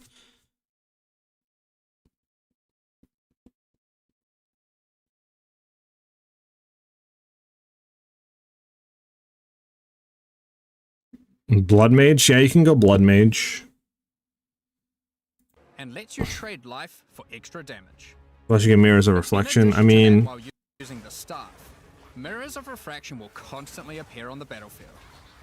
Any projectile you fire at these will split into a nova, and they can chain from one to the other. So, that's now for those. is there anything else other than Spark though, man? Anything else at all? Than Spark? Those of you who haven't seen what happens when a league is over, you can also craft the terry and make Well, this I don't really care about right now. to help with this, getting this kind of feedback. So to be clear, instead of increasing the number of monsters by 40%, they will instead drop 40% more items, grant 40% more experience. We have a large amount of content for endgame planned for 040, but unfortunately we just didn't get time to finish it. The scope was a bit too large, so we'll need to wait until 050 for that. But even just something as simple as like the Val sacrifice. Keep that here while we think and tinker. Normally, what we would have done. I'll play the nature spell combined with elemental and use that staff. True, but you know that staff's going to be absurdly priced. It'll be Spark build for spells and LA for attacks again. We have to wait for patch notes. I'm hoping that the notes, you know. That's kind of the stuff that we now need to do to sort of make it feel like you're not breaking like the world PoE 1 style. You know, betrayal basement. I don't think they put the thing out right. There's just a basement everywhere, like in the mud flats. Like, okay, you know, that just doesn't fly anymore. And also, like, we want to make sure that these things are way more believable. Right. Like you are actually convinced. You're like, you know, this makes sense. You know, I'm not just in a basement in the mud flat in a swamp. You know what I mean? Yeah, the Val is a very distinct thing, and it's very like tied to Act 3 as well. So I was a bit worried about like the tone of Act 1 with the Val stuff, but then like it fits in reasonably well. Like, you How long do we have to wait, boys, until what do you call it? Yeah, it's a matter of making it feel like until then later someone came notes? along, like some Ezomites went in there and they built some stones around it because they're like, well, what is this thing? And like, What time was it again for patch like, notes? how would the culture here have reacted to the fact that there was this ancient ruin from long ago in this location and that kind of thing? Yeah, okay, interesting. And you mentioned to me that this is the bar for what you want to be doing. This is the quality level for what you want to be There doing. we go. Like, 2 p.m. PST. Yeah, it does sort of. I would say here, That like, is the 5. like, the amount of content that a league needs. 5 actually p.m. be good. East. Like, you know, obviously, when we did 020, the league was a little bit like, you know, it was just the Asmerian spirits, and like, I mean, it was a league. 5 p.m. East until have, like, patch the depth of notes. content and stuff that you needed, and then with 030, I think we did a lot better. Like it came a lot better, but I still don't think we quite got there in terms of That was like the, PoE 1 level kind of. yeah, and then this one here, I think, like, you know, you get up to the level of quality that we really want to be delivering in PoE 2, like, you know, post release and everything, and like the kind of the amount of content you need for a league. Like, it needs to be quite sizable and good, and it did take a lot of effort, but I think it's worth it because you sort of shows you what we can do when we. Yeah, I was gonna say that's like a high bar that you've effectively kind of like locked in committing to Right. for expansions. Well, hopefully I don't come to regret it, but you know, it's well, and honestly, the scope did explode a little bit because when we, I think that one of the things, so when I initially designed the league, I was kind of like, okay, we're going to have like some limited number of rooms. We kind of spec'd it out, and like we, you know, each one will have a few some levels, and it kind of 0.4 stuff seemed down here, huh, guys? Really, in the context of PoE 2, it's like, well, if you're going to spend effort to upgrade a room, 0.4 stuff down here, it huh, needs to guys? feel meaningfully different and have meaningfully better rewards and all that stuff, and it pretty soon expands into like a really huge list of like different combat encounter mechanics and different like crafting mechanics. You see, we're gonna have bionic arm, legs, torso, and heads. So Everybody many together new looks rewards like and things 7 item and slots. just in the temple, it's crazy. Like, you know, I seen that surf, but I don't know how cramped they are since you lose them on death. and all that sort of stuff. I mean, you know, we could They take some will. inspiration How long from do the you one, think before they will the nerf something this version, you know, league? the double fix and stuff, No but clue. we had to make it work To be in the honest, I mean, they context. nerfed stuff before the league even we- came out last yeah, time, there's a lot 0.3. there. So who knows? Yeah, I've followed your progress with designing this one Yes, from well, the very beginning. The All right, funny so thing we is have that it actually came Ice- from a game that you recommended that I play. I wasn't gonna even What are we say that. thinking, so, like, you recommended Druid? I play this game called Loop Hero, and I really enjoyed it. And then, I mean, everyone's going to think that the game. So we have like Ice Wolf, Druid. What else? What other ascendancies like or classes you think would be good for this, guys? For Ice Wolf? So good because I told you about that game and then it was like a week later or something. You sent me a message like, "Hey, I've made this little program." Yeah. So I prototyped up like a thing that for what would become the UI for Incursion. And then it's funny because this is like the first we league I've have actually personally done code Ice on in like quite a long Shot. time. You really got into it. Yeah. Because I mean, it was a real fun, just like evening thing to like go and just like, you know, Shot work on nerfed, this design. and One of then the you great could things about doing do that is that I got to make so many design Ice Shot, changes just in the Dead course of, Eye, like, Ice Shot. of writing it, like which I don't think necessarily would have gone exactly the same way. if I was Amazon, doing it. So, yeah, that was really fun. And you know, just make a plethora of and others. The back of it is like the code that I wrote, but obviously the UI of it is like a whole Ooh, thing. That Amazon. worked on, made it look really awesome. But yeah, that was a lot of fun. Yeah, what is it like about this one that grabbed you so much? Because you got so involved and so personally like working. Titan Bear will definitely be a thing. I just really enjoy this kind of like True. I guess for maybe like a tanky side of that things. dungeon design thing is just a really fun thing for me. Tile placing is Yeah, good, right? it's always it's really fun. Love a good tile place. You know, and I just like coming up with all little ways that they can interact and that kind of thing, and you know, try to make Maybe Werebear, maybe. Just trying to think. Like if we did Ice like Wolf. iterative design where you're building a I mean, we need to. run I guess it wait for it's a patch small notes, one huh? first, Can't really and do then anything until probably- patch notes. You're still kind of building on what you're doing each time. Yeah. It's like a weird kind of like roguelike-y thing without being a roguelike Well, itself. guess we could just watch this for a second and talk. So with that design then, I'm curious, like, Oh, does that, Wolf like, it, fully right? reset at some point, like for example when you kill that Siri? Or... It's kind of hard to say something like we just don't have, right? What do you think? Defeat an architect, quite a lot of the temple gets destroyed. So there's this kind of destabilization thing. So it goes back to not the start, but kind of I think it removes like 2/3 of the rooms. There's some number like that it gets rid of at that point, and then you kind of have to build up again. So that's just. Porcelain Ring and Ice Herald. I mean, when you for do Ice those Wolf, options, you're getting like new reward rooms and things to play. So it's going to maybe. be goals, and then you have to work. We just don't know patch notes though, and right? Ideally, those reward rooms can be rewarding enough that the benefit of Roll the 3 Dragons mod to be broken. True with the new like Val stuff too. Like basically Foulborn junk, corrupting uniques, getting different things on it. Might be pretty cracked. So, but yeah, I mean, you could technically run that. I just don't know what we know about the stuff like. Getting added on by each room, and you can place quite a lot of them. Yeah, you can. Yeah. Do you foresee people building out like a huge temple and then kind of not having it decay as much as possible. Yeah, like I mean, it's absolutely intended that you'll do that. I mean, once you've defeated Zeri enough times, you've got the uniques from there, and you've done like other things like that. Then you absolutely will like probably want like for ultra end game play when you really want like the most challenging stuff, and you're just like looking to get like as many double corrupts as you can. Gotta wait for patch notes to really tell what's going on. Large and, We're about an hour and a half out for patch notes. The stuff that would cause it to destabilize. Those gains is extra cold damage. True, Surf. It'll only pull you back. I can't remember the exact number of rooms, but there's some number of rooms that go away when it's quite full, and then we just don't know what stuff is or really any of the skill gems or the talisman. Because one of the things we were sort of concerned about is that there is some. So like I don't know really what the skill with, right, or their like tagline or how much extra damage is this, you know. We wanted to make sure that this was not the case here, that it actually does scale enough into the end game. Okay, so like designed to be pretty. Yeah, I mean, I would assume it's nerfed. It actually. Pretty hectic with all those mods. With how did they? Well, I mean, we could see on the tree, right? See if the tree is nerfed. So for example, at the start of the game, you can only. Yeah, I do say it's Surf. I feel like Temple is as significant as that Atlas itself in terms of investment. Probably, man. But we will have to see. I think we have it that eventually you can do 60 maps and then temples, and then 60 maps, then temples. If you want. So if you want, or you can do 6, then a temple, then 6, then a temple. So you can effectively start anywhere 10 runs, in between. 10 runs if you want. I feel like with these things, like now I keep seeing like, you guys have thought of it. The problem. Well, the thing is, who knows, Surf? They probably won't. They probably don't have that. For example, the whole like taking the currency away from the temple instead of having to craft inside the temple thing. Yes. Like that's just a hard learned lesson from PoE 1 where you just need to. You say we thought of it, and I have, because I'm just going to bring it up. But like, see if anything's on Reddit while they're talking. And this is something that I'm on the fence about a little bit. Personally, but yeah, the thing with the killing Architect and Zeri, destroying a bunch of the temple, creating that clash of either farm temple or farm boss, can be quite a divisive thing.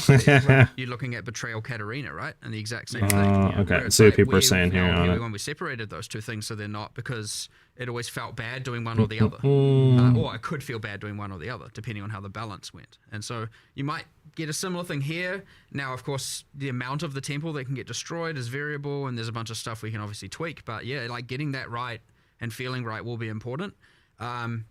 It's honestly hard to say if it is right now, but it's a thing. We say we've thought about it, but it can be very easy to see that and be like, hey, they're doing the same mistake we made last time. Which so we focus on endgame and almost got nothing. Except, depending on we're extremely wary of the 40% reduction of monsters with 30% more loot. Not sure that's going to feel very good once you get character fully online. I mean, I agree with. Who knows? So, yeah, that's true. We've thought about it, but it can. I could see, because I was just thinking about it, going, I reckon people. Support gem that lets me in. Got you. The idea that it's like, hold what happened? on, I can't farm the bosses. There you go. I either have to pick bosses or pick temple. Nothing on Ignite or dots being buffed. Hopefully in patch notes we get that. Waiting to like adjust it as needed. Falmore Megalomaniac, chill. I mean, even if again, it's. We'll have to see. There might be crack stuff. Specifically, as you're talking about, that's the type of gameplay that is hard to test internally. Yeah. Because how can you do just like you can't really test like what is weeks of grinding gonna feel like? It's yeah. So I expect us to maybe we hit the sweet spot. Who knows? Hopefully, but I could imagine that this is a thing that gets adjusted for sure. Yeah, so you've made the like the ability to sell like the corruptions, the double corruptions as an itemizable thing you can just take away and sell. Is there any reason to like itemize the temple like we did in PoE 1? Nah, so that was really more of a band-aid solution in PoE 1 because we don't so new Ascendancy Endgame editions I got. I prefer that the temple is your temple and that you don't sell them, but just that all the rewards are the things that you can trade. Like trading the rewards was the reason why I did our temple itemization in the first place. Just making sure to design the stuff in a way that can be take back that you can take with you. No need for the band-aid in the first place. Yeah, exactly. There's some really basic crafts that like your classic exalted orbs and stuff like that. Mostly honestly in the campaign. Yeah. And this is so when you're doing the temple, you're getting not just the opportunity because obviously double corrupted mods, remove negative, add 2 mods to unique items. That'd be insane if that's the case. I mean, Varlobs aren't even in the game at that point. Yeah. So you have this thing where it's like, well, you don't get a lot of. I'll be right back, crafting. guys. Now, I'm there are gonna still go rewards, let my there is, dog out real of quick. course, all of that, Give but me there's like a also just minute or basic two. crafts like exalts and Just regals and enjoy stuff. old Stuff you Jonathan can just while he throw on talks. your Be right gear. back. Now you can't take those, and that is an intentional decision so that you feel like you're actually wanting to use it on your gear in the campaign and as you're progressing, and you're not, because if you can take it, most of the time you're just going to hoard it for in-game. Right. So it's those things to make the early game have more crafting stuff that you want to just use right there. Yeah, that's the problem. Like, what stops you from just like keeping your results until end game? Yeah. You want to use those patches then. You'll see those and go, I want to take that home, but just use it. Yeah. You know? It was a substantial buff to campaign crafting from my experience of messing with it so far. It's like you basically go in and there's like 6 crafting rooms, and you're like just going on a little crafting spree of like upgrading your gear.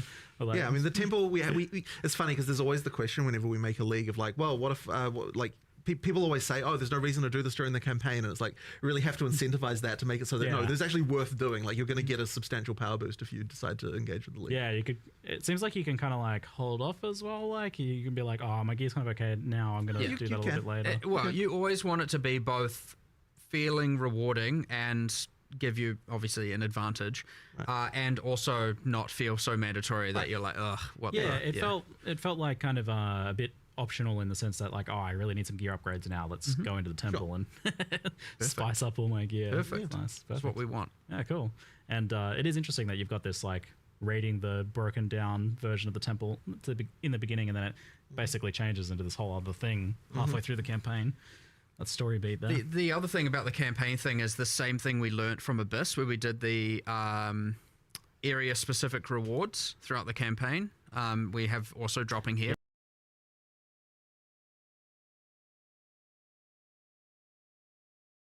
From the in-world encounters. So even if you're not doing the temples, doing the in-world encounters can give you that extra drop per area. It seems like on the back end, maybe you've kind of taken what Abyss was doing and almost shifted it over. Yeah. There's some modifications, but it's the same kind of thing. Well, we've effectively got our, allocated amount of rewards and crafting and stuff for what a league is allowed to do and should do, and we're just trying to make sure that, it fulfills that it fills that budget, so to speak. Of you're getting a lesser jewels or bin keth or something like that, kind of similar to before, which is good. But yeah, I was definitely, that was a huge thing with Abyss. I thought that was like a really good improvement to campaign, so it's good to see continuing with that. Then it felt pretty successful as a design decision. Nice.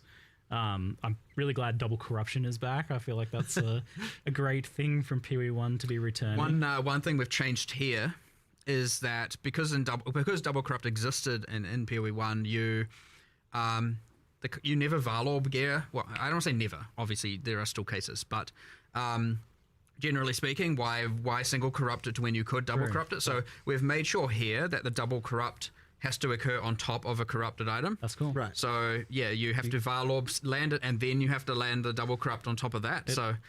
Oh man, it almost feels like you're in some cases risking something even more, because like you've got that really high-end unique with like a really good corruption already, and now you're risking that. You're not just risking a blank item on a double corruption. So like it's a heftier risk now in some cases. I like it. That's the Val spirit right there. Like, oh man, this thing's already worth many, many divines at this point. I was like, oh no. Some good streamer moments. So.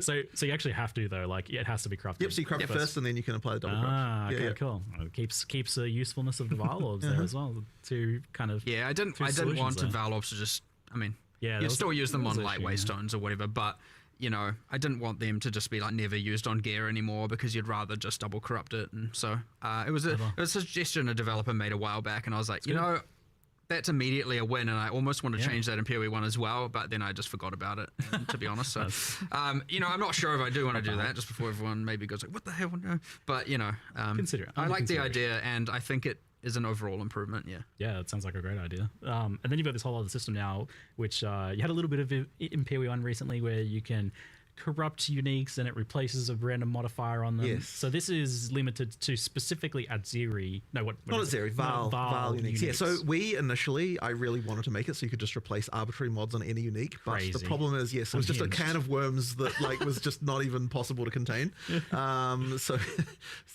Basically what we were like, okay, is there still a way to do this that's like not going to be quite so crazy? And then we were like, okay, if we can pick a subset of uniques, and we ended up going with Val uniques, for obviously thematic specific reasons, then we can sort of make sure that like while it's still crazy, like there's still sort of insane interactions, we can kind of at least have somewhat of an understanding of what happens. But it does truly work where like it picks a random mod that's on the item and then replaces it with another random mod. So yeah, you can create some. You can use it on non-val.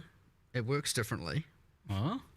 I don't know. This is news to me. I didn't actually know that. What is that? Excuse me? I think it's similar to Ancient Orb in PoE 1, so it like re-rolls. The idea here is like it's meant to work on these Val items because they've been like incompatible item infused with royal bloodline blood, and so it's like the way it works on Val uniques is different to just random uniques. Where it's like, hold on, it works a bit more chaotically here, and you know. Just changes the item entirely to something else on non-Val. So, and I only say that because obviously it's pretty bad to be like, I have to have a Val unique. I'm back, boys.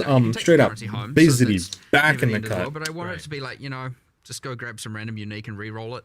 Yeah, using it on the Val uniques is like quite cool.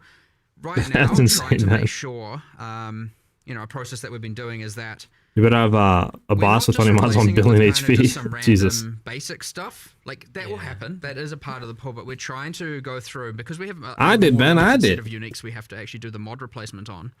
I want to make sure we're actually thinking about, for example, the Xerxes body armor that has like Soul Leader, and it's like a level 39 base type. Yeah. And I'm thinking like this is a tool we could use to make that more in-game viable.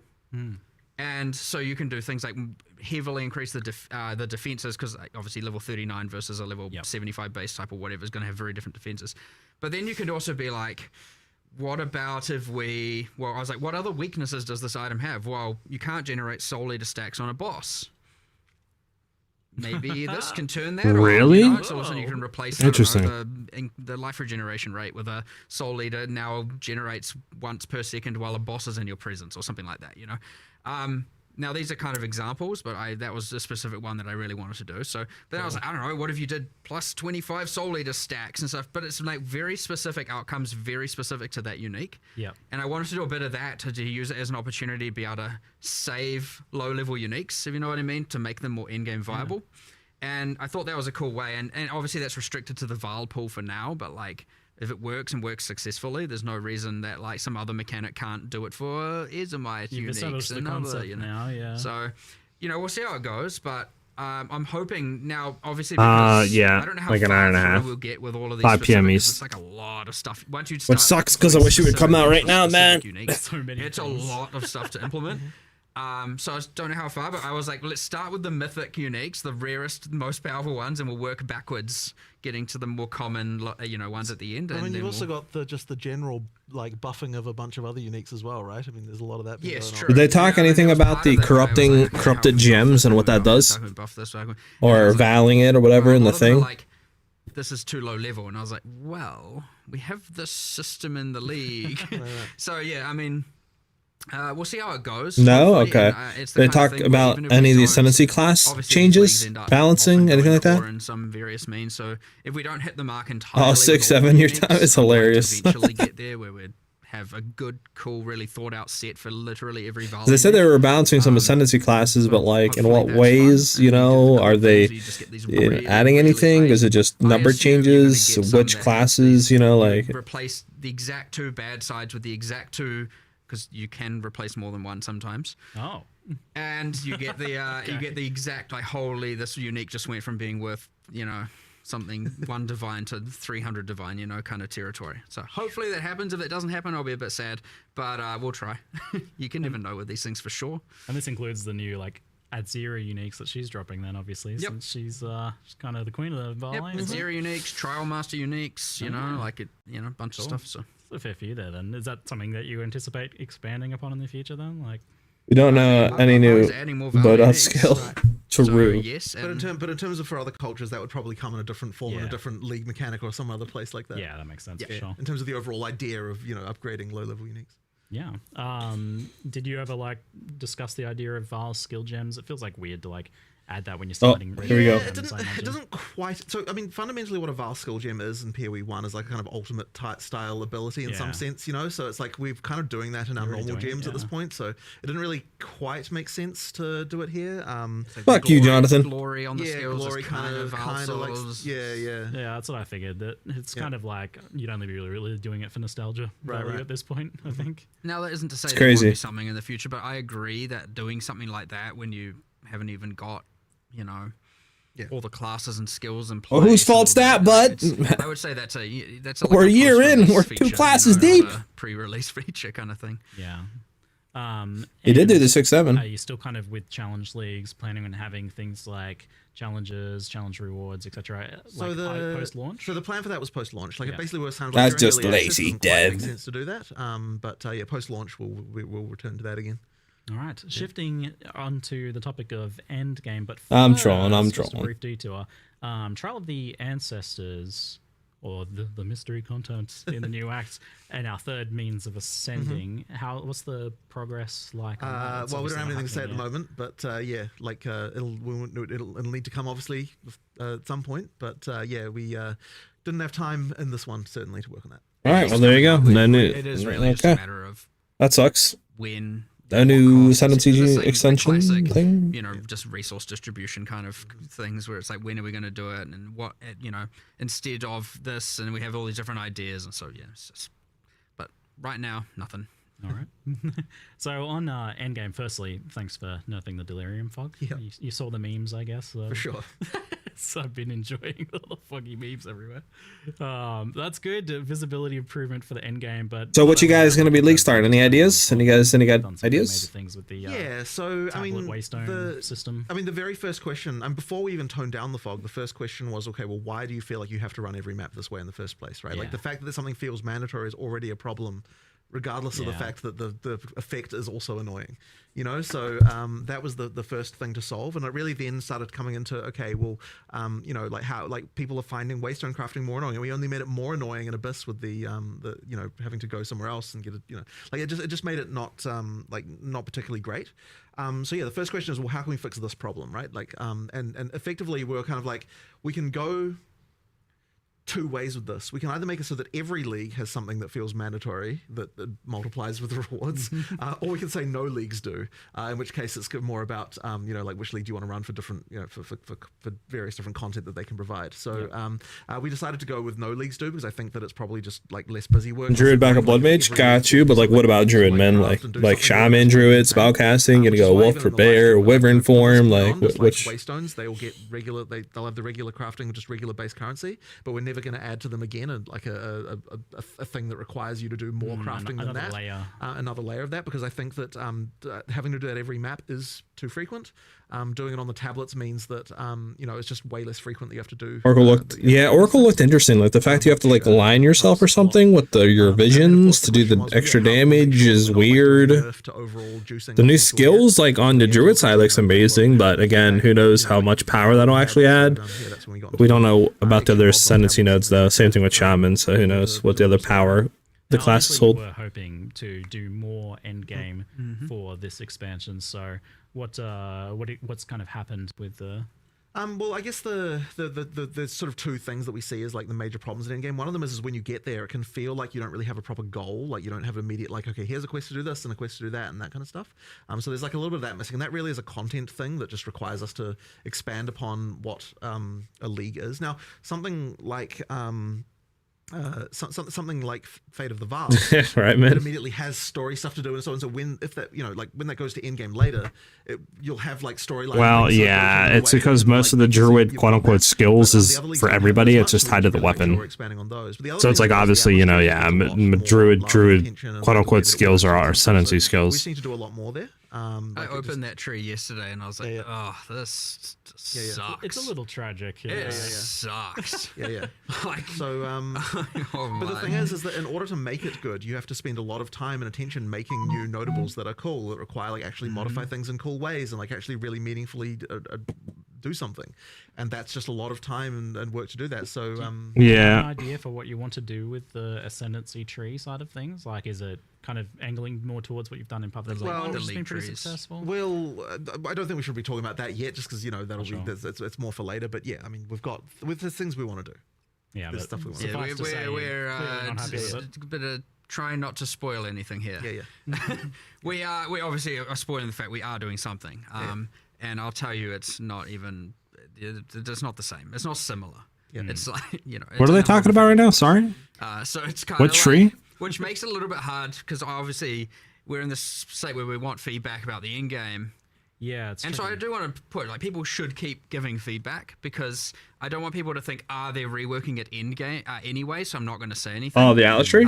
Just in case you never know. There's also different parts of the end game that kind of are like independent of the just things like how the Atlas tree works. Yep. So But yes, that tree is effectively going to be completely reinvented. So it's that will get a full drastic change, and then the something that like PoE 1 with the whole complete your Atlas being a very clear, very obvious goal. You just complete all the maps and you get your Atlas is complete. And then there's heaps more beyond that, of course. There's all the boss farming and all the different progressions and even that has like multiple quests throughout the main quest line with the different pinnacles and all that. We just don't have any of that really. It's just immediately into this infinite unguided adventure. And there's a little bit of things with the corrupted zones and bit of that and like, the burning monolith but it's still mostly unguided. You don't really feel like you have like, I've completed the main thing. Now I'm going to farm, at the moment. It's pretty unsatisfying, I'd say. So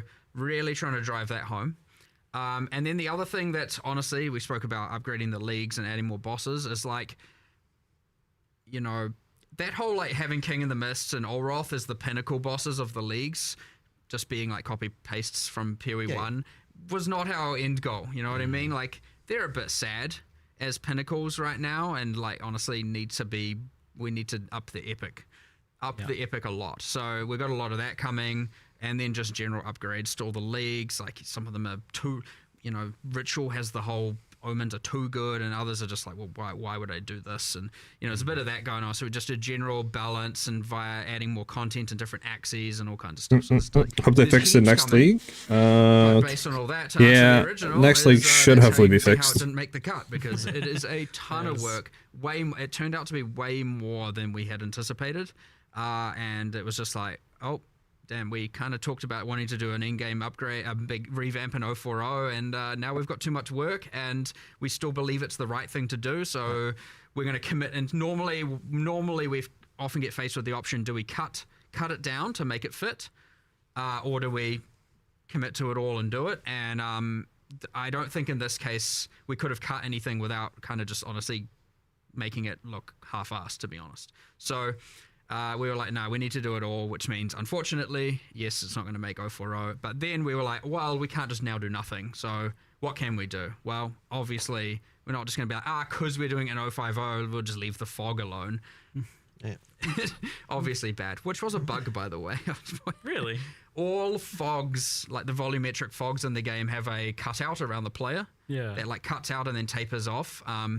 And all fogs in the games, there's multiple different fogs, had it except for Delirium Fog. It was the only fog that didn't have this. So that was, well, like, we can start there by re-adding it, and then we'll iterate until we feel like it's about kind of sad when you look at anything, nothing, like, oh, damn, no, it's just broken the whole time. But either way, like, a player doesn't know if it's broken or just intended, so obviously fixing it is the important thing. But yeah, I know there's that guy on Reddit doing a post every day, and they can finally rest. Thank you for your service. Your watch is complete.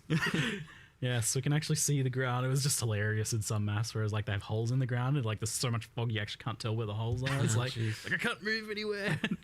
It looked a lot better from the footage, so it's a big improvement for sure. So you mentioned that, but there was also another kind of key change that you wanted to make sure to get in this one, and that was the kind of like monster density getting swarmed issue. Yeah, that's a very interesting one because so when we were doing 031, this was actually already a thing that we were tabling and talking about. But we kind of thought that players probably wouldn't like it because the like monster density can be a very touchy thing, right? But the funny thing is that what we found was that even after we what we actually sort of heard more was like, oh, we actually liked what the improvements were early in game, and we actually would wish that the rest of the in game was more like that. And we're like, okay, well, if that's the case, then like the main thing we have to do is not like nerf rewards, make sure that experience gain doesn't get lowered or anything like that. But overall, we don't necessarily need as many monsters as what we were having in the top. And I think this is actually going to also just generally improve things because it makes when monsters have more life like that, it makes more builds viable. Because like there's obviously a point where like once you can one hit everything. Then there's no point in like you might as well just go for whatever the fastest thing that could do that is, right? Yeah, the lightning speed. Right. So effectively, by making it so that monster life's a little bit higher as you get up there, it sort of actually means that like higher damage builds become more useful. The need for having to target so many enemies goes down. Exactly, and thus right. You aren't just now funneled into. So as long as loot's the same, that's fine, like but things that are less AoE reducing more, like, mob monsters density just sort of is... want AoE, sort of clearing, I don't know. like That's why nobody was doing damage in the wolf, in the Druid showcase. Everything to target quite so many things.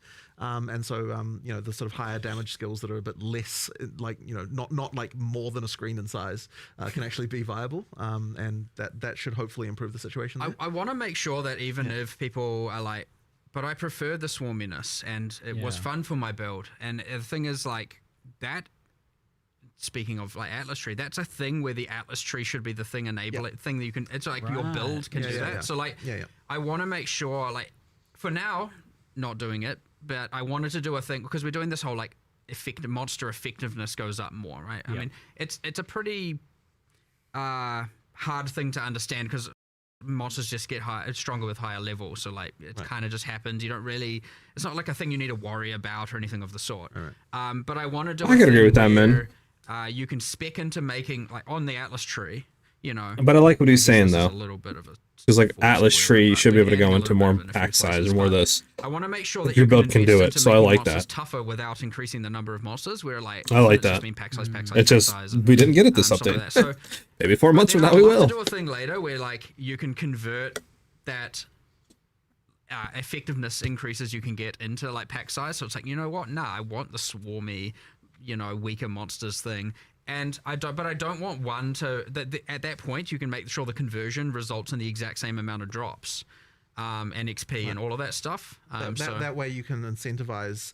Well, you don't incentivize one or the other, right? Like it's more about what your build is, what you'd prefer, rather than being like everyone has to have most pack sizes possible. Whereas right now, pack size is just a straight up multiplicative drops XP scaler. I mean, obviously not for rares and bosses, but it is and for a lot of people, it's a multiplicative fun scaler.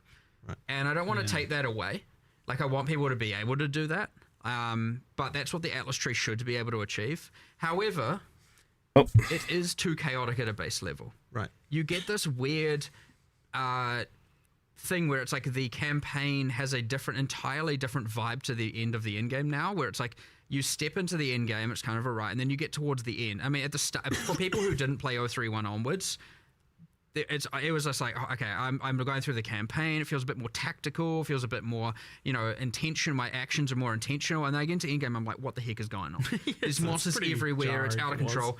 And so obviously 031 alleviated this a bit, but it is. I don't want it to be that there's this feeling of there's 2 games there. I want it to be that you build that extra layer, that you change it through your Atlas Tree and through decisions you make for the endgame, as opposed to it just being inherent.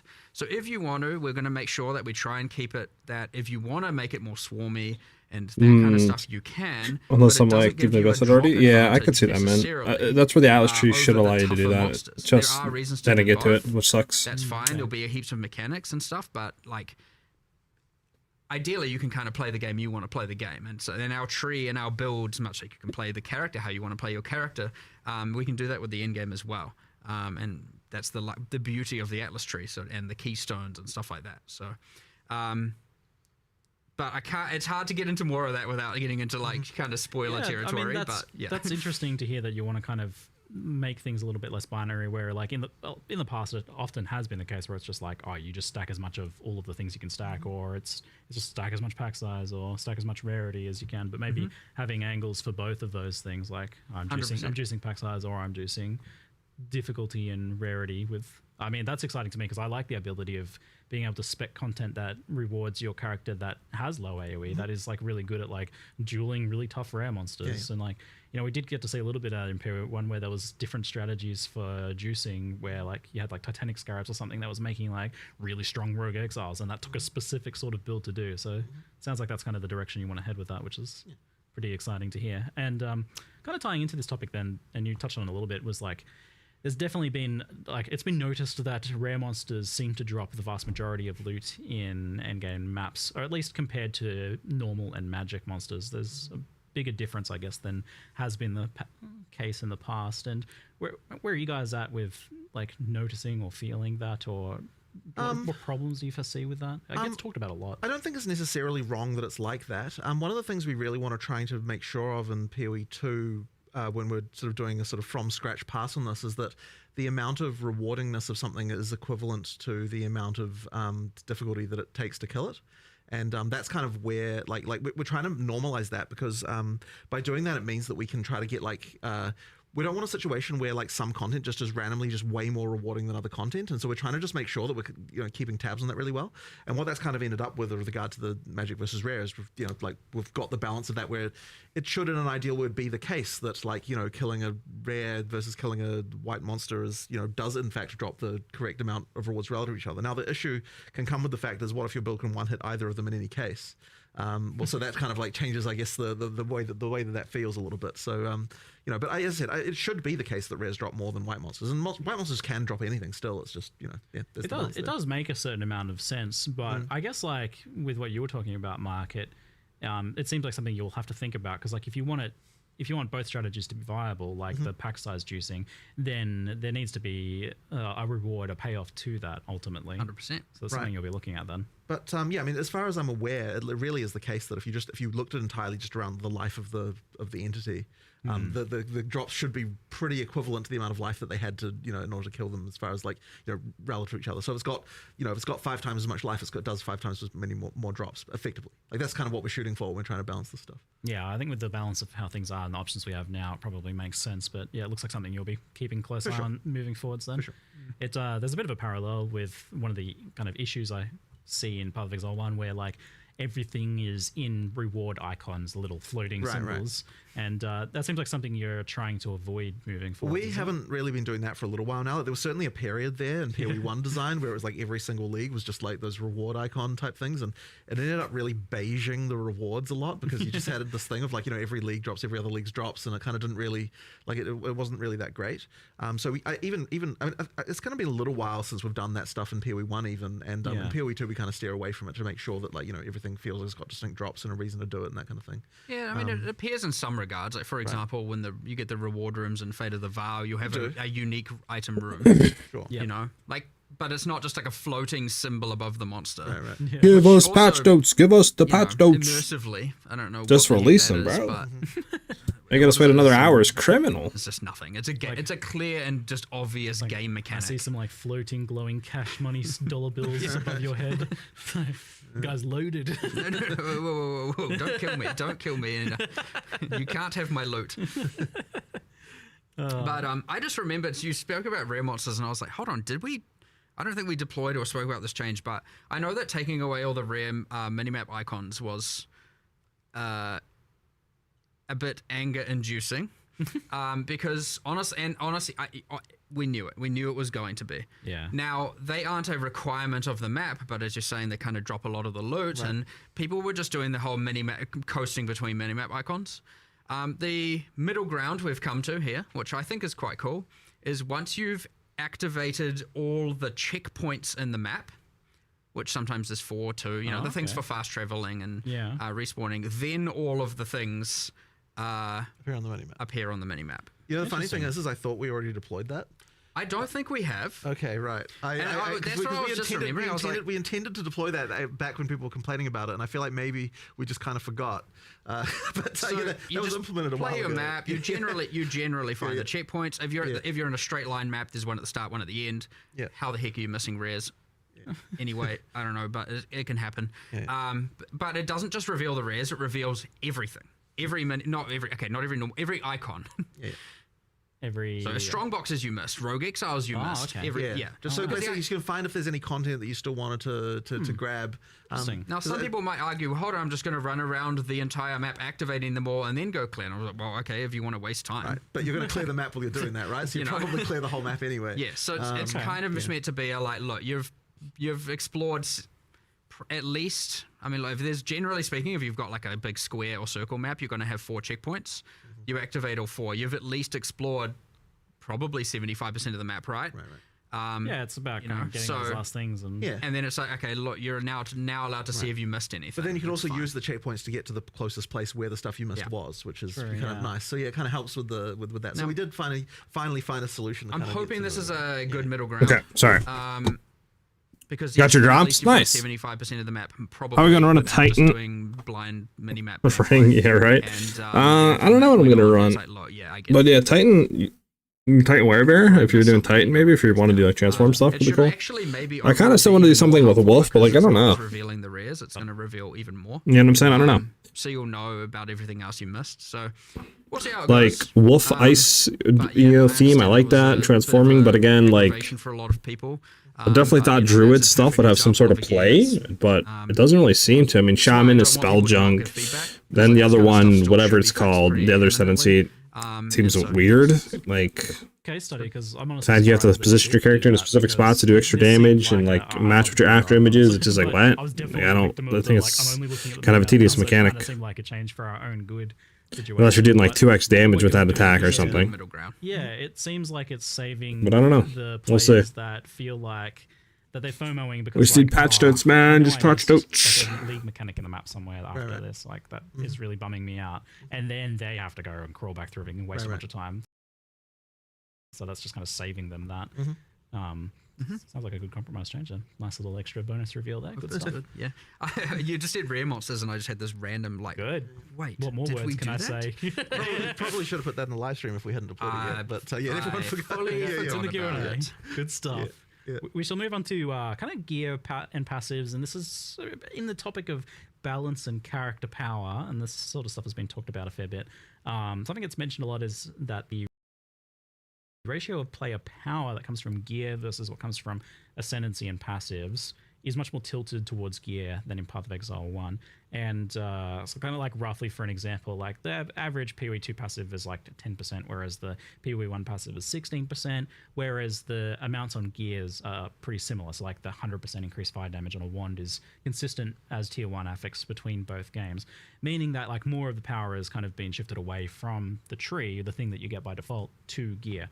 So this seems like a conscious decision to make gear more powerful. Is this something like you've thought about or made like specific strides towards? Probably the main thing that we wanted to do in PoE 2 was make it so that the tree is more like we're trying to be more stringent about how the tree is multiplicative with what your gear does. That does make gear more important. I wouldn't say there's necessarily been a thing of like necessarily wanting to the amount of power overall that you get from one or the other is more unbalanced, but it's just making sure that like when you are using the tree that it's specializing your character more towards what the bonuses that your gear is giving you to kind of make the two things together like be sort of important to be thinking about both. So that was kind of our primary goal, but I don't know if you've got a different feeling about any of that.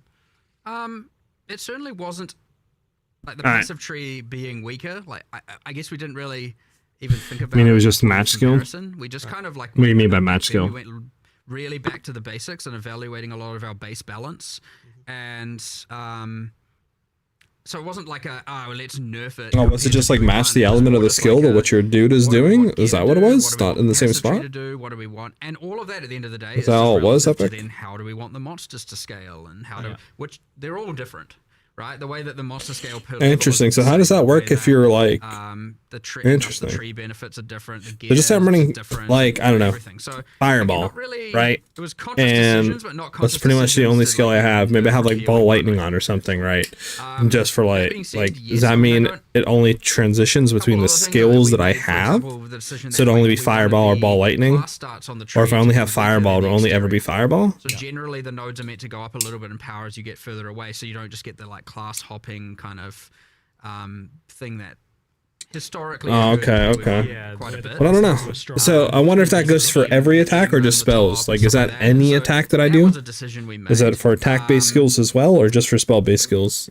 But yeah, I mean, I guess we did they say? Because if they did, I didn't hear. To be more important, especially base gear. I think we maybe overcooked it a little bit right now, but yeah, okay. Just a little bit with more the ease of it, the ease of getting it, but that's a whole crafting discussion, I guess. Talk about that too. More of an in-game problem. I hope it's just like everything, not just spells, because like we already have shaman that spells, basically. So it would suck that if the others, Ascendancy is also spells. Like I just don't, because none of them play with the shape-shifting forms. It's weird. Like you have Druid, but yet they don't seem that they benefit from being in a Druid form, right? Like a shape-shifting form. That's like a little bit lower. Seems so weird to me. And the reason for that, some people, I guess. The reason for that specifically is because the tree is more multiplicative than it was. That's like making Duelist or something have zero benefit from running swords. Like that's the theme, right? That's what you're doing. It's the whole point you play Duelist. The whole point you're playing Druid because you want to be in forms. Like the more base stuff is available on the tree, the more the same characters can be because they can just allocate the same stuff and what's up, West? Without having to worry about the items. So yeah, that's kind of just letting her no clue, West. We're waiting for patch notes to see nerfs and stuff. My initial thoughts right now is like Ice Wolf because it looks cool. I like the ice stuff. I like the critical hit chance increase that you get. And we need to see the skills though, right, to see exactly what happens. And I don't know if I'm doing Druid. I don't know really what's going on. Again, we don't know anything for like Ascendancy skills. We're missing pretty much half or more of the information for the Ascendancy classes for Druids. So like everything's up in the air. Just waiting for patch notes, and then we'll think about it and we'll try to figure out what we're doing. Which it's in 50 minutes basically, 55 minutes apparently. And like we added a lot of passives at some point that were a lot more powerful, and we intend to keep doing it. And now we've obviously just added all the Druid ones, but not just that. Like we added more like ignite support on around the mercenary. For example, this time like as in 040, we're doing that, and then there's some changes to like more prod speedy stuff because like we were like looking at shotguns and trying to see how can we have them scale. And it's like, well, it turns out if you get a bunch of piercing with prod speed and some other stuff, like you can shoot them across the screen. And so like, well, how do you get that? Oh, there's not many, so we're doing a bunch of like little increments like that, just based on what builds need. I know bleed needs a bit more love in the bottom right. And, so to make it not just entirely all blood mage spear users and that kind of thing going on. So, again, it's going to just, honestly, we'll just do more and more and more and more and more on the tree. I suspect you'll get more. I'm not saying I'm going to increase the value of every node, but just by the nature of how many more things you can invest in and multiplicative elements, you're probably going to end up with a lot more power coming from the tree than what you do right now. But I actually prefer it doing it that way than just increasing all the numbers anyway. Because at the end of the day, if we then increase all the numbers and then it turns out the game is like too easy, well, then you have to nerf something somewhere or just buff monsters, and then you kind of end up in kind of the same place. So it's like, what did you actually achieve? So with the like approach to life then, which I feel like makes sense, like not wanting the trees to like look the same and whatnot, how do you feel about like why does ES kind of get a separate treatment when it ultimately, although it's a defense like evasion and armor, it functions much more like life? There's a lot of ES scaling, and ES numbers are pretty high. Notes, for the notes. And, definitely, yeah. I mean, that's a current balance issue for sure, but like, just because it happens to function more similar to life, they're all at the end of the day a form of effective HP, right? So, I mean, they just, as long as they're not entirely symmetric, which is what makes them interesting, which is why one works this way and the others work a different way. And but yeah, I mean, there's clearly a misbalance. I mean, you got issues with Ghost Dance obviously being a bit hectic, and I guess it's going to start listing off things I'm going to nerf, I suppose. But you know, like I don't know. There's changes to be done here. There's a few changes coming, but we're at the point where I still look at it and I'm like, I'm pretty sure ES is still going to be pretty crazy. That being said, it's like, you know, I don't want to make any last minute kind of knee jerk reaction nerf kind of things around this. So like, because we've changed and rebalanced so much, it's really hard to know, and even changes to how the monsters scale and whatnot. It's kind of hard to know exactly how things are going to play out. So it's this kind of thing where I'm like at the point again where I'm like, all right, let's get all these changes out, see how the metas evolve, see what's good, see what's bad, and then like reevaluate it again. So ES is worse, but I don't think it's honestly, I don't think it's nerfed enough, to be honest. Is kind of where I'm at with that. So, but we'll see. We'll see. Little nudge in the right direction, perhaps. But I know in the past when we talked about this, we discussed around the idea of like letting energy shield values be high, but really focusing on the recovery side of things and making that like you just said, like making things not homogenous, making things different. Like life's really easy to recover, but energy shield's much harder to recover. Like you still kind of. That is still the intention, yes. That is still the intention. I like that. It's just really easy for all of a sudden some cool design to come out, and then all of a sudden it's just a completely trampled recharge. Yeah. Yes. And then it's just like, well, now why do I care, you know? And I mean, like, it's okay sometimes if it's like via an insanely, like, I mean, Essentia Sanguis is a perfect example of doing this, right? Like, it just straight up ES leech. And the thing is, like, I don't want to take that away. I just, you know, there's a level of, there's some balance to do and or commonality to do. Like, if that's a thing you strive for and can eventually achieve, and now your character's like freaking god tier, that's exactly what like high-end unique items should do. So in this case, you know, I know we're making that item rarer. Hopefully that doesn't affect the economy too much with some me giving that away. But on standard, sorry. But at the end of the day, I would rather do that than just gutting it. You know what I mean? In this case. But yes, those things are allowed to break the rule. But I very much want to push ES to be recharge based. And as I said, yeah, historically, it's again, you just come up with a bunch of uniques and want to do all this cool stuff. And all of a sudden, we've added in another way to completely not care about recharge, and you're getting ES back some other way. So, and that happened, and more and more and more of that came about, and all of a sudden now, you've pretty much just got this insane life pool that's permanently full, and it's like, wow, why would you not do this? Obviously, you'd do this. So, I imagine there's a lot of incomplete picture going on here as well, where you're still missing classes and archetypes and skills and parts of the passive tree and thing as well. It probably makes it hard to like commit too hard to certain areas of balance when it's 50 minutes out, boys, supposedly. Yes, and it's also just honestly a time issue. We're adding all this new stuff while having to also correct all the existing stuff, and then the new stuff is like, how fast can the new stuff break the existing stuff, and how fast can we then fix that? And it's you know, when I say break, I mean balance break. You know, it's to the point where it's like all these new variables are being added as we're trying to fix all the existing variables and balance them, and these new variables are like, you know, it can be hard, like real difficult. When you're at the point where you're not adding so much new stuff, you can just catch up, get to a point of stability, and for sure it's there. But like, we have expanded, like I've got 3 new people, I don't know if new, I've kind of taken a few people that were more balance oriented out of our QA. I mean, some of our QA people are kind of elite, you know. I don't know if I should say who they are, but some of them are off, you know, top hardcore ladders and stuff. And I'm like, okay, well, they do know what's going on. I'm like trying to teach them the philosophies and how to do all this stuff. And so I've got 3 new people doing that. So hopefully, and historically, we've had quite a limited number of people actually doing balance. It's quite hard. It's actually one of the harder things to have a good feel for. And if you put the wrong person in that position, who knows where you'll end up. So it's really important to make sure that obviously these people understand the philosophies and are trained well, and you know, you're being cautious with it. But yeah, I got 3 new people with that, so much larger team in the future. So I'm hoping we can tackle a lot more, and we're not just going to be, up to like what 1 or 2 of us. I mean, historically it's been pretty much me and Andrew, and that's it. So you've got your elite squad. You're building your elite squad of balanced.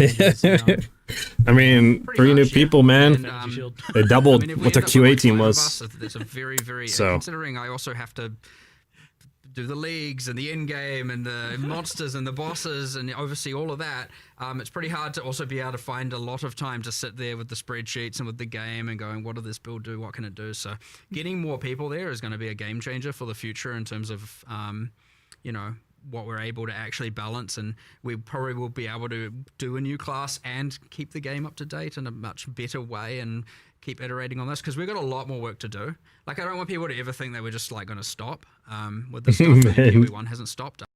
You'd be fired day 1, bro. You'd have half the game already completely unbalanced. There's always you make bad things good, good things bad. Well, bring them in. Not, whatever. You want to make good things bad quite a little time. Yeah, I was like, maybe not that. But it's been a pretty tight resource the whole time, and having more of that is going to honestly be a game changer. So I'm very keen to see how that's going to play out, especially over the next few expansions, and see where that goes and what it allows us to do, and have less of that picking our battles, and let's fight more battles, that's fine, which should be cool. Cool. On the gear power level side of things, plus to all skills has been talked about a lot, and even you guys have mentioned in the past, like it exacerbated things like mana issues that people were having. It's obviously very powerful and available in very high quantities. And I think it exacerbates other issues like uniques being less viable because they don't have them, for example. And it does seem to be of a power level that's like overriding other aspects of gearing. Like it becomes kind of a make or break stat in many cases. Where are you guys at with feeling on the plus skills issue? Well, the original theory behind it was that we wanted to make sure, like for fizz weapons, you always had this like IPD, increased physical damage that was always kind of effectively mandatory stat on those weapons, and it was something where like you would you sort of had this baseline of like some kind of multiplicative way to make the weapon better, and effectively plus skills on staves and wands was supposed to kind of fill that sort of same multiplicative approach where like that was a thing that you, to make the difference between a bad spellcast weapon and a good one. That was kind of the idea, to kind of try and get that to so the items mattered more for spellcast weapons. But I think maybe like there's just kind of like we probably need to have to look at it. But I'm sure Mark, you've got more theories about it. I mean, we need to change something. Right. 100%. I mean, I know this like, we obviously have the illegal mod, the old Essence of Sorcery, giving that extra +1 to focus, the +3 to focus foci, and the old homogenizing for getting the +3s on amulets. By the way, they're gone. Goodbye homogenizing. I was ready for that one. They were illegal for other reasons. Don't know how people are going to feel about that. I'm not sure if I should look at the chat over there and see if it's a W or an L, but whatever, they're gone. It was adding an insane amount of complexity to crafting. But anyway, I particularly was I particularly was like I actually don't like crafting mechanics that cause you to have to think about mods in the exact way that they needed you to think about them. So how do you mean? Well, it's a bit tricky. I mean, it's like a whole other conversation probably. But like they I don't think that they were quite right for PoE 2. So yeah. But anyway, that's kind of off the point. I just randomly just started talking about stuff we'll talk more on the card. Homogenized slamming is going to be nerfed. And things you're removing. Calm down. Sorry. But there is an issue. I understand it. I understand the whole. I have this perfect wand, but I've got triple T1 prefixes, but I don't have the gem level, so throw it on the floor, right? I mean, that's kind of generally it. It's like if it's missing that mod, it's trash, right? That's the bad feel. It's like I did everything right except for that, and it's terrible. And we were trying to create a thing where it was like similar to, well, like how do you itemize as a attacker? Right. And it was like, how can we have it be not just identical on a caster, but kind of have the same level of complexity of how to get and in particular power. That still have the same level of an item actually matters, right? Because traditionally in PoE 1 you had this thing where if you didn't want to have to worry about itemization very much, then like spellcaster was the thing you could do. That was the thing. we kind of did want to still try to like have it so that items do matter on spellcasters as well. So why then does it seem like for a lot of people it doesn't work? Like, because IPD doesn't seem to attract Ire. Yeah, I don't fully understand that. I think mana cost thing might be part of it for sure. The increasing the mana cost. But I mean, I suspect at the end of the day, it's because there are multiple ways to create an attack weapon that are good. Right. Even it's more than one way. A confused weapon is not the only way. Right. Whereas a caster weapon doesn't really have that. Right, like that might be it, and that's it. It's just it's if you don't have that mod, bad. If you do have that mod, it's fine, and that's it. It doesn't matter what the rest is necessarily doing. There's not really much other choice, and so that honestly can be enough. Where it's like you instead of reducing the plus gems, you could create many different options, and maybe it's still fine. Like plus gems is one way, or there's this way, or there's this way, and that way it's like sure, there's more opportunities. But right now it's just either good or bad, very binary. And, it is quite hard to think of multiplicative ways to improve spell damage, though. Like that was a real challenge when we were even looking into that. If I recall, it's weird to me that like added damage on a caster gear isn't doing that more. Like maybe it's because like so much of that's already available in the game through other means or something. I don't know, like because that is effectively added flat damage in the same way that plus gems is. Added flat damage on caster gear doesn't exist. Extra damages, I should say. Extra damages there. Yeah, added damage we removed because you just ended up doing a damage effectiveness on then every single skill to the point where it ended up being... I wasn't in love with damage effectiveness having to exist because I find it to be a bit confusing for people. Like I don't love that, and so I was kind of really hoping to avoid it. I did have this sort of feeling though back when we did of this inevitable, like we're probably going to have to add it back again one day, and I'm not going to like that because like it is a very useful tool, but I think it's just I think it kind of sucks as a thing personally. I'm just not a fan of it. The damage is extra. That's another take on that. I mean, that's we've done. I was just thinking of another change we've done here. So obviously, I'm pivoting a little bit, but it's still talking about caster weapons. So we'll say it's related. But in 040, we are doing a change where that look at the camera. So much. We are making it so that you can use +3 spells on the foci, which I said before. Just to be clear, that is a change. But the other thing we're doing is we're taking it's the runic and glyphic equivalent of spell damage on foci and for all the different damage types, and just saying they can't generate on foci now. And I think we're in the end game, we're then increasing the base energy shields a little bit. It doesn't. I know people, oh my god, you're making energy shield better. Don't worry, it makes like no real difference overall with the other changes in mind. But the idea is being that a wand and a foci should be slightly more defensively enhanced, not offensive compared to a staff. And so one thing we've done is we said all staff prefixes. So that's the damage is fire, the element damages the types. It's the just increased specific damage, increased spell damage. What is it? Mana. I don't remember what else.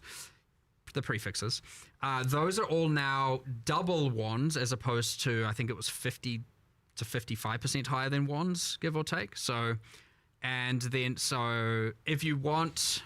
Like it just adds more reason to want to use a staff. So the staff prefixes are double wands, whereas a wand plus foci. You were behind up on optimizing SiahZ, really? Not giving you, it was pretty much giving you more damage. I actually think it was than a staff would have been able to. Definitely not. So at least now staffs are going to be better, but that isn't anything to do with the gem level problem. It's still obviously its own problem, but.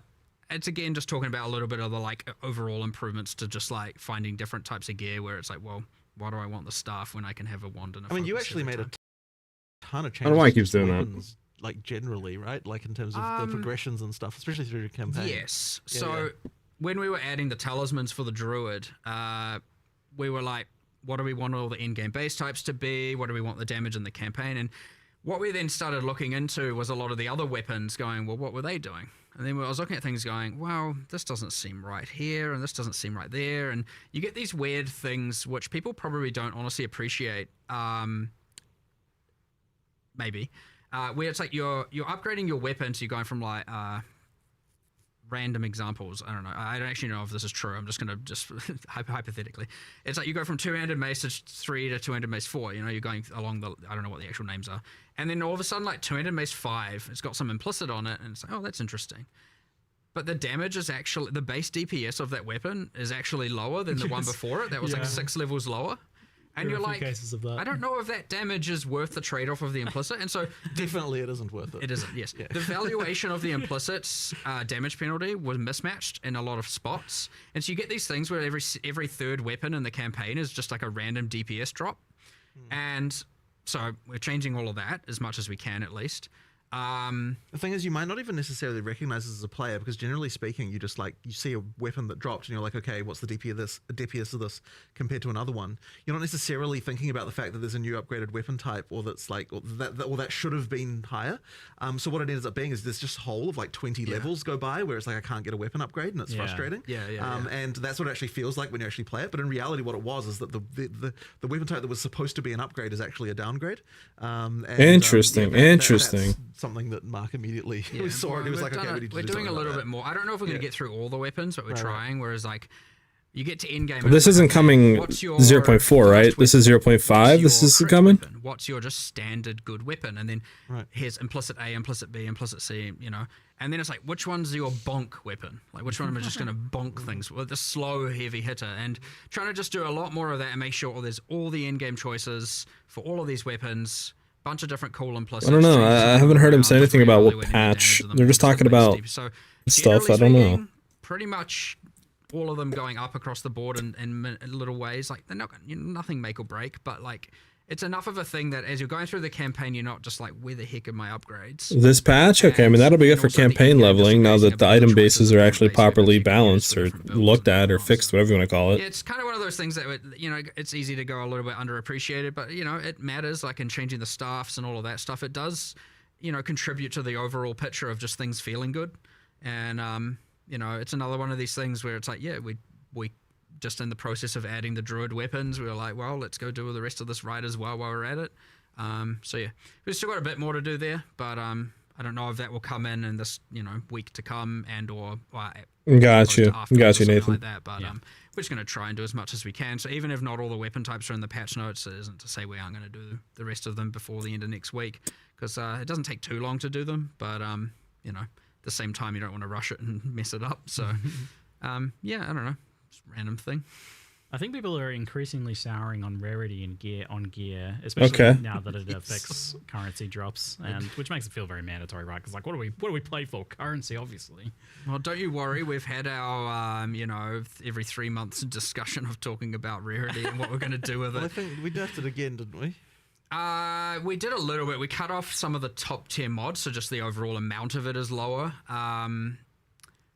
It's a stopgap. I don't quite know. We haven't come to a. That's insane, man. Like, Jesus.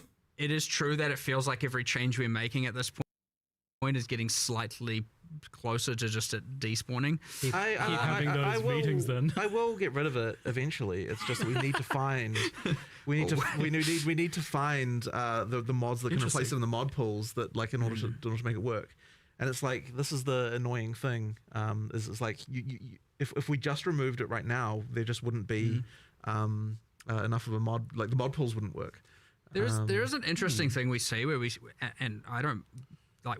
For sure, it is understandable, but we see a lot of videos being made with just absolute 1000% misunderstandings of how it all works, and which probably isn't helping its cause in any way, because it has all these hidden DR things. Oh, 14 for one div? Got you, man. In it. But yeah, there's certainly a mass amount of misunderstanding as to how it works. Jesus. Going, look, it does exactly this change, and it's like, it's not even doing 1/10 of what you're saying it's doing.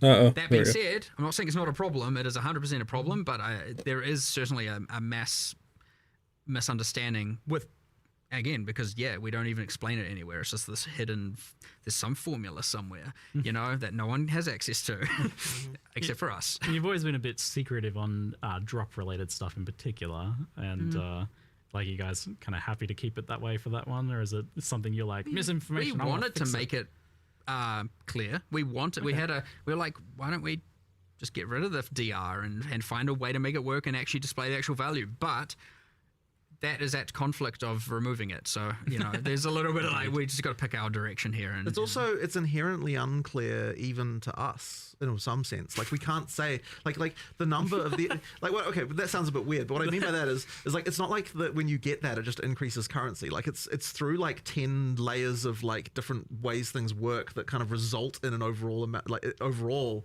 in currency increasing. You mean like the content people are playing and stuff? Well, not just that, but even in terms of just the way the system works, right? Like it's a very indirect method by which currency is increased. It isn't just that we just drop. It's not just like there's some code somewhere where it's like increase currency by this amount. Like it is actually like it is a result of multiple systems on top of each other working to result in that, and that's why like the only way for us to even know like what it even does is by simulating actual drops from actual monsters in order to work out what it actually did. So yeah, it's like just get rid of the whole thing, bro. Restart from scratch. That seems too confusing. It's complicated. And yeah, there's like so many things we've done over the years to kind of like massage them in various ways, and it's like it becomes quite unclear at some point, even like what the relationship between one number and another can even be.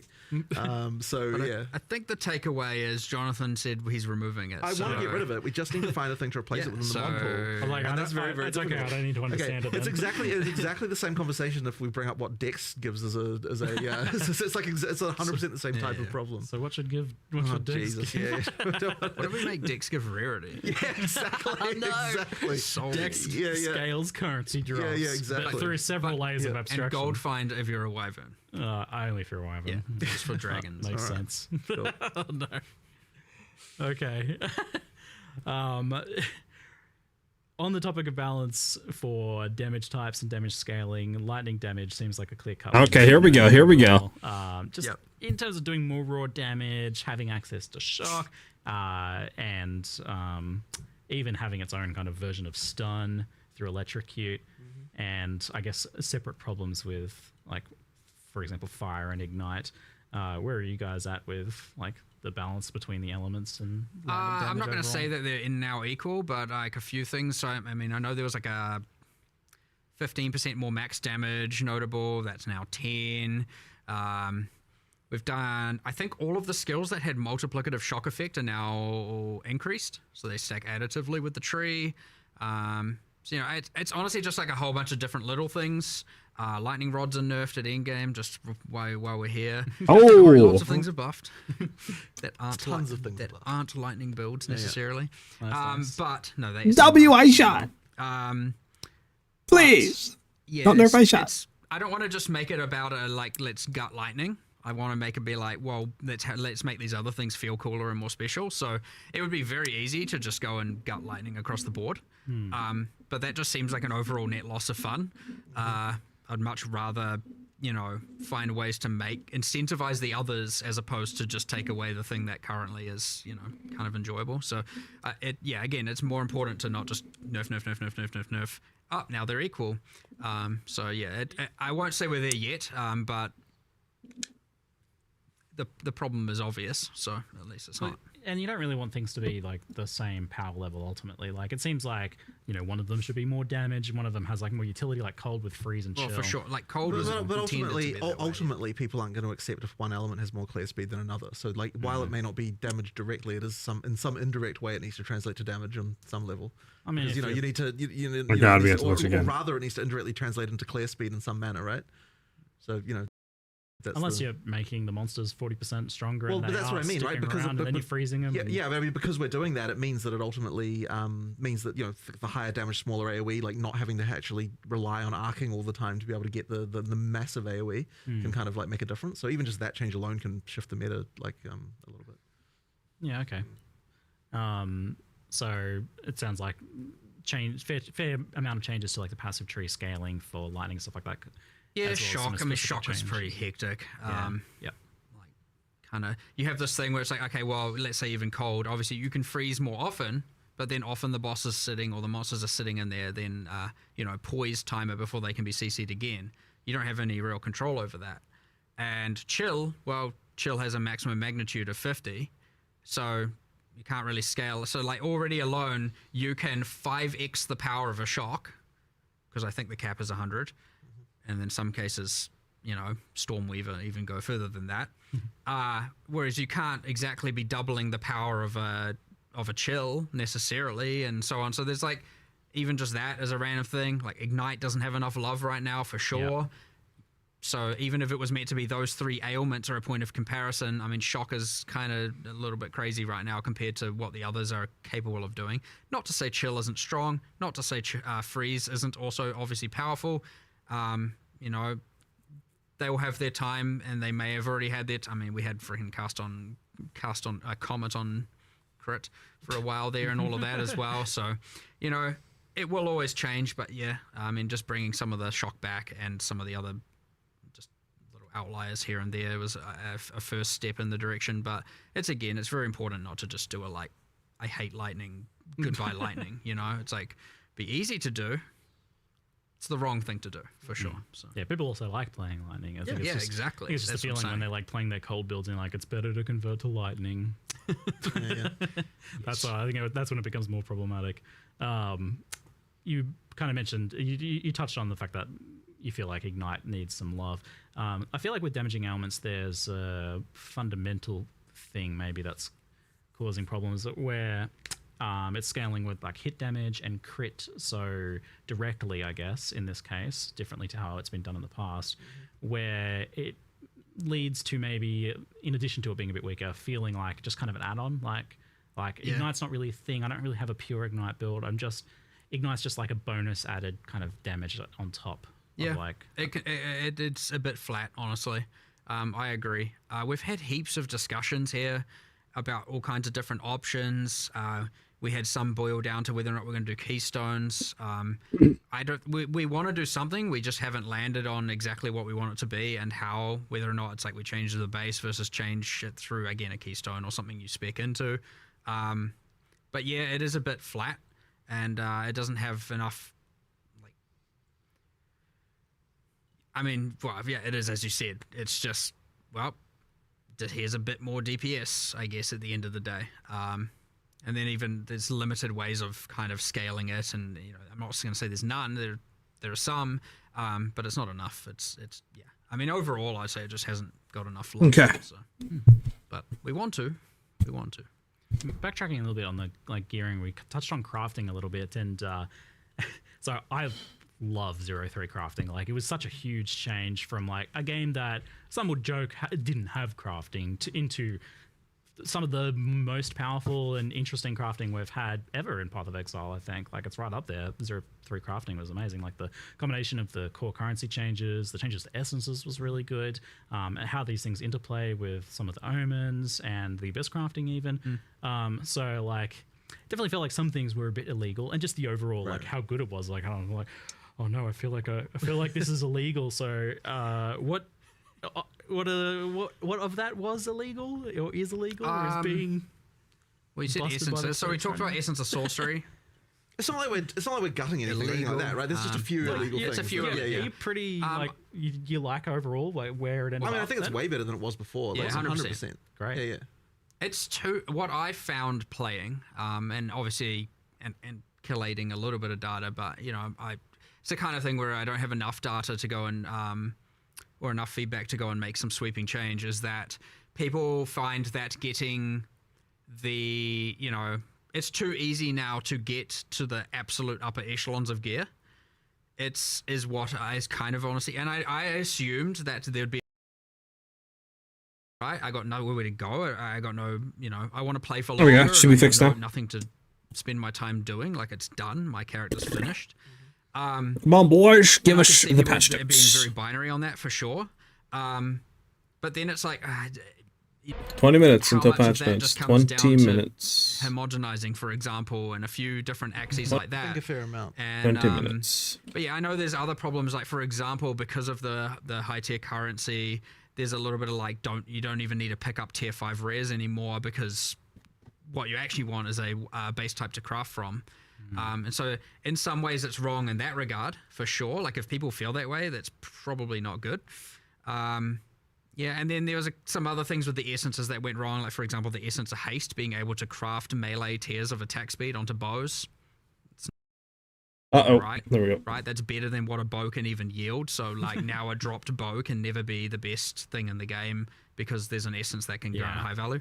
that's not intentional. Like the essences should be good, but they shouldn't be giving illegal mods, as we keep saying. So yeah, it's a bit of that, but I would hate to. I want to see how it goes, but I definitely feel the thing that like definitely hit me the most that I want to get more feedback on is the people just going, it's not you. There's no point in picking up T5 rares eventually because it, you know, I would rather just craft from a white base and I can more guarantee that it's going to be good. And so what's the point?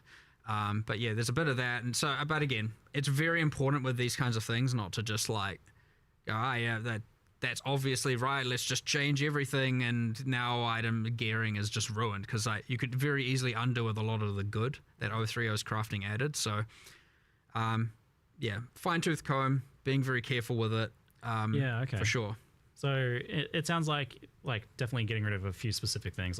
Omen of Homogenization was a pretty clear one. I think that was like seemed hyper illegal, as well as like some of the specific essences. Like the tiered currencies, you feel like you're pretty happy with that overall? I think overall I like them. Yeah. Okay, cool. And like the essence changes in general. Yeah, for sure. And what about abyss craftings now that that's going core? Is that like changing a lot? Because that I think played a pretty important role in giving you some interesting decision making in crafting. It's not changing very much aside from the removal of waystone crafting from it. Yeah, there'll be a number of changes around. Yeah, just little bits here and there. Yeah. Well, I mean, inherently we have to, because we buffed staff prefixes, we have to go and look at everywhere that adds equivalent mods and make sure those are increased as well. And so, like, either way, there's some overflow effects that just kind of happen due to balance changes all over the place. But nothing like no significant change to that at this point for sure. But that's still there when you're. I don't know why I keep doing this. Even though it's core, when you're playing through the campaign, much like you get the world map icon. 20 minutes. 20 minutes supposedly. We should have patch notes. Yeah, I think it's 6.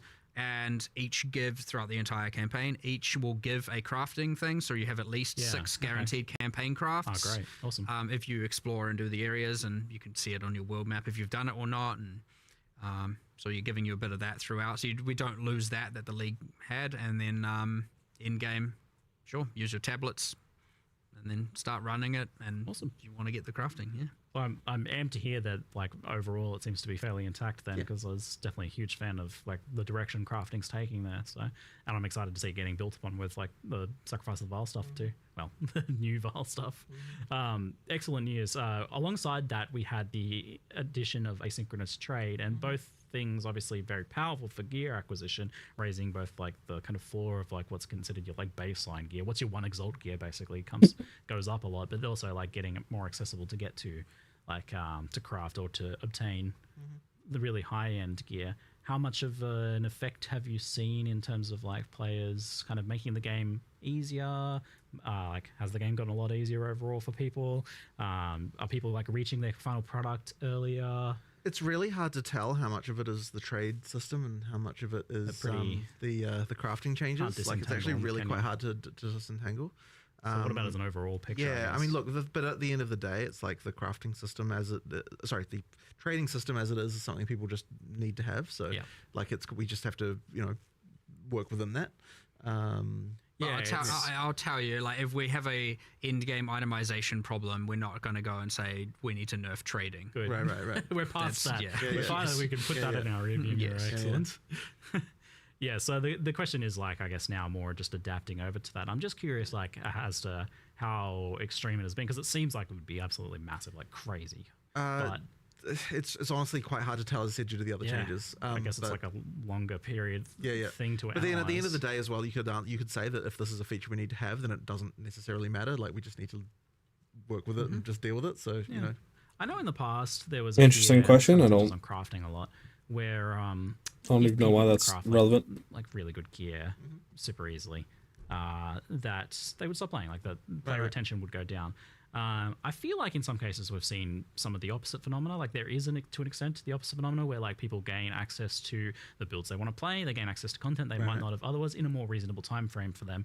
So their engagement and the amount of time they play ends up going up as a result. Like in a surprising twist. That definitely can happen, but at the end of the day, like retention isn't exactly the reason why we do it. It's because we sort of feel like, if we did want to make getting the hardest gear harder, then the reason we would be doing it is because we don't like the feeling that you can get of like, I don't have anything else to get. You know what I mean? Like, that Well, would be the Brian, reason, give but it a not patch dose, necessarily because mate. of retention reasons. You know what I mean? Like, it's more about the play experience, to be honest. Because, you know, when it comes right down to it, like, our model has always been, we want to keep you coming back every league. Like, we don't necessarily care how long you play a given league for. We just want to make sure that each time you play a league, you're enjoying your experience, that you want to come back and play the next one. So, you know, that's kind of our philosophy on that. So, you know, retention isn't directly a thing that we're like optimizing for exactly in that way. Players hyperfixate on that. Yeah, it's more about retention from league to league. Like, what are we doing? You know, like how many players do we get back for the next league, as opposed to how many players do we get back the next day? That's interesting. Yeah. Yeah, I guess because we have like Steam charts, we get hyperfixated on retention numbers. I mean, it's not like it doesn't matter either, right? Because you can, on some level, judge the success of how much people like the league based on that. Yeah, it can tell you how much fun people are. But yeah, like at the end of the day, what people are saying about what they thought about it is actually more important than the number of people actually playing it. Because like that, you know, so long as they're like happy and they want to come back, you know, then we're happy. Mean, if you have more fun in a smaller amount of time and then you're more happy to come back next league, then that's a win. That isn't necessarily a problem, right? You may have played less this league, but maybe... So they're kind of a little bit unrelated in some ways, but also sort of related in others, you know. Okay, well, it'd be interesting to see how this continues to play out. Then the crafting and trading thing, I'm super interested in like the economic aspects of that. Right. But it's definitely had a big impact, and on the whole, like 0.3 felt like a huge net positive for both crafting and trading. Agreed. So good. Yep. So good. Agreed. All right, we'll keep. I'll ask about that like everything. I think 'cause it's like where do you guys feel it's at now? Yeah. What about now? Can we scroll to the end? Thanks. There we go.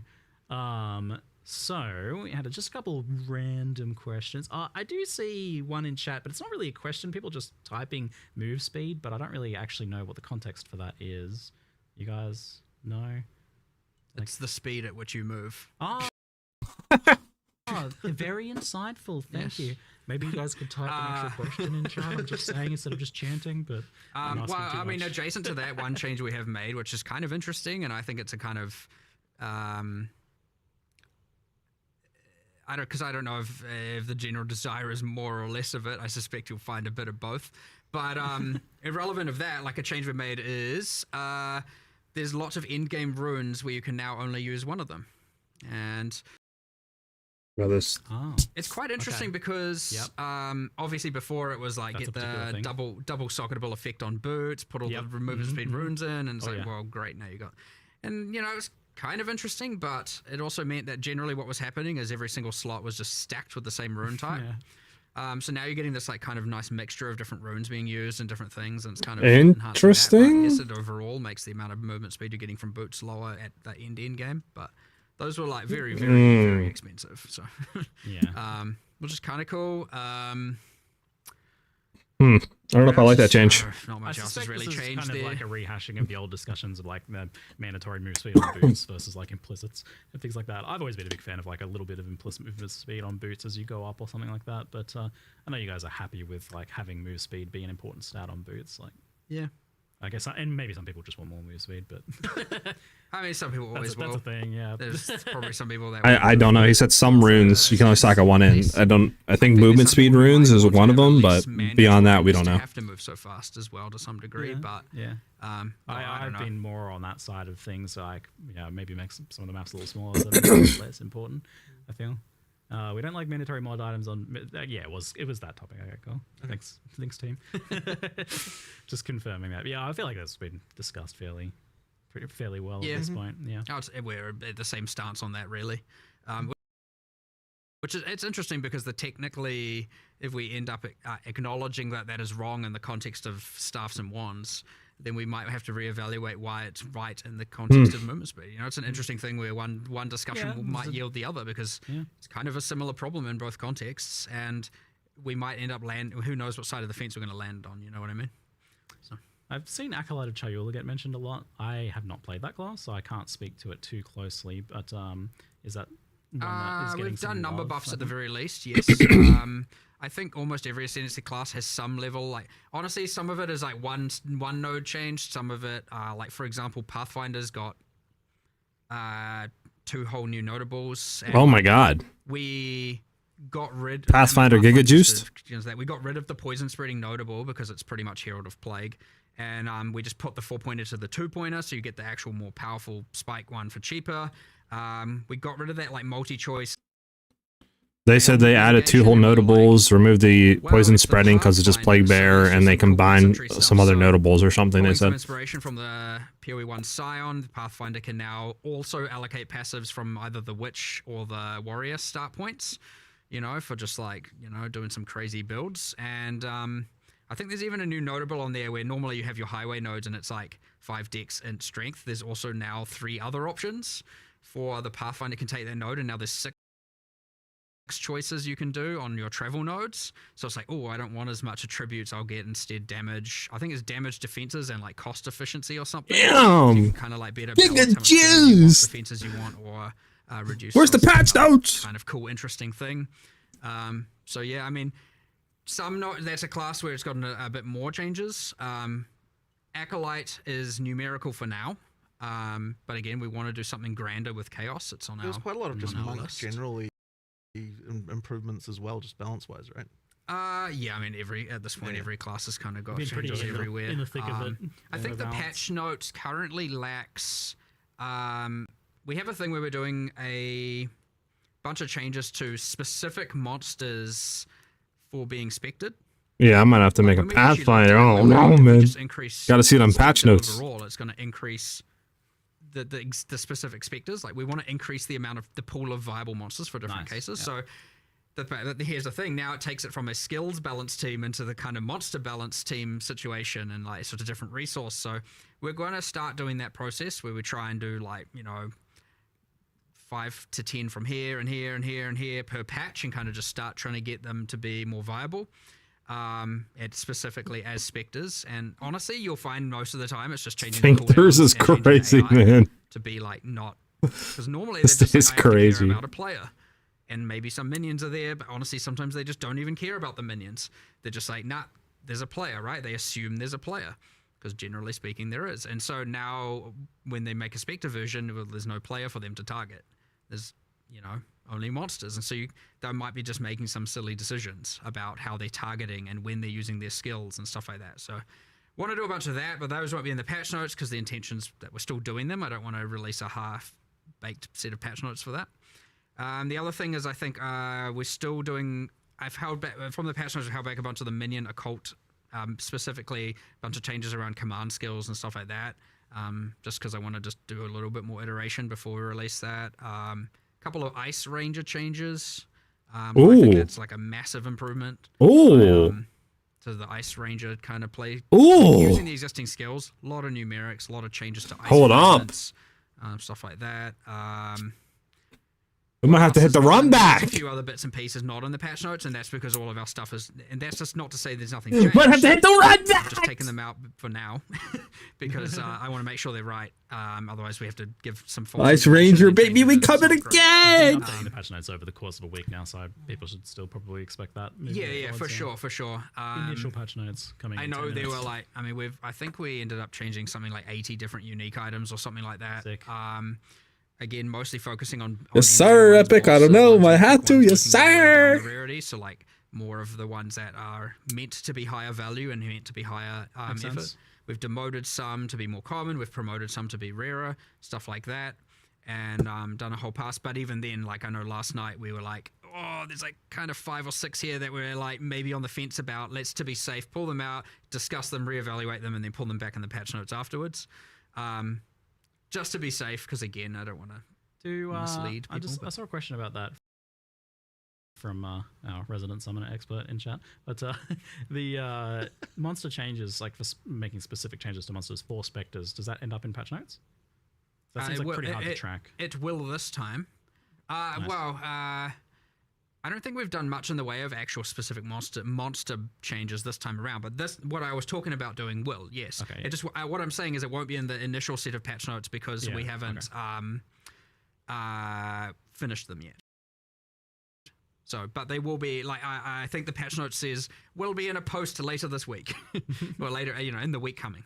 So a funny one in chat I see is like, when can we get more melee variety? I'm like, you guys literally just added like a new melee weapon. Like, I don't know if you guys know, but the talisman's a melee weapon. No, melee is never right in any game ever.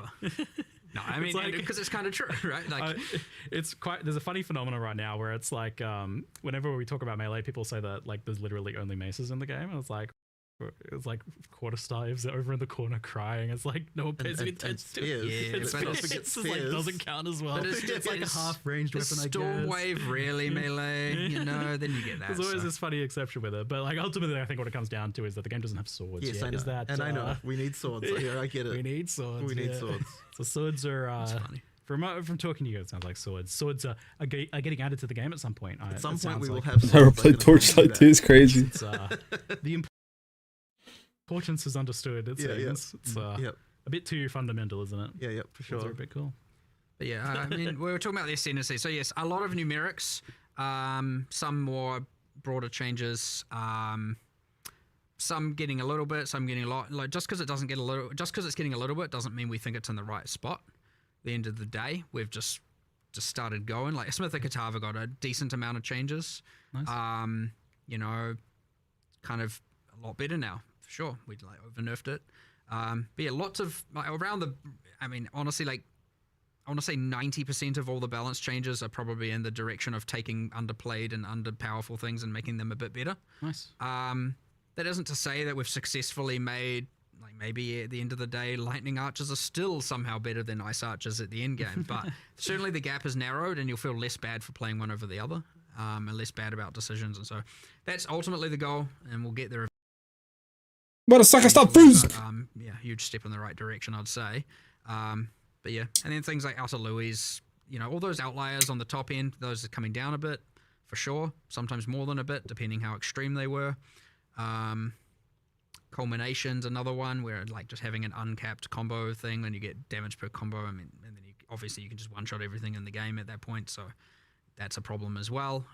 You know, some of these outliers 100% brought into place, given caps, whatever the case is, but again, more like 95% of all the changes that we're trying to make is bringing up the underplayed things to be a bit better, and just to all kinds of varying degrees. It's really hard to. It's like, do you just do everything across the board and try and look at everything and give everything a minute, or do you really hone in on one build? And right at this point, we're trying to do a very widespread. Let's look at literally every skill and go, is there a decision we can? What would we do? And it's like, it would require this huge rework. Okay, instead of waiting for that, can we just do some numbers for now? Do the rework later to really give it what it truly should be? If so, let's do that, and then bench that thing for a later time when we have more time, and then move to the next, do the same assessment, and then we just try to do that for literally everything. The Balanced Ninja Squad is currently focusing on clear speed, it sounds like. AoE. Yes, but for things that are not already, you know, up at the top tier, generally. Right. We're getting quite close to patch notes, so we'll rapid fire some things off here. It seemed like at one point, like druids were going to have claws as their weapons, so that has obviously changed to talismans. Or they were like a long time. That was actually for the huntress. Yeah. Oh, okay, weird. Yeah. So we could have had claws. Probably like, not anytime soon. Decided not less interesting than other options. Yeah. All right. Cool. Hot swapping between controller and mouse and keyboard. Yeah, something I promise every single time. And yet somehow we still haven't done it yet. So what I can say is that it is actually, we have an implementation of it. We're not shipping it this time, but it's much more close than it was last time. Like there's just some stuff that needs to happen, but like, you know, it is a thing that has been seen on a programmer's workstation as to work. But yeah, there's still a bit more to do. But yeah, like next time, I know I've said this twice before, but next time we will definitely have that. I know it's like, it's a weirdly huger feature than it seems, because like the code was just originally not written with that in mind at all. And you know, yeah, it's just requiring a lot of re-engineering of a whole bunch of existing UI to be able to get it to work. Looking forward to it, so I can I know. inventory management. I know. We will have it, but yeah, controller inventory. Oof, no. But yeah. Okay, good news. It's being worked on daily, it sounds like. Do you have like a rough timeline for full release, or not ready to announce that yet? Don't really have it to announce, but I mean, look, I certainly don't want it to be 2027. Like I really want it to be next year. Like I really do. So, you know, like it'll be, I really want it to be next year. But we certainly underestimated the amount of work we wanted to. Certainly by having to make all the leagues constantly and all of that. And I know some people might be like, just don't. But like, you know, you need to do. We want people to play the game still and enjoy it, and you know, do what we want to do. But so yeah, you get this thing where we severely underestimated how much extra time it would add. Your rule of cool of like we want to do the 130 extra passives because it's cool. I mean that has an expense. Yes, all of this does get in the way technically, but. Look, at the end of the day, we're not going to release until everyone's happy. Okay. That's true. Yeah, that's so true. that's what needs to happen first. So you know, it's a good trade-off. Yeah. With the performance improvements, which looked like really impressive, even more than the 25% you're saying. Like looking at the side-by-side footage, was like it looks even better than that. Yeah, I mean, look, we did 25. I said 25% as a commitment because like that's kind of like I want to make sure. Like, look, people are really sensitive to the stuff, so like I wanted to make sure that we're not over-promising. Under-promise. And so under-promise and over-deliver was the plan. But effectively, like I've been focusing a lot myself actually and trying to like make sure that it's getting better. Effectively, what we've done is, I mean, obviously there's just sort of traditional optimization that happens, but a lot of it is just effectively making sure we're multi-threading things better, taking advantage of more CPU cores. If you're GPU bound and you don't have dynamic resolution turned on, then it obviously won't affect you because you're GPU bound. If you've got dynamic resolution on, so you know like GPU is not so much of a concern, then CPU was definitely a problem for just about everyone. Like even really fast CPUs were having issues. We're so close, boys. 2 minutes. So the goal really was to make it so that you know, like when you've got a lot of shit going on, that your CPU is not overloaded. We did that by multi-threading things much better than we were before, and you know, just traditional optimization, just lots of improvements there. Like now, there's so many things that are working better than they were. No new story chapter, nothing like that. Iraq. Frame rate, like just straight up. Just new class, new Ascendancy, new mechanic, obviously, with the new weapon, right? With the new class and stuff, with the new Ascendancy for the class. No existing new Ascendancies for any existing classes. Endgame rework got pushed back to 0.5. They said they couldn't tackle it this time too much over scoped on their part. Like they want to do too much and stuff. But yeah, no new chapter, nothing like that. No new trial of Ascendancy to ascend, nothing like that. Like depending on the exact scenario, different things can happen at different times. It can cause some issues. I'm really hoping we don't run into that. We're trying to do as much testing as we can to fix all those kinds of issues. Effectively, that would be the worry. But yeah, I think that it was definitely worth taking the plunge and doing that stuff because it is way better. I probably should make like a video on exactly like some of the go into a deep dive into it at some point because it's kind of interesting. It feels like even still, occasionally you guys are still just finding ridiculous things that like we just made it a whole nother chunk faster. Yeah, exactly. Just because of some just ancient thing. It's we definitely still find some crazy stuff, and it's going to be a lot better. I expect it's just going to keep going as well. Yeah, no, exactly. So that's the other thing is like I want to spend even more time on getting this exactly right. We're not even at the point like when I'm looking at it now, I'm like we could still theoretically make this quite a bit faster than it even still is. You've been personally like really on this every time. I have. Just because it's been such a big issue, and like I wanted to actually get back in there and spend a bit of time on it. And as I said, like already it's so much better now. But we'll be even better than that. Awesome, fantastic. It's great news. Patch notes are here. No clue, Iraq. We gotta look into that and see. Maybe I don't know, Titan. Who knows? No, thank you very much, guys. That was. Patch notes apparently up. Let's go take a look. Look forward to checking it out and going and playing some more. Excellent. Thank you very much. Thank you. It's good to have you here. All right, boys. Patch notes. Patch notes. All right. What we thinking? Okay. Trash League. Imagine that's crazy. All right, so let's see. 9 new crafting mechanics. Interesting.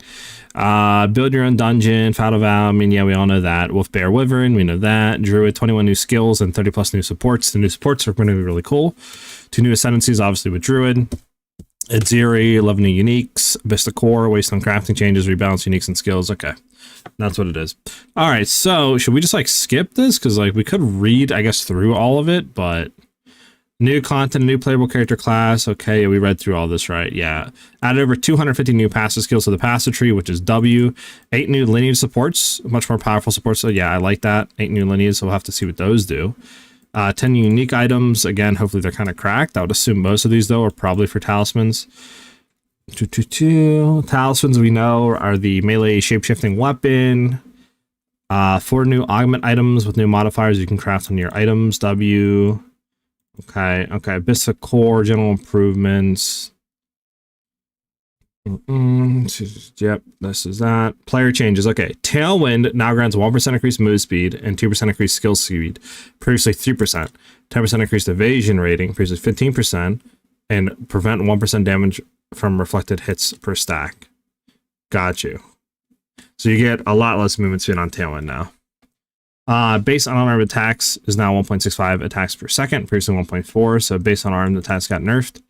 Modifiers to the number of enemies required to consider to be surrounded can no longer reduce the required number to enemies below 1. So I think you can still have it to where a boss, you have that up. So it might be still interesting to run for bosses.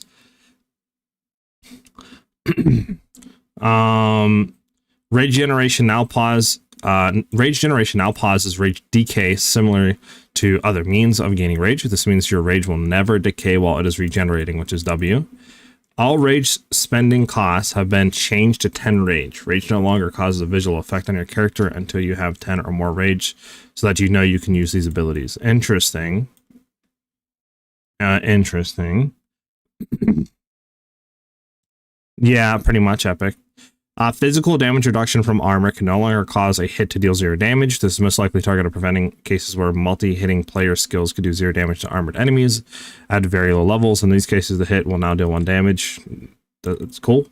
Igniting aura effects, including Ignited Ground, can no longer apply infinite ignites. Instead, they apply regular ignites with standard duration and will reapply them after they expire the next time the aura applies flammability to that target. The same as ignite. The same as if Ignite has been removed from the target. Gotcha, okay. Ascendancy changes is what I want to see. Deadeye. Oh my god, oh my god, oh my god. Imagine. Wind Ward has been removed. Okay. Bullseye now requires called shots. Bullseye now applies 10 critical weakness. Previously 5. Okay, so double, so it got buffed. Still might be dope. Might be dope. Added a new Mirage Deadeye Ascendancy passive skill, which grants the Mirage Deadeye meta skill. Mirage Deadeye, while active, firing a ranged attack projectile will create a Mirage that uses socketed range attacks for short duration, then vanishes. You cannot create another Mirage for a short time after the initially creating one. Okay. So is this just implementing the skill on the thing now? Hold on. No, it should be the same thing. No. So what is... Hold on. This was already in though, wasn't it? Or am I bugging? Wasn't this already in? Well, this was in as a skill, no? This is part of the Ascendancy now? Okay, yeah, which grants the Mirage Deadeye, because wasn't this a actual skill you could get for just the bow? Now it's a, like...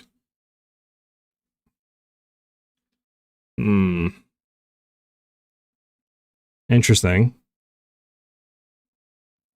Yeah, but like, I don't know if this is the same one.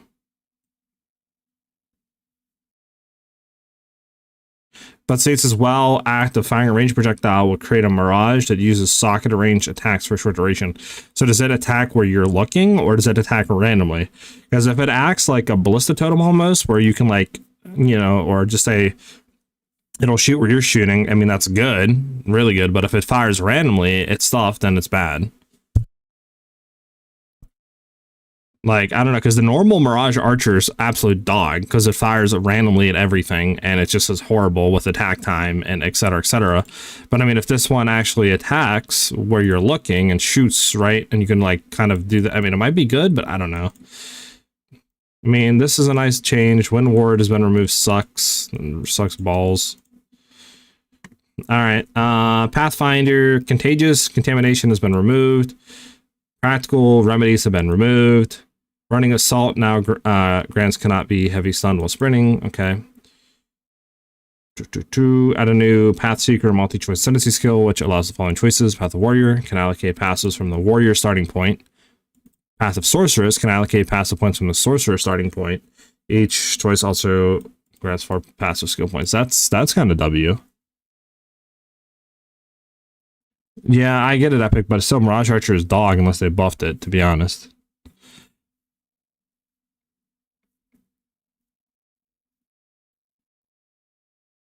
Well, they removed it because they said pretty much you get it from Plague Bear or whatever, so there's no point. I mean, this is really good, but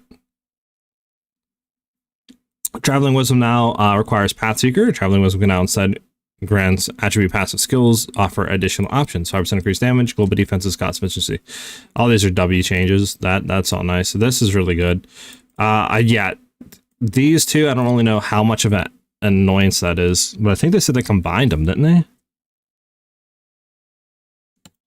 But I don't know, maybe I'm bugging. I think they got rid of that. Okay, Amazon, Elemental Surge reworked. Grand Skill Elemental Surge now provides when you consume a charge, trigger Elemental Surge to gain 3 lightning surges. Surging Avatar reworked now provides when you consume the charge, trigger Elemental Surge to gain instead 2 cold, lightning, and fire surges. Interesting. I mean, Amazon, like, ice might be still, you know, ice shot might be still kind of cracked, I'm not gonna lie. Ritualist. Ritual Sacrifice, still a modifier duration is 82 to 120 seconds from Gem levels 120, previously 15 to 19. Okay. W.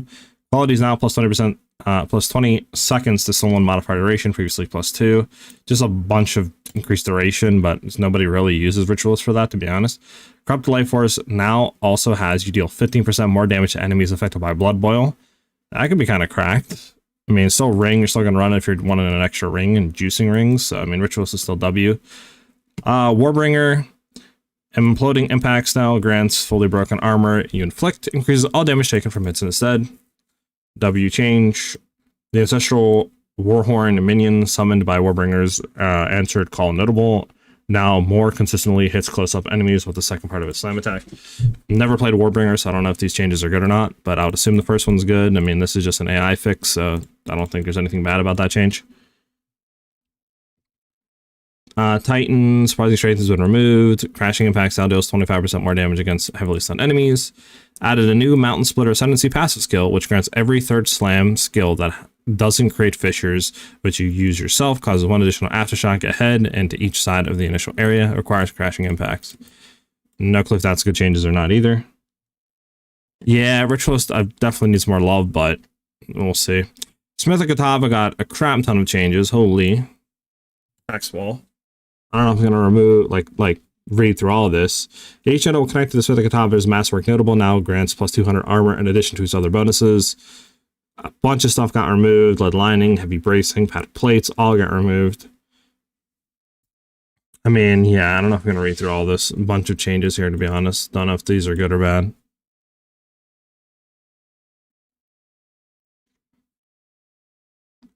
Yeah. So that's horrible. Rip.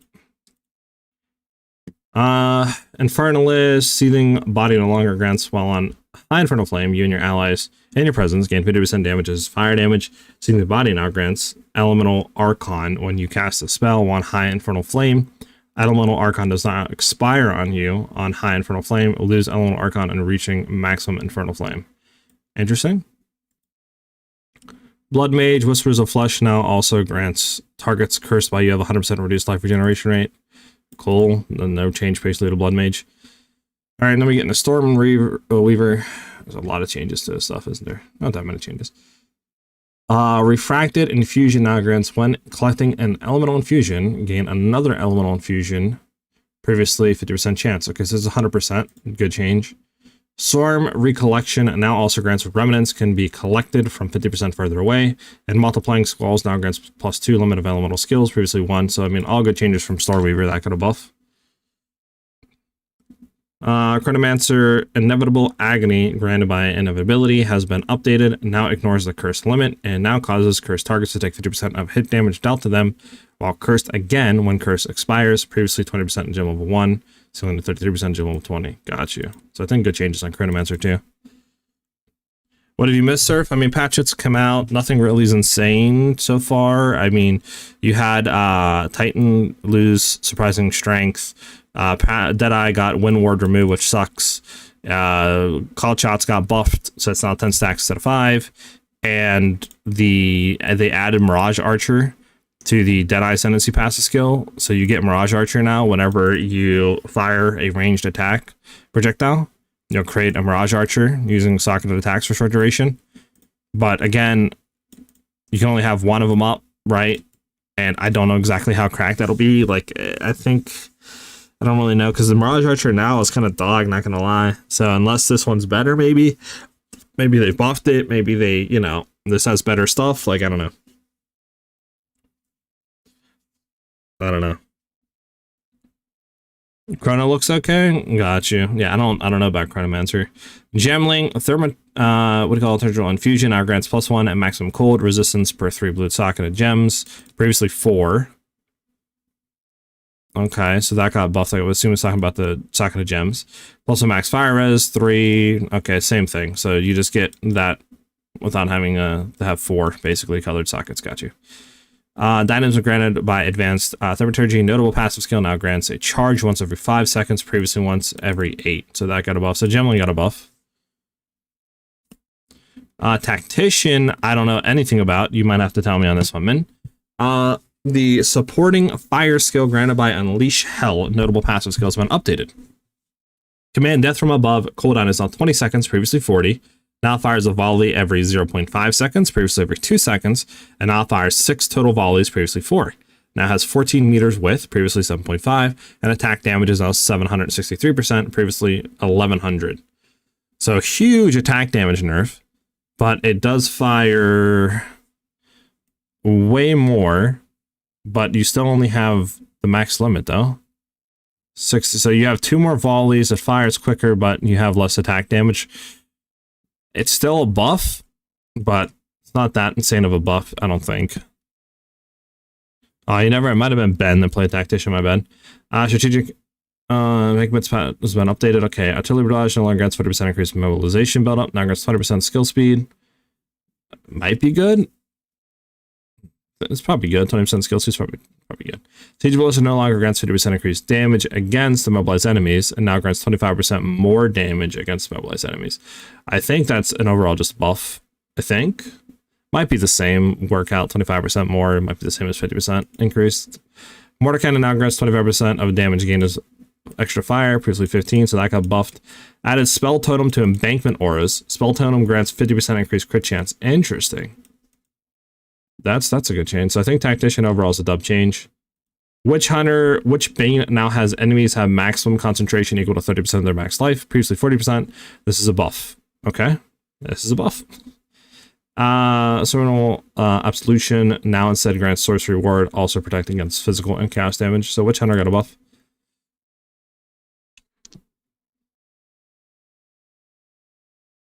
Yeah. Acolyte, Invoker. Protect me from harm now grants 35% less evasion rating, previously 50%, so that's good. The Soul Springs Internal now additionally grants meta skills have 50% increased spirit reservation efficiency. That's good, I think. Unbound Avatar skill granted by and I Shall Rage has been updated, now has a cooldown of 12 seconds. Gain Unbound Fury when you inflict an elemental ailment. When you hit an enemy, no longer has no more than once every 0.2 seconds for each type of ailment. Okay, that's a good change for Unbound Fury. Shocking Igniting now grants 1 Unbound Fury, previously 2. That got a nerf, but I think the other ones have balanced out on that. At least like the change to Unbound Fury here, I think balances out on that.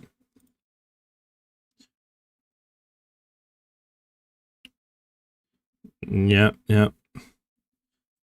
Hey, what's up, Sorcerer? Alright, Acolyte of Choyola. Embrace of Darkness now gives 10 maximum darkness per level, previously 8. That got a buff. End of the Breach granted by Walking Dream. Red Flames now has leech 15% of life, previously 7. Blue Flames leech 50% of mana, now 7, was previously 7%, so that got a buff. Purple Flames now lasts 8 seconds, previously 5 seconds. That got a buff, and now Flames are now created closer to the player, closer to the player. Choice of Power, Life Cast, now all has 50% increased effective remnants and 50% remnant pickup range. I think it's just pretty much W changes on Acolyte of Chola. Yeah, looks like just across the board, like increases, better attack damage increases for sure. Yeah, everything got better changes. Okay, now we get to the passive skill tree changes. There's not that much here actually. So added 250 new passive skill trees to the Druid side of the passive tree. Interesting. Is it only to the Druid side of the passive tree? Okay, with the addition of Druid and other game incentives, we've added support for these throughout the passive skill tree. There are many new clusters, mostly in the Druid area of the tree. Many existing passive skills have been updated. These changes may result in your existing tree being okay. I guess these are all just on the Druid side of the tree. A playability magnitude and passive have been increased massively. All instances of Flame, Ice, and Lightning Archon have been changed to gain Elemental Archon to better support builds using multiple elements. Archon-related passive trees have been adjusted, okay. Hollow Palm Technique now grants 1% more attack speed per 75 item evasion rating on equipped body armor, and items previously 25. Oof, that got a huge hit, no? Hollow Palm got huge nerf, no? Because it was, what, previously 25? Item evasion rating on equipped armor items, now it's 75?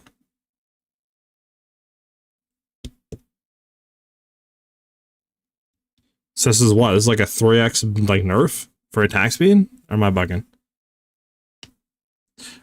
Base unarmed attack time is now 1.65 attacks per second, previously 1.4. I think it's Hollow Palm just got a huge nerf overall, no?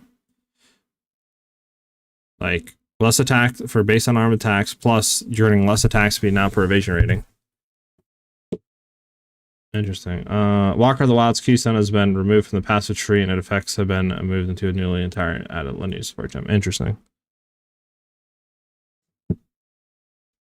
Yeah, the Hollow Palm is definitely not worth it no more.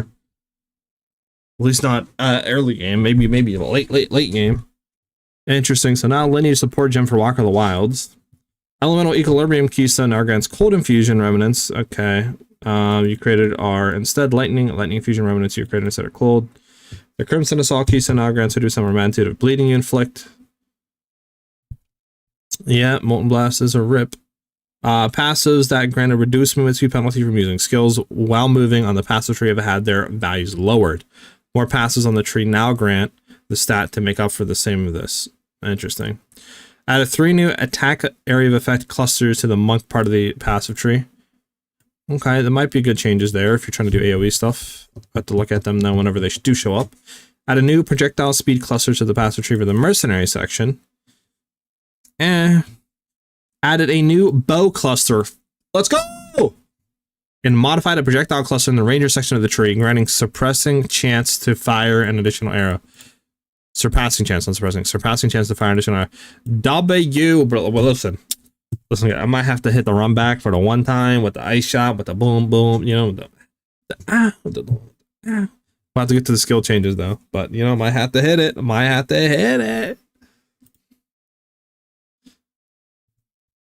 Add a new cluster of Witch and Monk called Remnant Extraction. Remnants can be collected from 30% away. The Grand Tribute notable from Heart of the Well unique jewel now has remnants can be collected from 80% further away. If you have 100 tribute, previously 50%. Remnant range is all Remnant. The small passive connected to the invigorating Grandor and everything glory notable now gets 20% increase. Presence area effect, okay. Pure power no longer grants 2% increased lightning damage per 10 intelligence. Now it grants 10% more lightning damage. Okay, so you can't like do any sort of intelligence stacking with it anymore. Sag, but I don't think people really ran that though. Wildstorm no longer grants 50% more maximum lightning damage, and now instead grants gain 4% of extra lightning damage as 4% of extra cold damage, and plus 10 dexterity. Okay. Assault Passage Tree to the Hunting Companion with no changes to its functionality. Changes stats on several small Passage Tree nodes, inspiring ally, Hunting Companion, blah, blah, blah, blah, blah. Companion clusters, small skills now generally no longer grant both companions to deal increased damage and increased damage where companions. Oof. Companion stuff got nerfed too. Unfortunate. And then we get in the gem stuff. We're about to look for that right now. Low key. To mark for death now. Strength gem. Gamble shot is on a talent support gem. Previously Dex. Bunch of Dex stuff got changed. That sucks. Disabled front of rage support gem. Disabled the ricochet 3 support gem. Damn. That critical support has now been renamed to. Okay. Why the rename? Interesting. Roll drop lineage support gems are now less common overall. Specific lineage support gems have been adjusted to relative to others. Interesting. I keep sneezing, my bad. Ugh. These are all spell stuff, 40% of fire, like pyre stuff. Interesting. Lost Salt, now grandson. Havoc, thank you for the follow. Much appreciated. Spark got cold infusion changes, right? I think.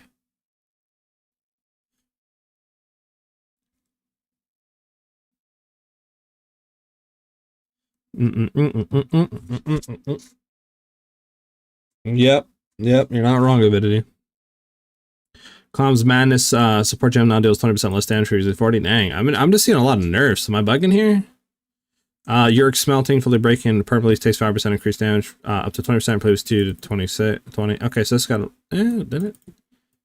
I mean, pretty much is the same, I think. 5. Okay, so it's got a little bit of buff in the low end, but. Grogu's Leash now gains unholy match 15 seconds on commanding minions. Garkin's Resolve now grants a maximum critical chance with supported skills at 50%. Also no longer gains supported skills become unusable after you move 20 meters. Supported skills become unusable again after use. Okay, so now grants a maximum critical hit chance with supported skills at 50%. So with Garkin's Resolve, you can't go above 50% crit chance. Am I reading that?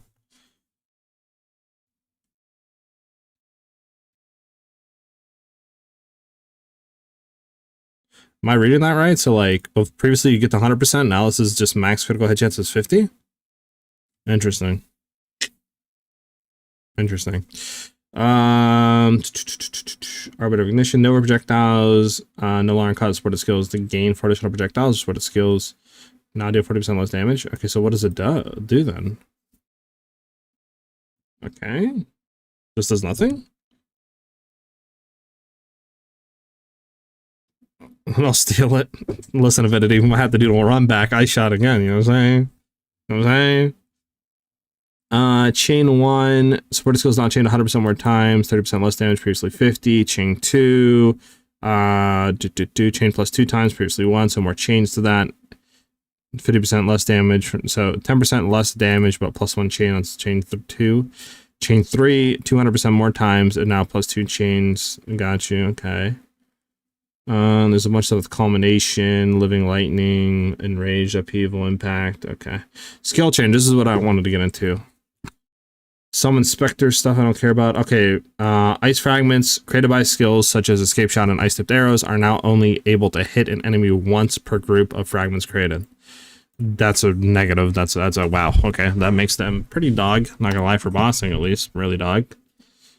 I don't like that change. The per target hits on Firestorm, Ice Storm, and Rain of Arrows and Hellstorm rounds are now displayed.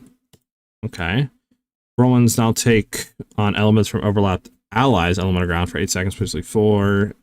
Added Wind type to the following skills: Twister, Willing Slash, Wind Blast, Wing Blast, Roll 1 Lance, Wind Serpent's Fury, Tornado, Tornado Shot, and the projectiles created by Staggering Palm. Interesting. We got a wind element in, I guess.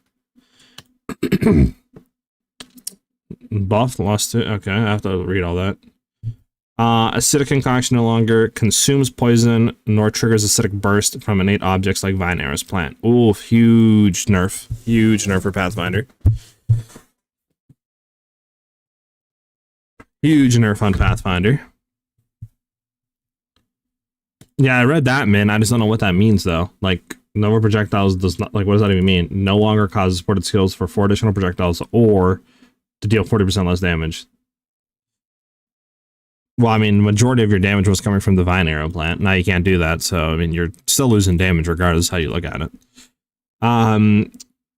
Freezing Salva is now offered as a T3 skill gem. What was it before? Was it Tier 4? Or was it a T2?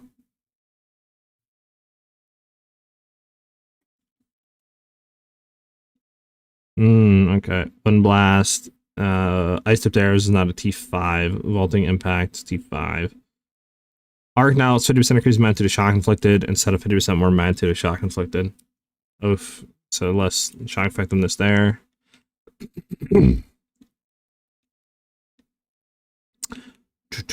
Ball Lightning now deals okay. Internal Load previously 1 to 19, so more lightning damage there. More lightning damage overall. Now it's 375% more chance of shock, previously 750. Way less chance of shock now. Okay.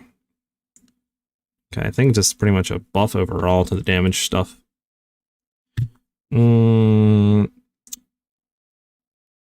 Escape shot. Ice fragments now have an explosion radius of 2 meters, previously 1.5. Ice fragments now deal 45 to 131% of attack damage. A gem was 120 previously, so attack damage nerf.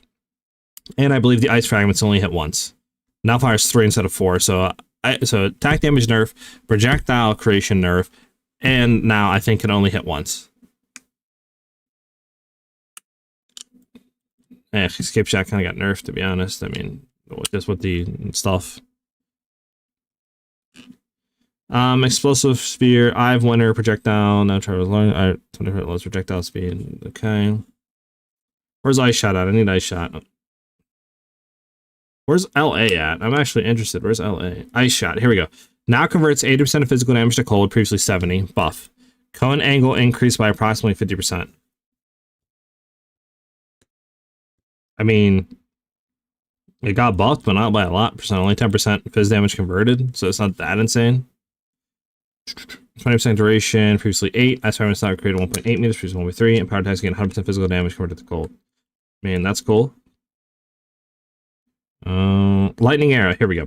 No longer bypass the charge of time and lightning rod's burst. Instead, the burst caused by lightning arrow can occur once every 0.1 seconds. Projectile now converts 80% of physical damage to lightning, previously 40%. And beams now convert 100% of physical damage to lightning damage, previously 80%. So the damage conversion got Giga Juice buffed, but it no longer charges the time up charge on lightning rod's burst. Instead, the burst caused by lightning arrow can occur once every 0.1 seconds. Lightning rod. The limit of active lightning rods allowed is 10, previously 20. So the lightning rod got nerfed by half, and lightning arrow got buffed, and but it can no longer bypass charge up time. But it can take every 0.1 second. Am I like reading this right? Lightning arrow's nerf doesn't really seem that impactful. Like the charge up time really doesn't matter, sure, but it shouldn't be that much of an issue. I mean, the burst caused by lightning arrow, 0.1 seconds. I don't know if it was multi-bursting, like every millisecond, but I think that should be fine, right? Like lightning arrow, the big nerf is lightning rod, right? Because now you can only have 10 instead of 20 of them. So effectively, you're halving the damage, right, on that front. But like, you were still doing a lot of damage. So I don't really think I think lightning rod and like LA is still pretty much fine. Am I not bugging?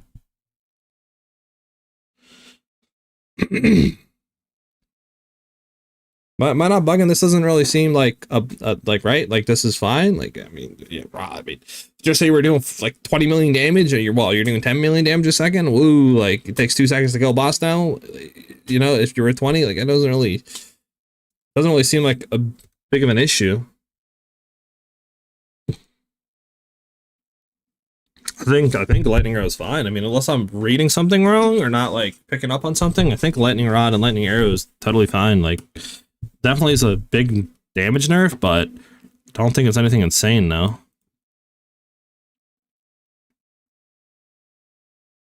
I don't know. Maybe I'm bugging. Min, am I bugging or what?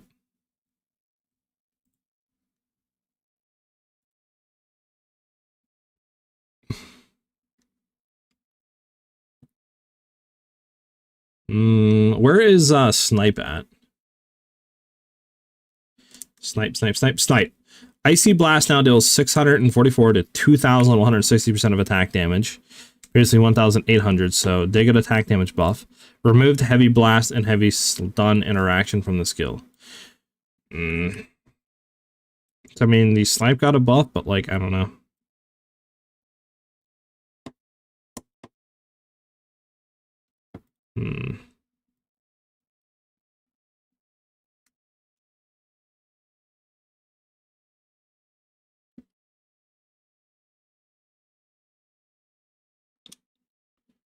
I don't know. Snipe is interesting. I mean, the attack damage increase is definitely nice, but at the same time, it can only, I believe, take effect on one. I don't think just multi-hit effects that it can take one frozen enemy. I think that's what our issue was when we were trying it. So I don't know.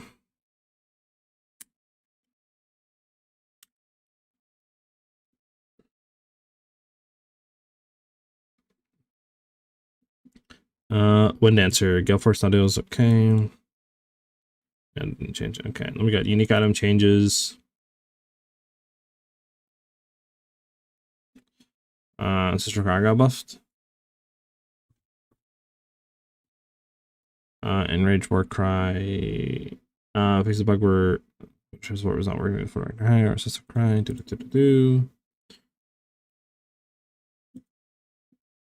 Sister Cry, what kind of corruption now deals 111% of attack damage. Okay, so like doubled attack damage basically. Now triggers volcanic steps every 1.2 meters traveled, previously on foot. Okay. Do we have actually anything for the new gems on the new stuff here? Item changes, eating changes, gem changes, player changes, general improvement, new content and features. Like, not really seeing anything on the like new gems, right? For wolf junk, like the forms.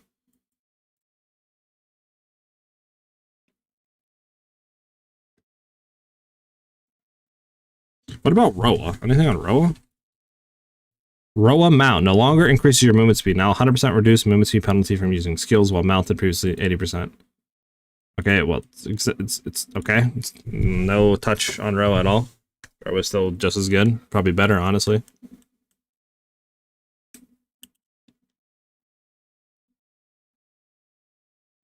Okay.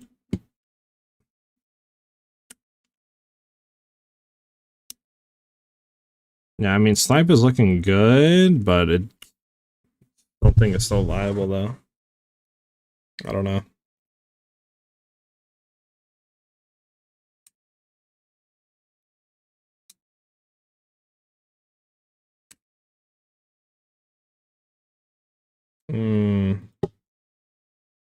Anything on Tornado Shot? Tornado Shot.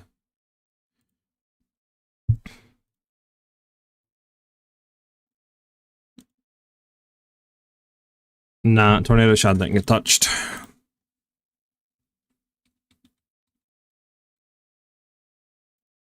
No longer causes an explosion. Instead, freezing the marked target grants a buff that grants damage as extra cold damage for duration or until you mark another target. Freezing mark got a buff. So you can no longer use it as a AoE clear, but now you get increased damage against the enemy if they're frozen. I mean, that's just a buff all around, no? Lucky, sort of. Is it better than Sniper's Mark? Or like Voltaic Mark? I don't know. Any of the marks get hit? Freezing Mark. Voltaic Mark no longer causes the target susceptible to cause an explosion. Instead, makes the target more susceptible to being electrocuted, and electrocuting a marked target now grants you a buff, which means extra damage as lightning damage for a duration or until you mark another target. Okay.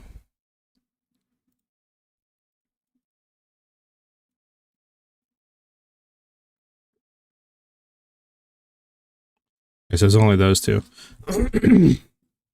So yeah, Voltaic didn't get changed either or nerfed. Wait, my Thunder? Herald of Thunder got nerfed?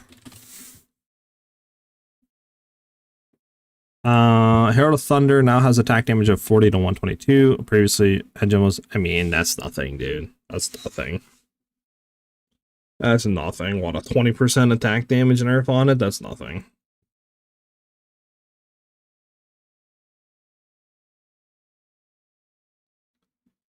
You're still fine. Herald of Thunder's still fine.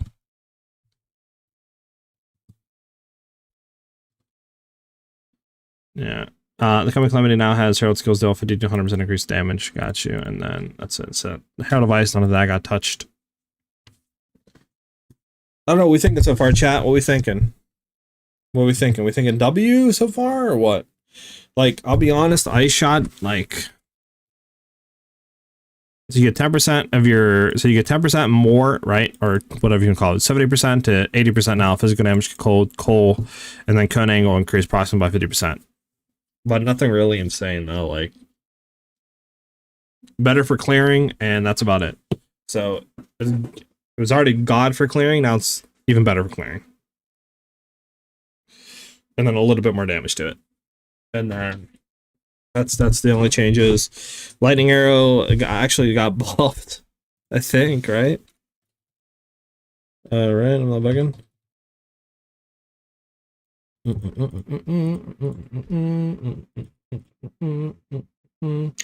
are no longer bypasses the charge, so we don't care about that. Briska is okay.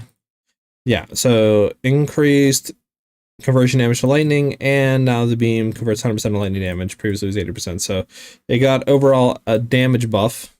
It's just now you can no longer cause the burst on rods to be instant without delay, and you can only do once every 0.1 seconds. Rods are now 10 instead of 20, but it's still going to be cracked, not going to lie. Still just as good low-key. Spark is buffed? Oh god. Spark. Cold Infused Spark now deals 7 to 11 cold damage at generals 1, unchanged. Scaling up to 207 to 310 cold damage at generals 20. Previously 182 to 273. Cold Infused Spark now deals... Was it just Cold Infused Spark now deals? Cold Infused Spark now deals what? Oh, so 1 to 10 lightning damage generals 1, scaling up to... Okay. So if you're doing Cold Spark, it's better? Is that what I'm reading? Like, only if you're doing Cold Spark, it's better?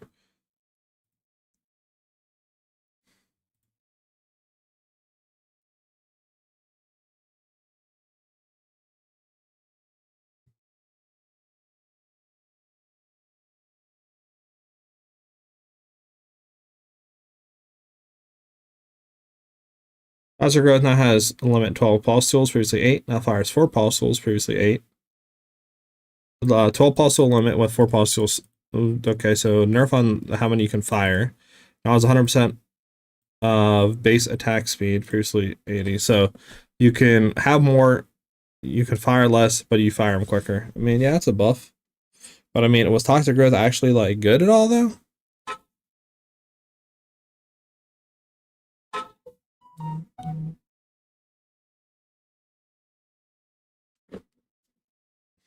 It's worse? Toxic Growth's worse? I don't know. What about the Granadas? The Granadas. Any change with the Granadas? Let's see. We gotta get back down to the cloud changes. The Granada. Where's the gem changes? There we go. Voltaic Grenade. Just do that so we can do that. There we go.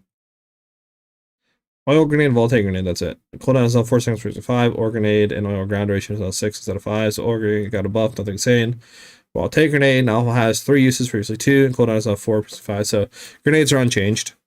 Buff to Voltaic and Oil, and that's it. But no damage wise. But yeah, grenades are unchanged.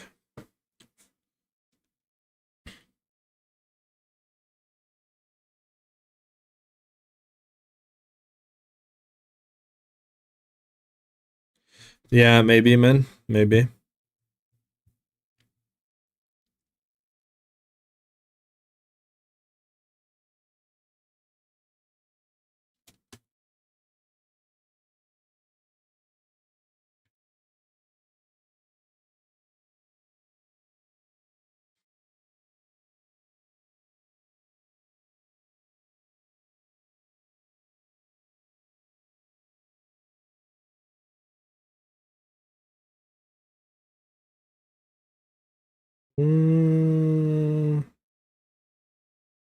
Rain of Arrows now applies 1 frenzy charge. Now consumes 1 frenzy charge.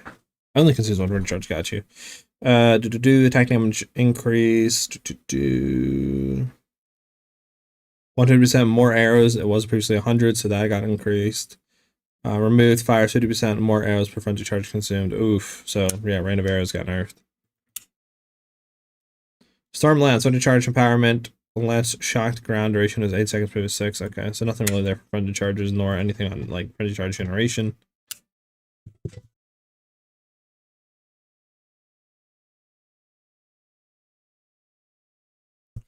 So yeah, nothing there.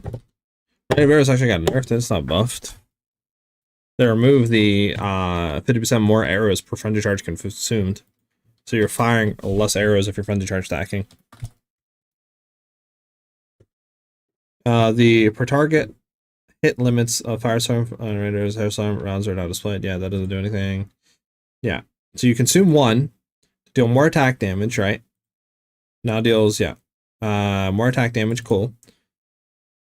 Now fires 150% more arrows for charge consumed, was previously 100, but it did remove the 50% more arrows per friendly charge consumed. Well, originally you could use it back in the day, and you could slam this with frenzy charges and utter crap on big hitbox bosses with it, but they nerfed that, and now you can't do that anymore. I mean, sorta got a buff, I guess, but like, not really. I miss PoE 1's rate of arrows. Changed my mind. PoE 1's rate of arrows is better.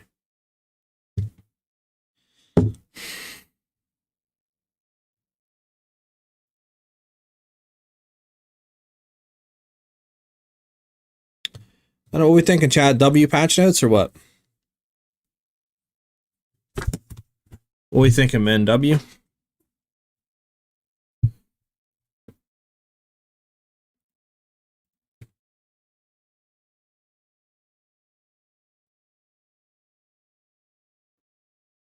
L patch notes? What you not liking about a Havoc? Travels much further, right? Much more distance. I projectile now is 25% less base projectile speed. Cooldown is down 10 seconds versus 15. Okay.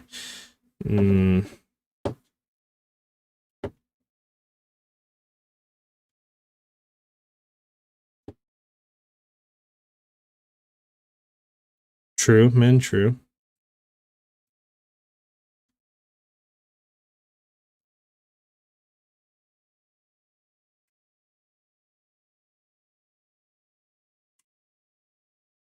I don't know, I'm gonna need to think about what I'm starting because I have no clue right now. Like, there's always like going ice shot again, like that's still 100% viable. I mean, even LALR is pretty much still viable, like, which is wild to me. Medic Silva got its explosion damage increased to convert to lightning damage, which is cool, but I mean, I don't know.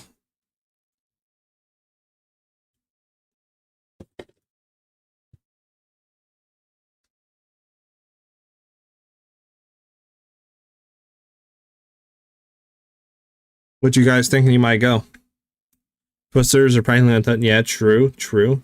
What, you guys have any idea in mind that you might be going for league start?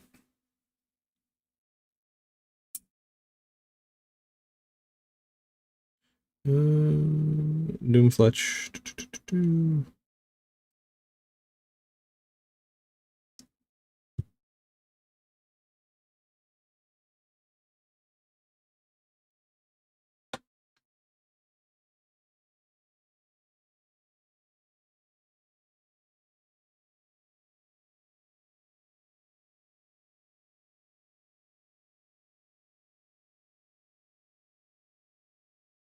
Oh, well, Harry's Ire got nerfed, so you no longer have the added cool damage to attacks.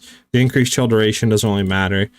I mean, you get, I guess, 25% damage extra cooled, but it's going to be less than the cool damage to attacks, and then increased freeze duration, which doesn't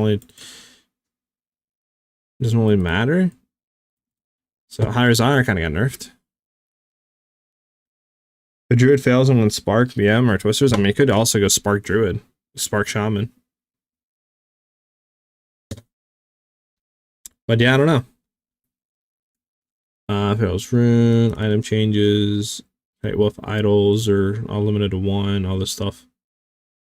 So runes, okay. Rune sockets have been renamed to augment sockets. Okay. Non-dual items that go into augment sockets have been renamed to socketables to augments. Okay. Existing augment talismans have been renamed to idols. Okay. Why is like a rename every season, bro? Limited 1, Pharaoh's Rune of the Hunt is not limited to 1. All you can see right here, item changes, like, you know, memory is not limited to 1. All these can only have 1 on. Great Wolf Rune of Claws is not limited to 1. On 1. Holy 1, bro. Everything's 1. Okay,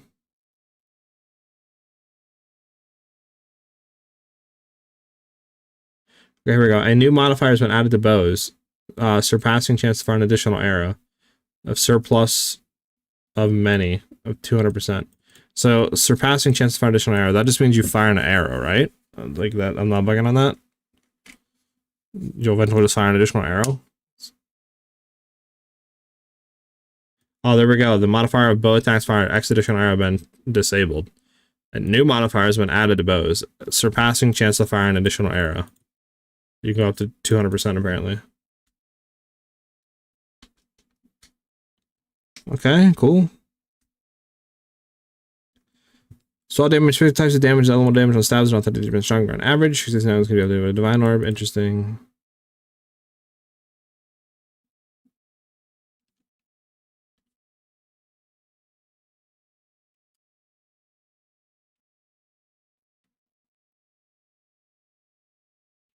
Effectiveness grants sponsors increased life. Yeah, they said about this. Boom, boom, boom. Arbiter Ash no longer drops a rare card tablet. Okay. Plundering grants 4 to 10% increased quantity of items found. Quarler Storm now has 50% to 100% lightning resistance, previously 20 to 30. I mean, that is really nice, yeah. That's huge. Okay, yeah. Now grants 100% increased chance of containing strong box, is previously 50 to 100. Okay. Okay. Bug fixes, interesting, interesting. The fudge is that?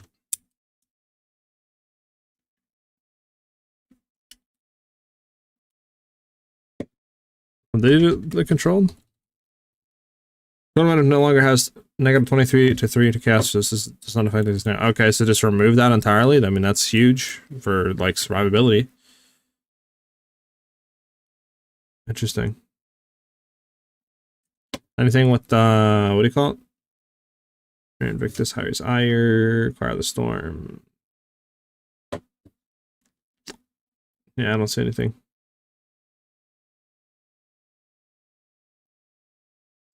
So, I mean, good changes, also bad changes, kind of a mix of 50-50, to be honest. I'm kind of undecided on what I'm playing. I might need a day or two to just think about it, low-key.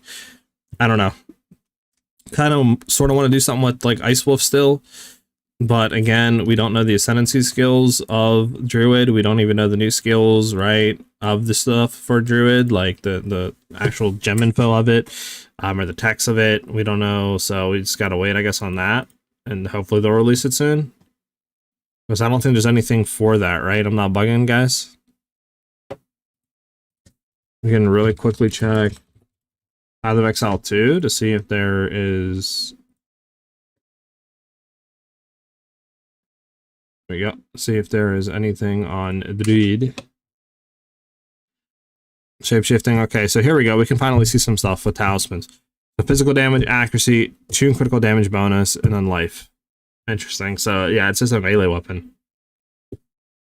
Yeah, so you can just roll like stuff like that. Got you. Okay, what is this one? Talisman.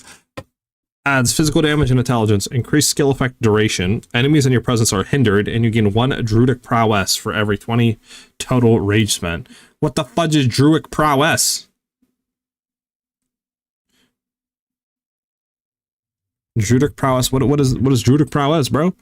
What does that do? Okay, here we go. Lunar Assault. Shaped into a werewolf and swipe with their claws, protecting an arc of moonlight arc. Okay. Converts 80% of physical damage to cold, 240% more magnitude of chill inflicted, and 240% more freeze buildup. Okay, that's correct. So you cost 6 mana, attack damage 40%, attack speed's 110%, requires base. Cross slash.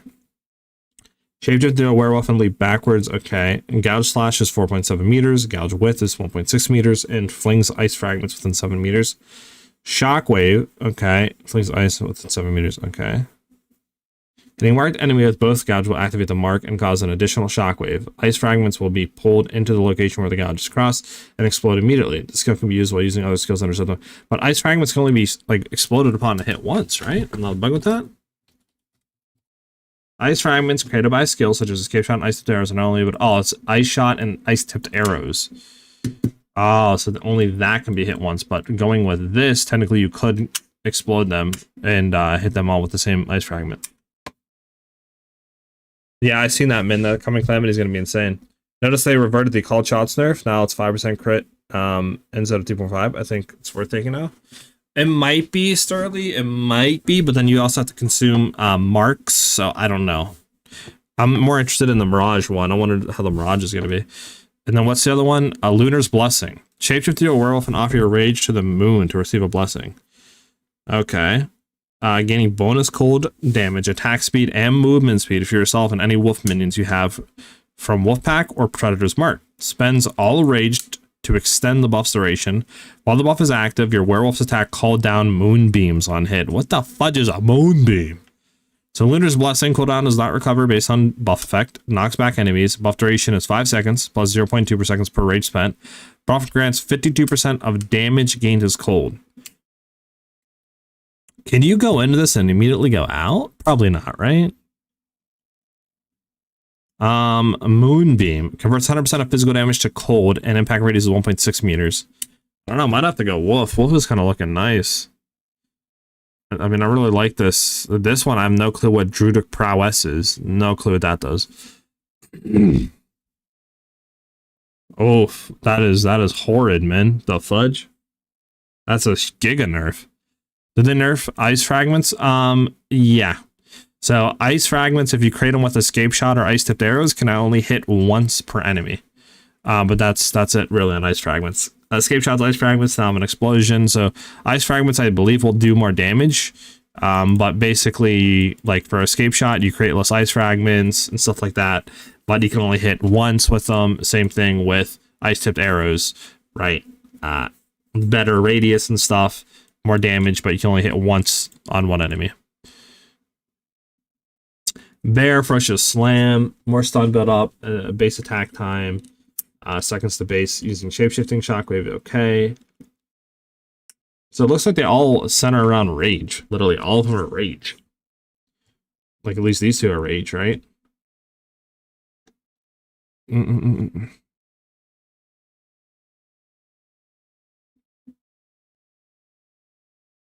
So like, I wonder how, if there's a way to build rage in wolf form, or if you have to be in bear form to gain rage. I don't really care about like bear form, to be honest.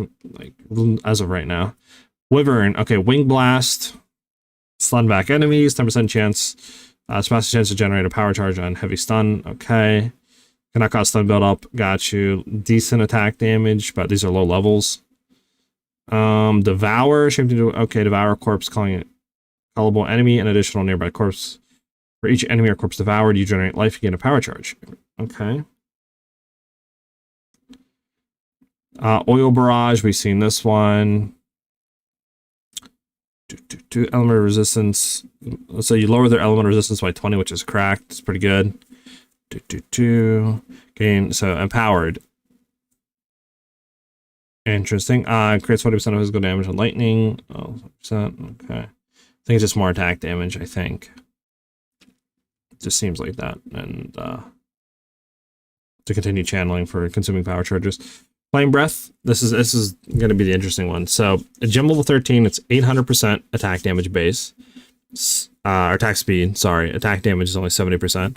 Okay. So it converts 100% of physical damage to fire, 750% more ignite magnitude. Rage cost is ignored for your first 4 seconds of channeling. You cannot gain rage while the skill is active.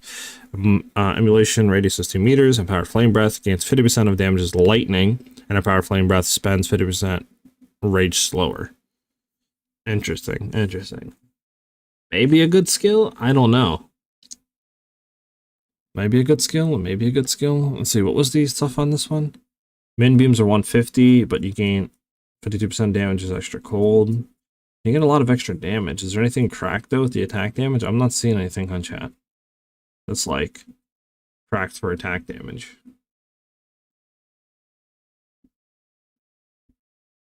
Not really. Huh. This is like, yeah. Okay, and then we have the nature spells. Molten Blast lives, really? I don't know. They buffed it, quote unquote. Some stuff is buffed, like Snipe and Ice Shot a little bit, but not by a whole lot.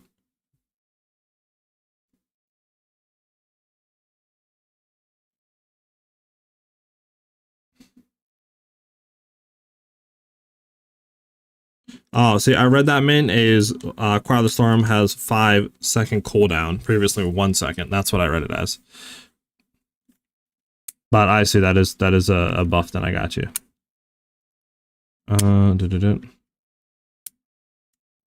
No, it it doesn't do anything to freezing salvo. It just ice fragments specifically to ice tipped arrows and escape shot. Specifically to those two skills, ice fragment can only hit an enemy once. Every other skill that creates ice fragments can hit multiple times. The modifiers of bow attacks, yes, I read that, man. If you didn't see, yeah, I don't know what surpassing chance means though. When will PoE be updated?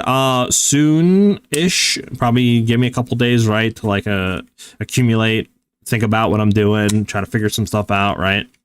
But I'll have an ice shot build for sure out before, or at least updated on the mobility and stuff before launch. Before launch, that's what I want to say. That detonates the ice fragments? Oh, you're talking about like doing that? I mean, you technically still can create them and like target them, but yeah, you just create less of them now, which isn't that much. It's only like what, maybe 1 to 2 less of them, so it's nothing insane. Okay, the nature one. So we have volcano, damaging enemies standing on it and releasing a spray of molten projectiles while the volcano persists. Slamming it will cause another projectile spray. Okay, so 4 to 6 damage. This is level 1. Modifiers to cast speed also affect the skill's cost. Firing projectiles over 0.5 seconds. Channeling ends when reaching 4 stages. Eruption radius is 1.2 meters, and volcano's duration is 8 seconds. Limited to 1 volcano. 150% more eruption damage per additional stage. Projectiles deal 3.5 fire damage. You fire 3 projectiles. The impact radius is 0.6 meters. Fires projectiles every 0.5 seconds or when slammed. Initial eruption fires 4 additional projectiles per additional stage. Volcano is destroyed after. Okay. Volcano's looking interesting. We need to see really how this scales up with like damage and stuff at like gem levels 20. Entangle. Conjure a root-bound fissure that crawls forward, damaging enemies in its path. While the fissure persists, vines lash out from it and attach nearby enemies, damaging and slowing them. Fissures deal physical damage. This is all level 1. 8 meters in length for the length. Okay. Fissure duration is 8 seconds. Attaches a vine every 0.1 and overgrown fissures expire. The vines deal 1 physical damage. Vines slow enemies 50%. You can attach up to 3 vines to an enemy, and overgrown fissures can attach up to 2 additional enemies. Okay, so this just looks like literally just, yeah, like entangled. You're just gonna slow enemies down, nothing insane. Thunderstorm. This is gem level 5. Arm radius is 2.3. Impact is 0.8. So it lasts for 12 seconds. It hits 1 target every 0.35 seconds. So you're hitting what, like 2-ish times a second, maybe 3-ish times a second. Okay, yeah, you're hitting about 3-ish times a second. What that can hit each enemy only once every 0.5 seconds. Never mind, you're hitting only 2 times a second on bosses. Cannot drench enemies above level 32. Interesting. Drenched enemies take 25% more freeze build up. Drenched enemies are 50% more chance to be shocked. And drenched enemies, drenched lingers for 2 seconds duration, limit 1 thunderstorm. Okay, so freeze buildup is nice. Spell totem. This is interesting. Consume 3 power or endurance charges to raise a totem that uses socketed spells. So at 8-second duration, you can only have 1 totem out. At least at gem level 7. Who knows what quality it can bring, because you can't look at that here. Socketed skills deal 10% more damage per charge consumed. 20% more totem life per endurance charge consumed. 20% more totem duration per endurance charge consumed. Socketed skills deal 30% less damage, and socketed skills have 25% less speed. Cast speed. Interesting. Did we see them have more than 1 totem out? The combo is stacking a bunch of ice fragments with ice tipped arrows and escape shot, then using freeze salvo to burst. So there's a single target damage fine. Single target damage did get nerfed if that's what you're doing, because ice tipped arrows. Let's see. Well, ice tipped arrows kind of got a buff. I mean, better duration, explosion radius got increased, and your empowered attacks now 100% convert physical damage to cold. The only, I guess, other thing really would be escape shot. Escape shot now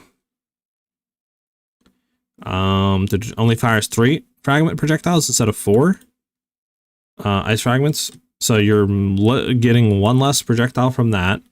Ice tipped arrows is 0. what do you call it? 0 nerf. And then freezing salvo. Freezing salvo is unchanged. So you're basically fine on your combo, to be honest. Your combo is pretty much the same. Now on all base tablets, the flying talent modifiers have been disabled. Plundering, granting 4 to 10, increased quantity of items in the map. Rip quant. Unless there's other stuff, maybe, but yeah, that's interesting. That's interesting that they did that to quant.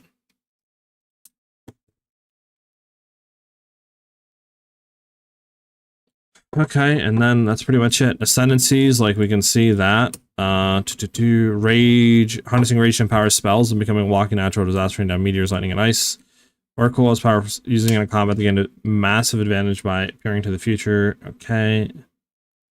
Cool. New support gem. So what do we have here? Accelerated growth, which we know. Plant skills, right? So supports plants has come to trigger an explosion after they've been overgrown. Cool. Gem levels 1, 10% crit chance, 4 to 6 physical damage. We'll have to see what the other ones do because it's accelerated 1, right? Echoing Cry supports war cry skills. Echo, causing their effects to happen again after a short delay, growing larger each time, but they're less effective and require you to have it traveled a certain distance before use.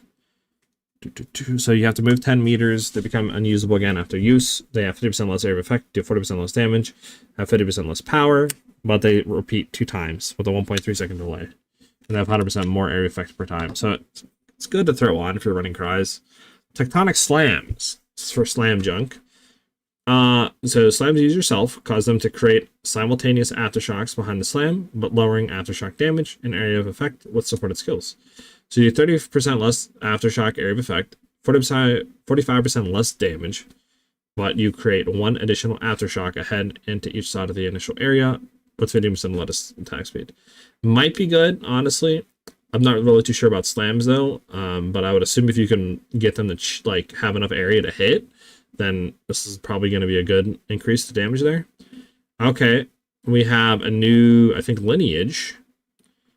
When you freeze a target with supported skills, for each 1 rage you have, you and allies in your presence gain 1% of damage as cold damage for 20 seconds.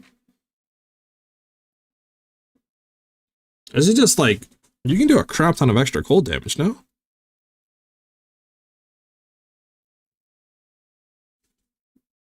Category Ice Bite. Yeah, like this seems like you can just do a crap ton of extra cold damage.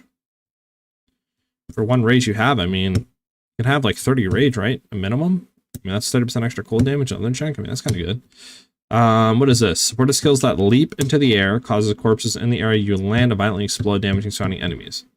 Deals fire damage in an area around the exploding corpse behind its maximum life. So the explosion deals 5 damage equal to 6% of the corpse's max life.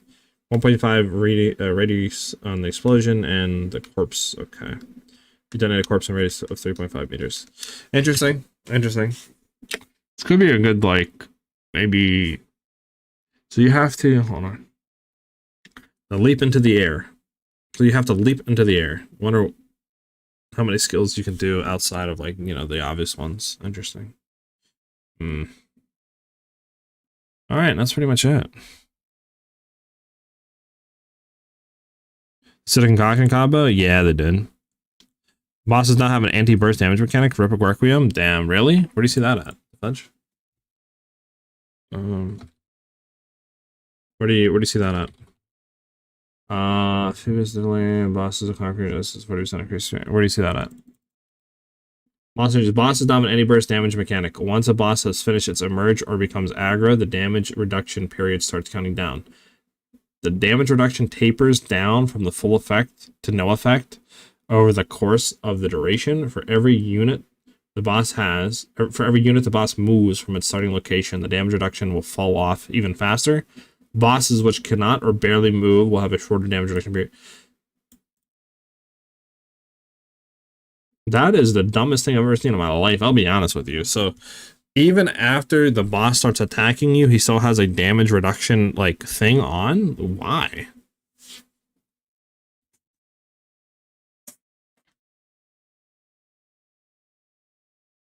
Like, if I'm getting hit by a boss or he starts to walk towards me, he should have 0 damage reduction. I could understand like Arbiter and other stuff like that has like an initial attack that you can just kind of hit them for like 3 seconds in the back or whatever, 2 seconds. But if I'm going against like Zesh or something that immediately pops up, aggroes me, and he's attacking, he should have 0 damage reduction.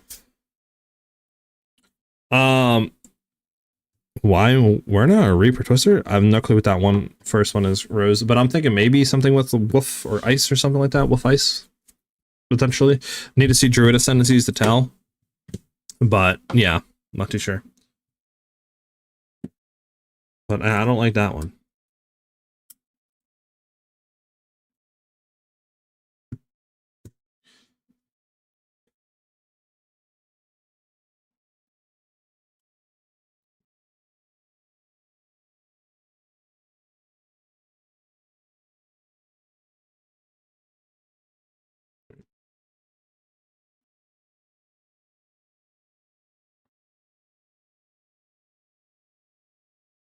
Well, definitely gonna have to look at stuff and trying to think of what I want to do, because I kind of like the idea of like,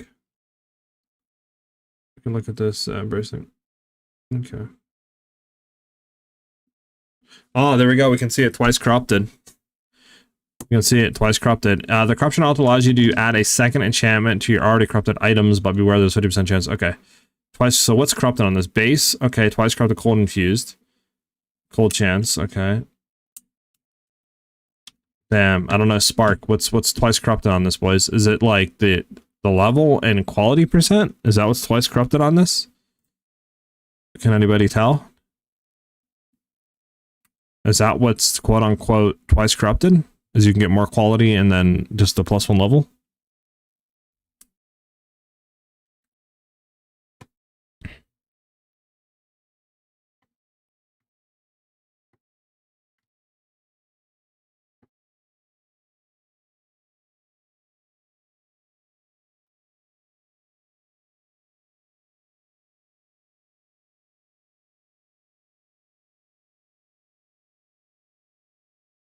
And then there's new crystallized stuff.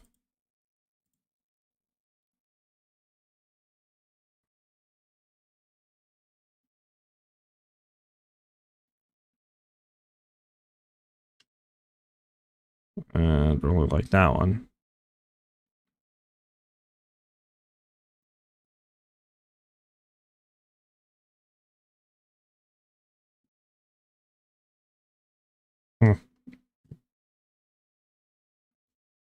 Oh, we have new lineage support gems here. One offering, support souls dies. Okay, what's the other one here? And there's on cursed ground from a supported skill. Our curse within the area, maximum 2 curse areas. Triggers annihilation. Okay, annihilation. Okay. Deals infatuated into time 6 seconds. It's 6 times over 2 seconds, 100% physical damage compared to other damage types matching the supported curses gems tag. Interesting.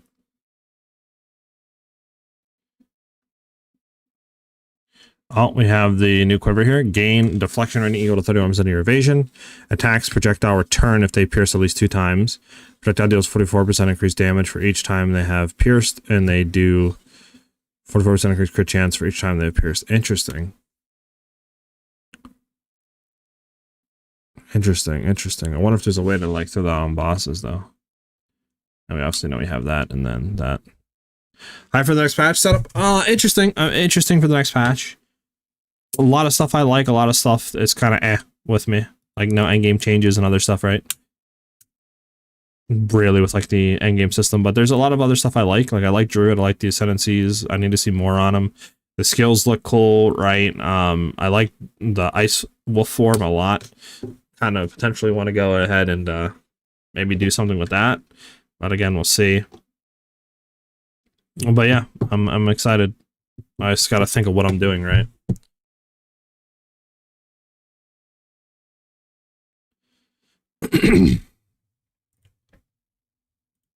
But for me, at least, that's the end of the stream. I have some stuff I got to do. I'm having 8, literally in like, I don't know, 13, 14 hours. So I'm going to go get some food. But yeah, think Lightning Arrow is dead? No, Lightning Arrow is not dead at all. at all Sterling. Lightning arrow, so rods got 10 to 20, which is a DPS nerf, and obviously you can't get past the initial like trigger, so you need to wait for that to build up. But I mean, honestly, the damage is still there. I think I'll have to look into it a little bit more, but I believe that even if they nerf the damage by just say 50%, I mean, you're still, you know, still doing a crap ton of damage. So I don't think it's 100% like gutted. Is Galvanic still viable? Let me take a look real quick before I get off.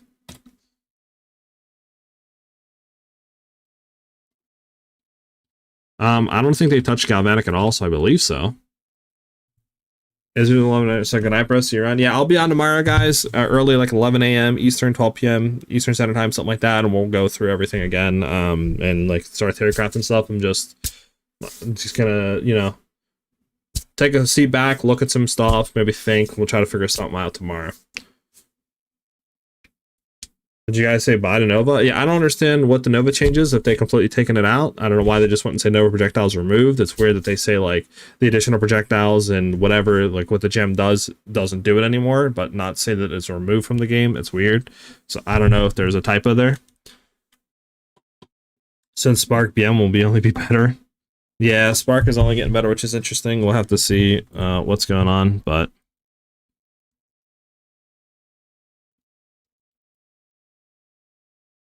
yeah, I don't know. We'll see what happens. Who knows? I might join the Spark wagon as well. But thank you guys for the vibes, joining, you know, following, watching the stream with me today. Much appreciated, guys. Again, we'll be live tomorrow at 11 a.m. Eastern Standard Time or 12 p.m. 11 a.m. Eastern Standard Time or 12 p.m. Eastern Standard Time. And we'll be going through and hopefully we'll have an idea what we want to start crafting. If you guys have any suggestions on builds or, you know, anything that you figured out that I haven't with the notes or something like that, feel free to shoot them my way in our Discord. But yeah, hopefully you guys have a great rest of your day, and we'll see you guys bright and early tomorrow, which we'll talk about more of the stuff like that, more of the, you know, notes and go over theory crafting for builds and all that good junk. But have a great rest of your day, guys. Peace out.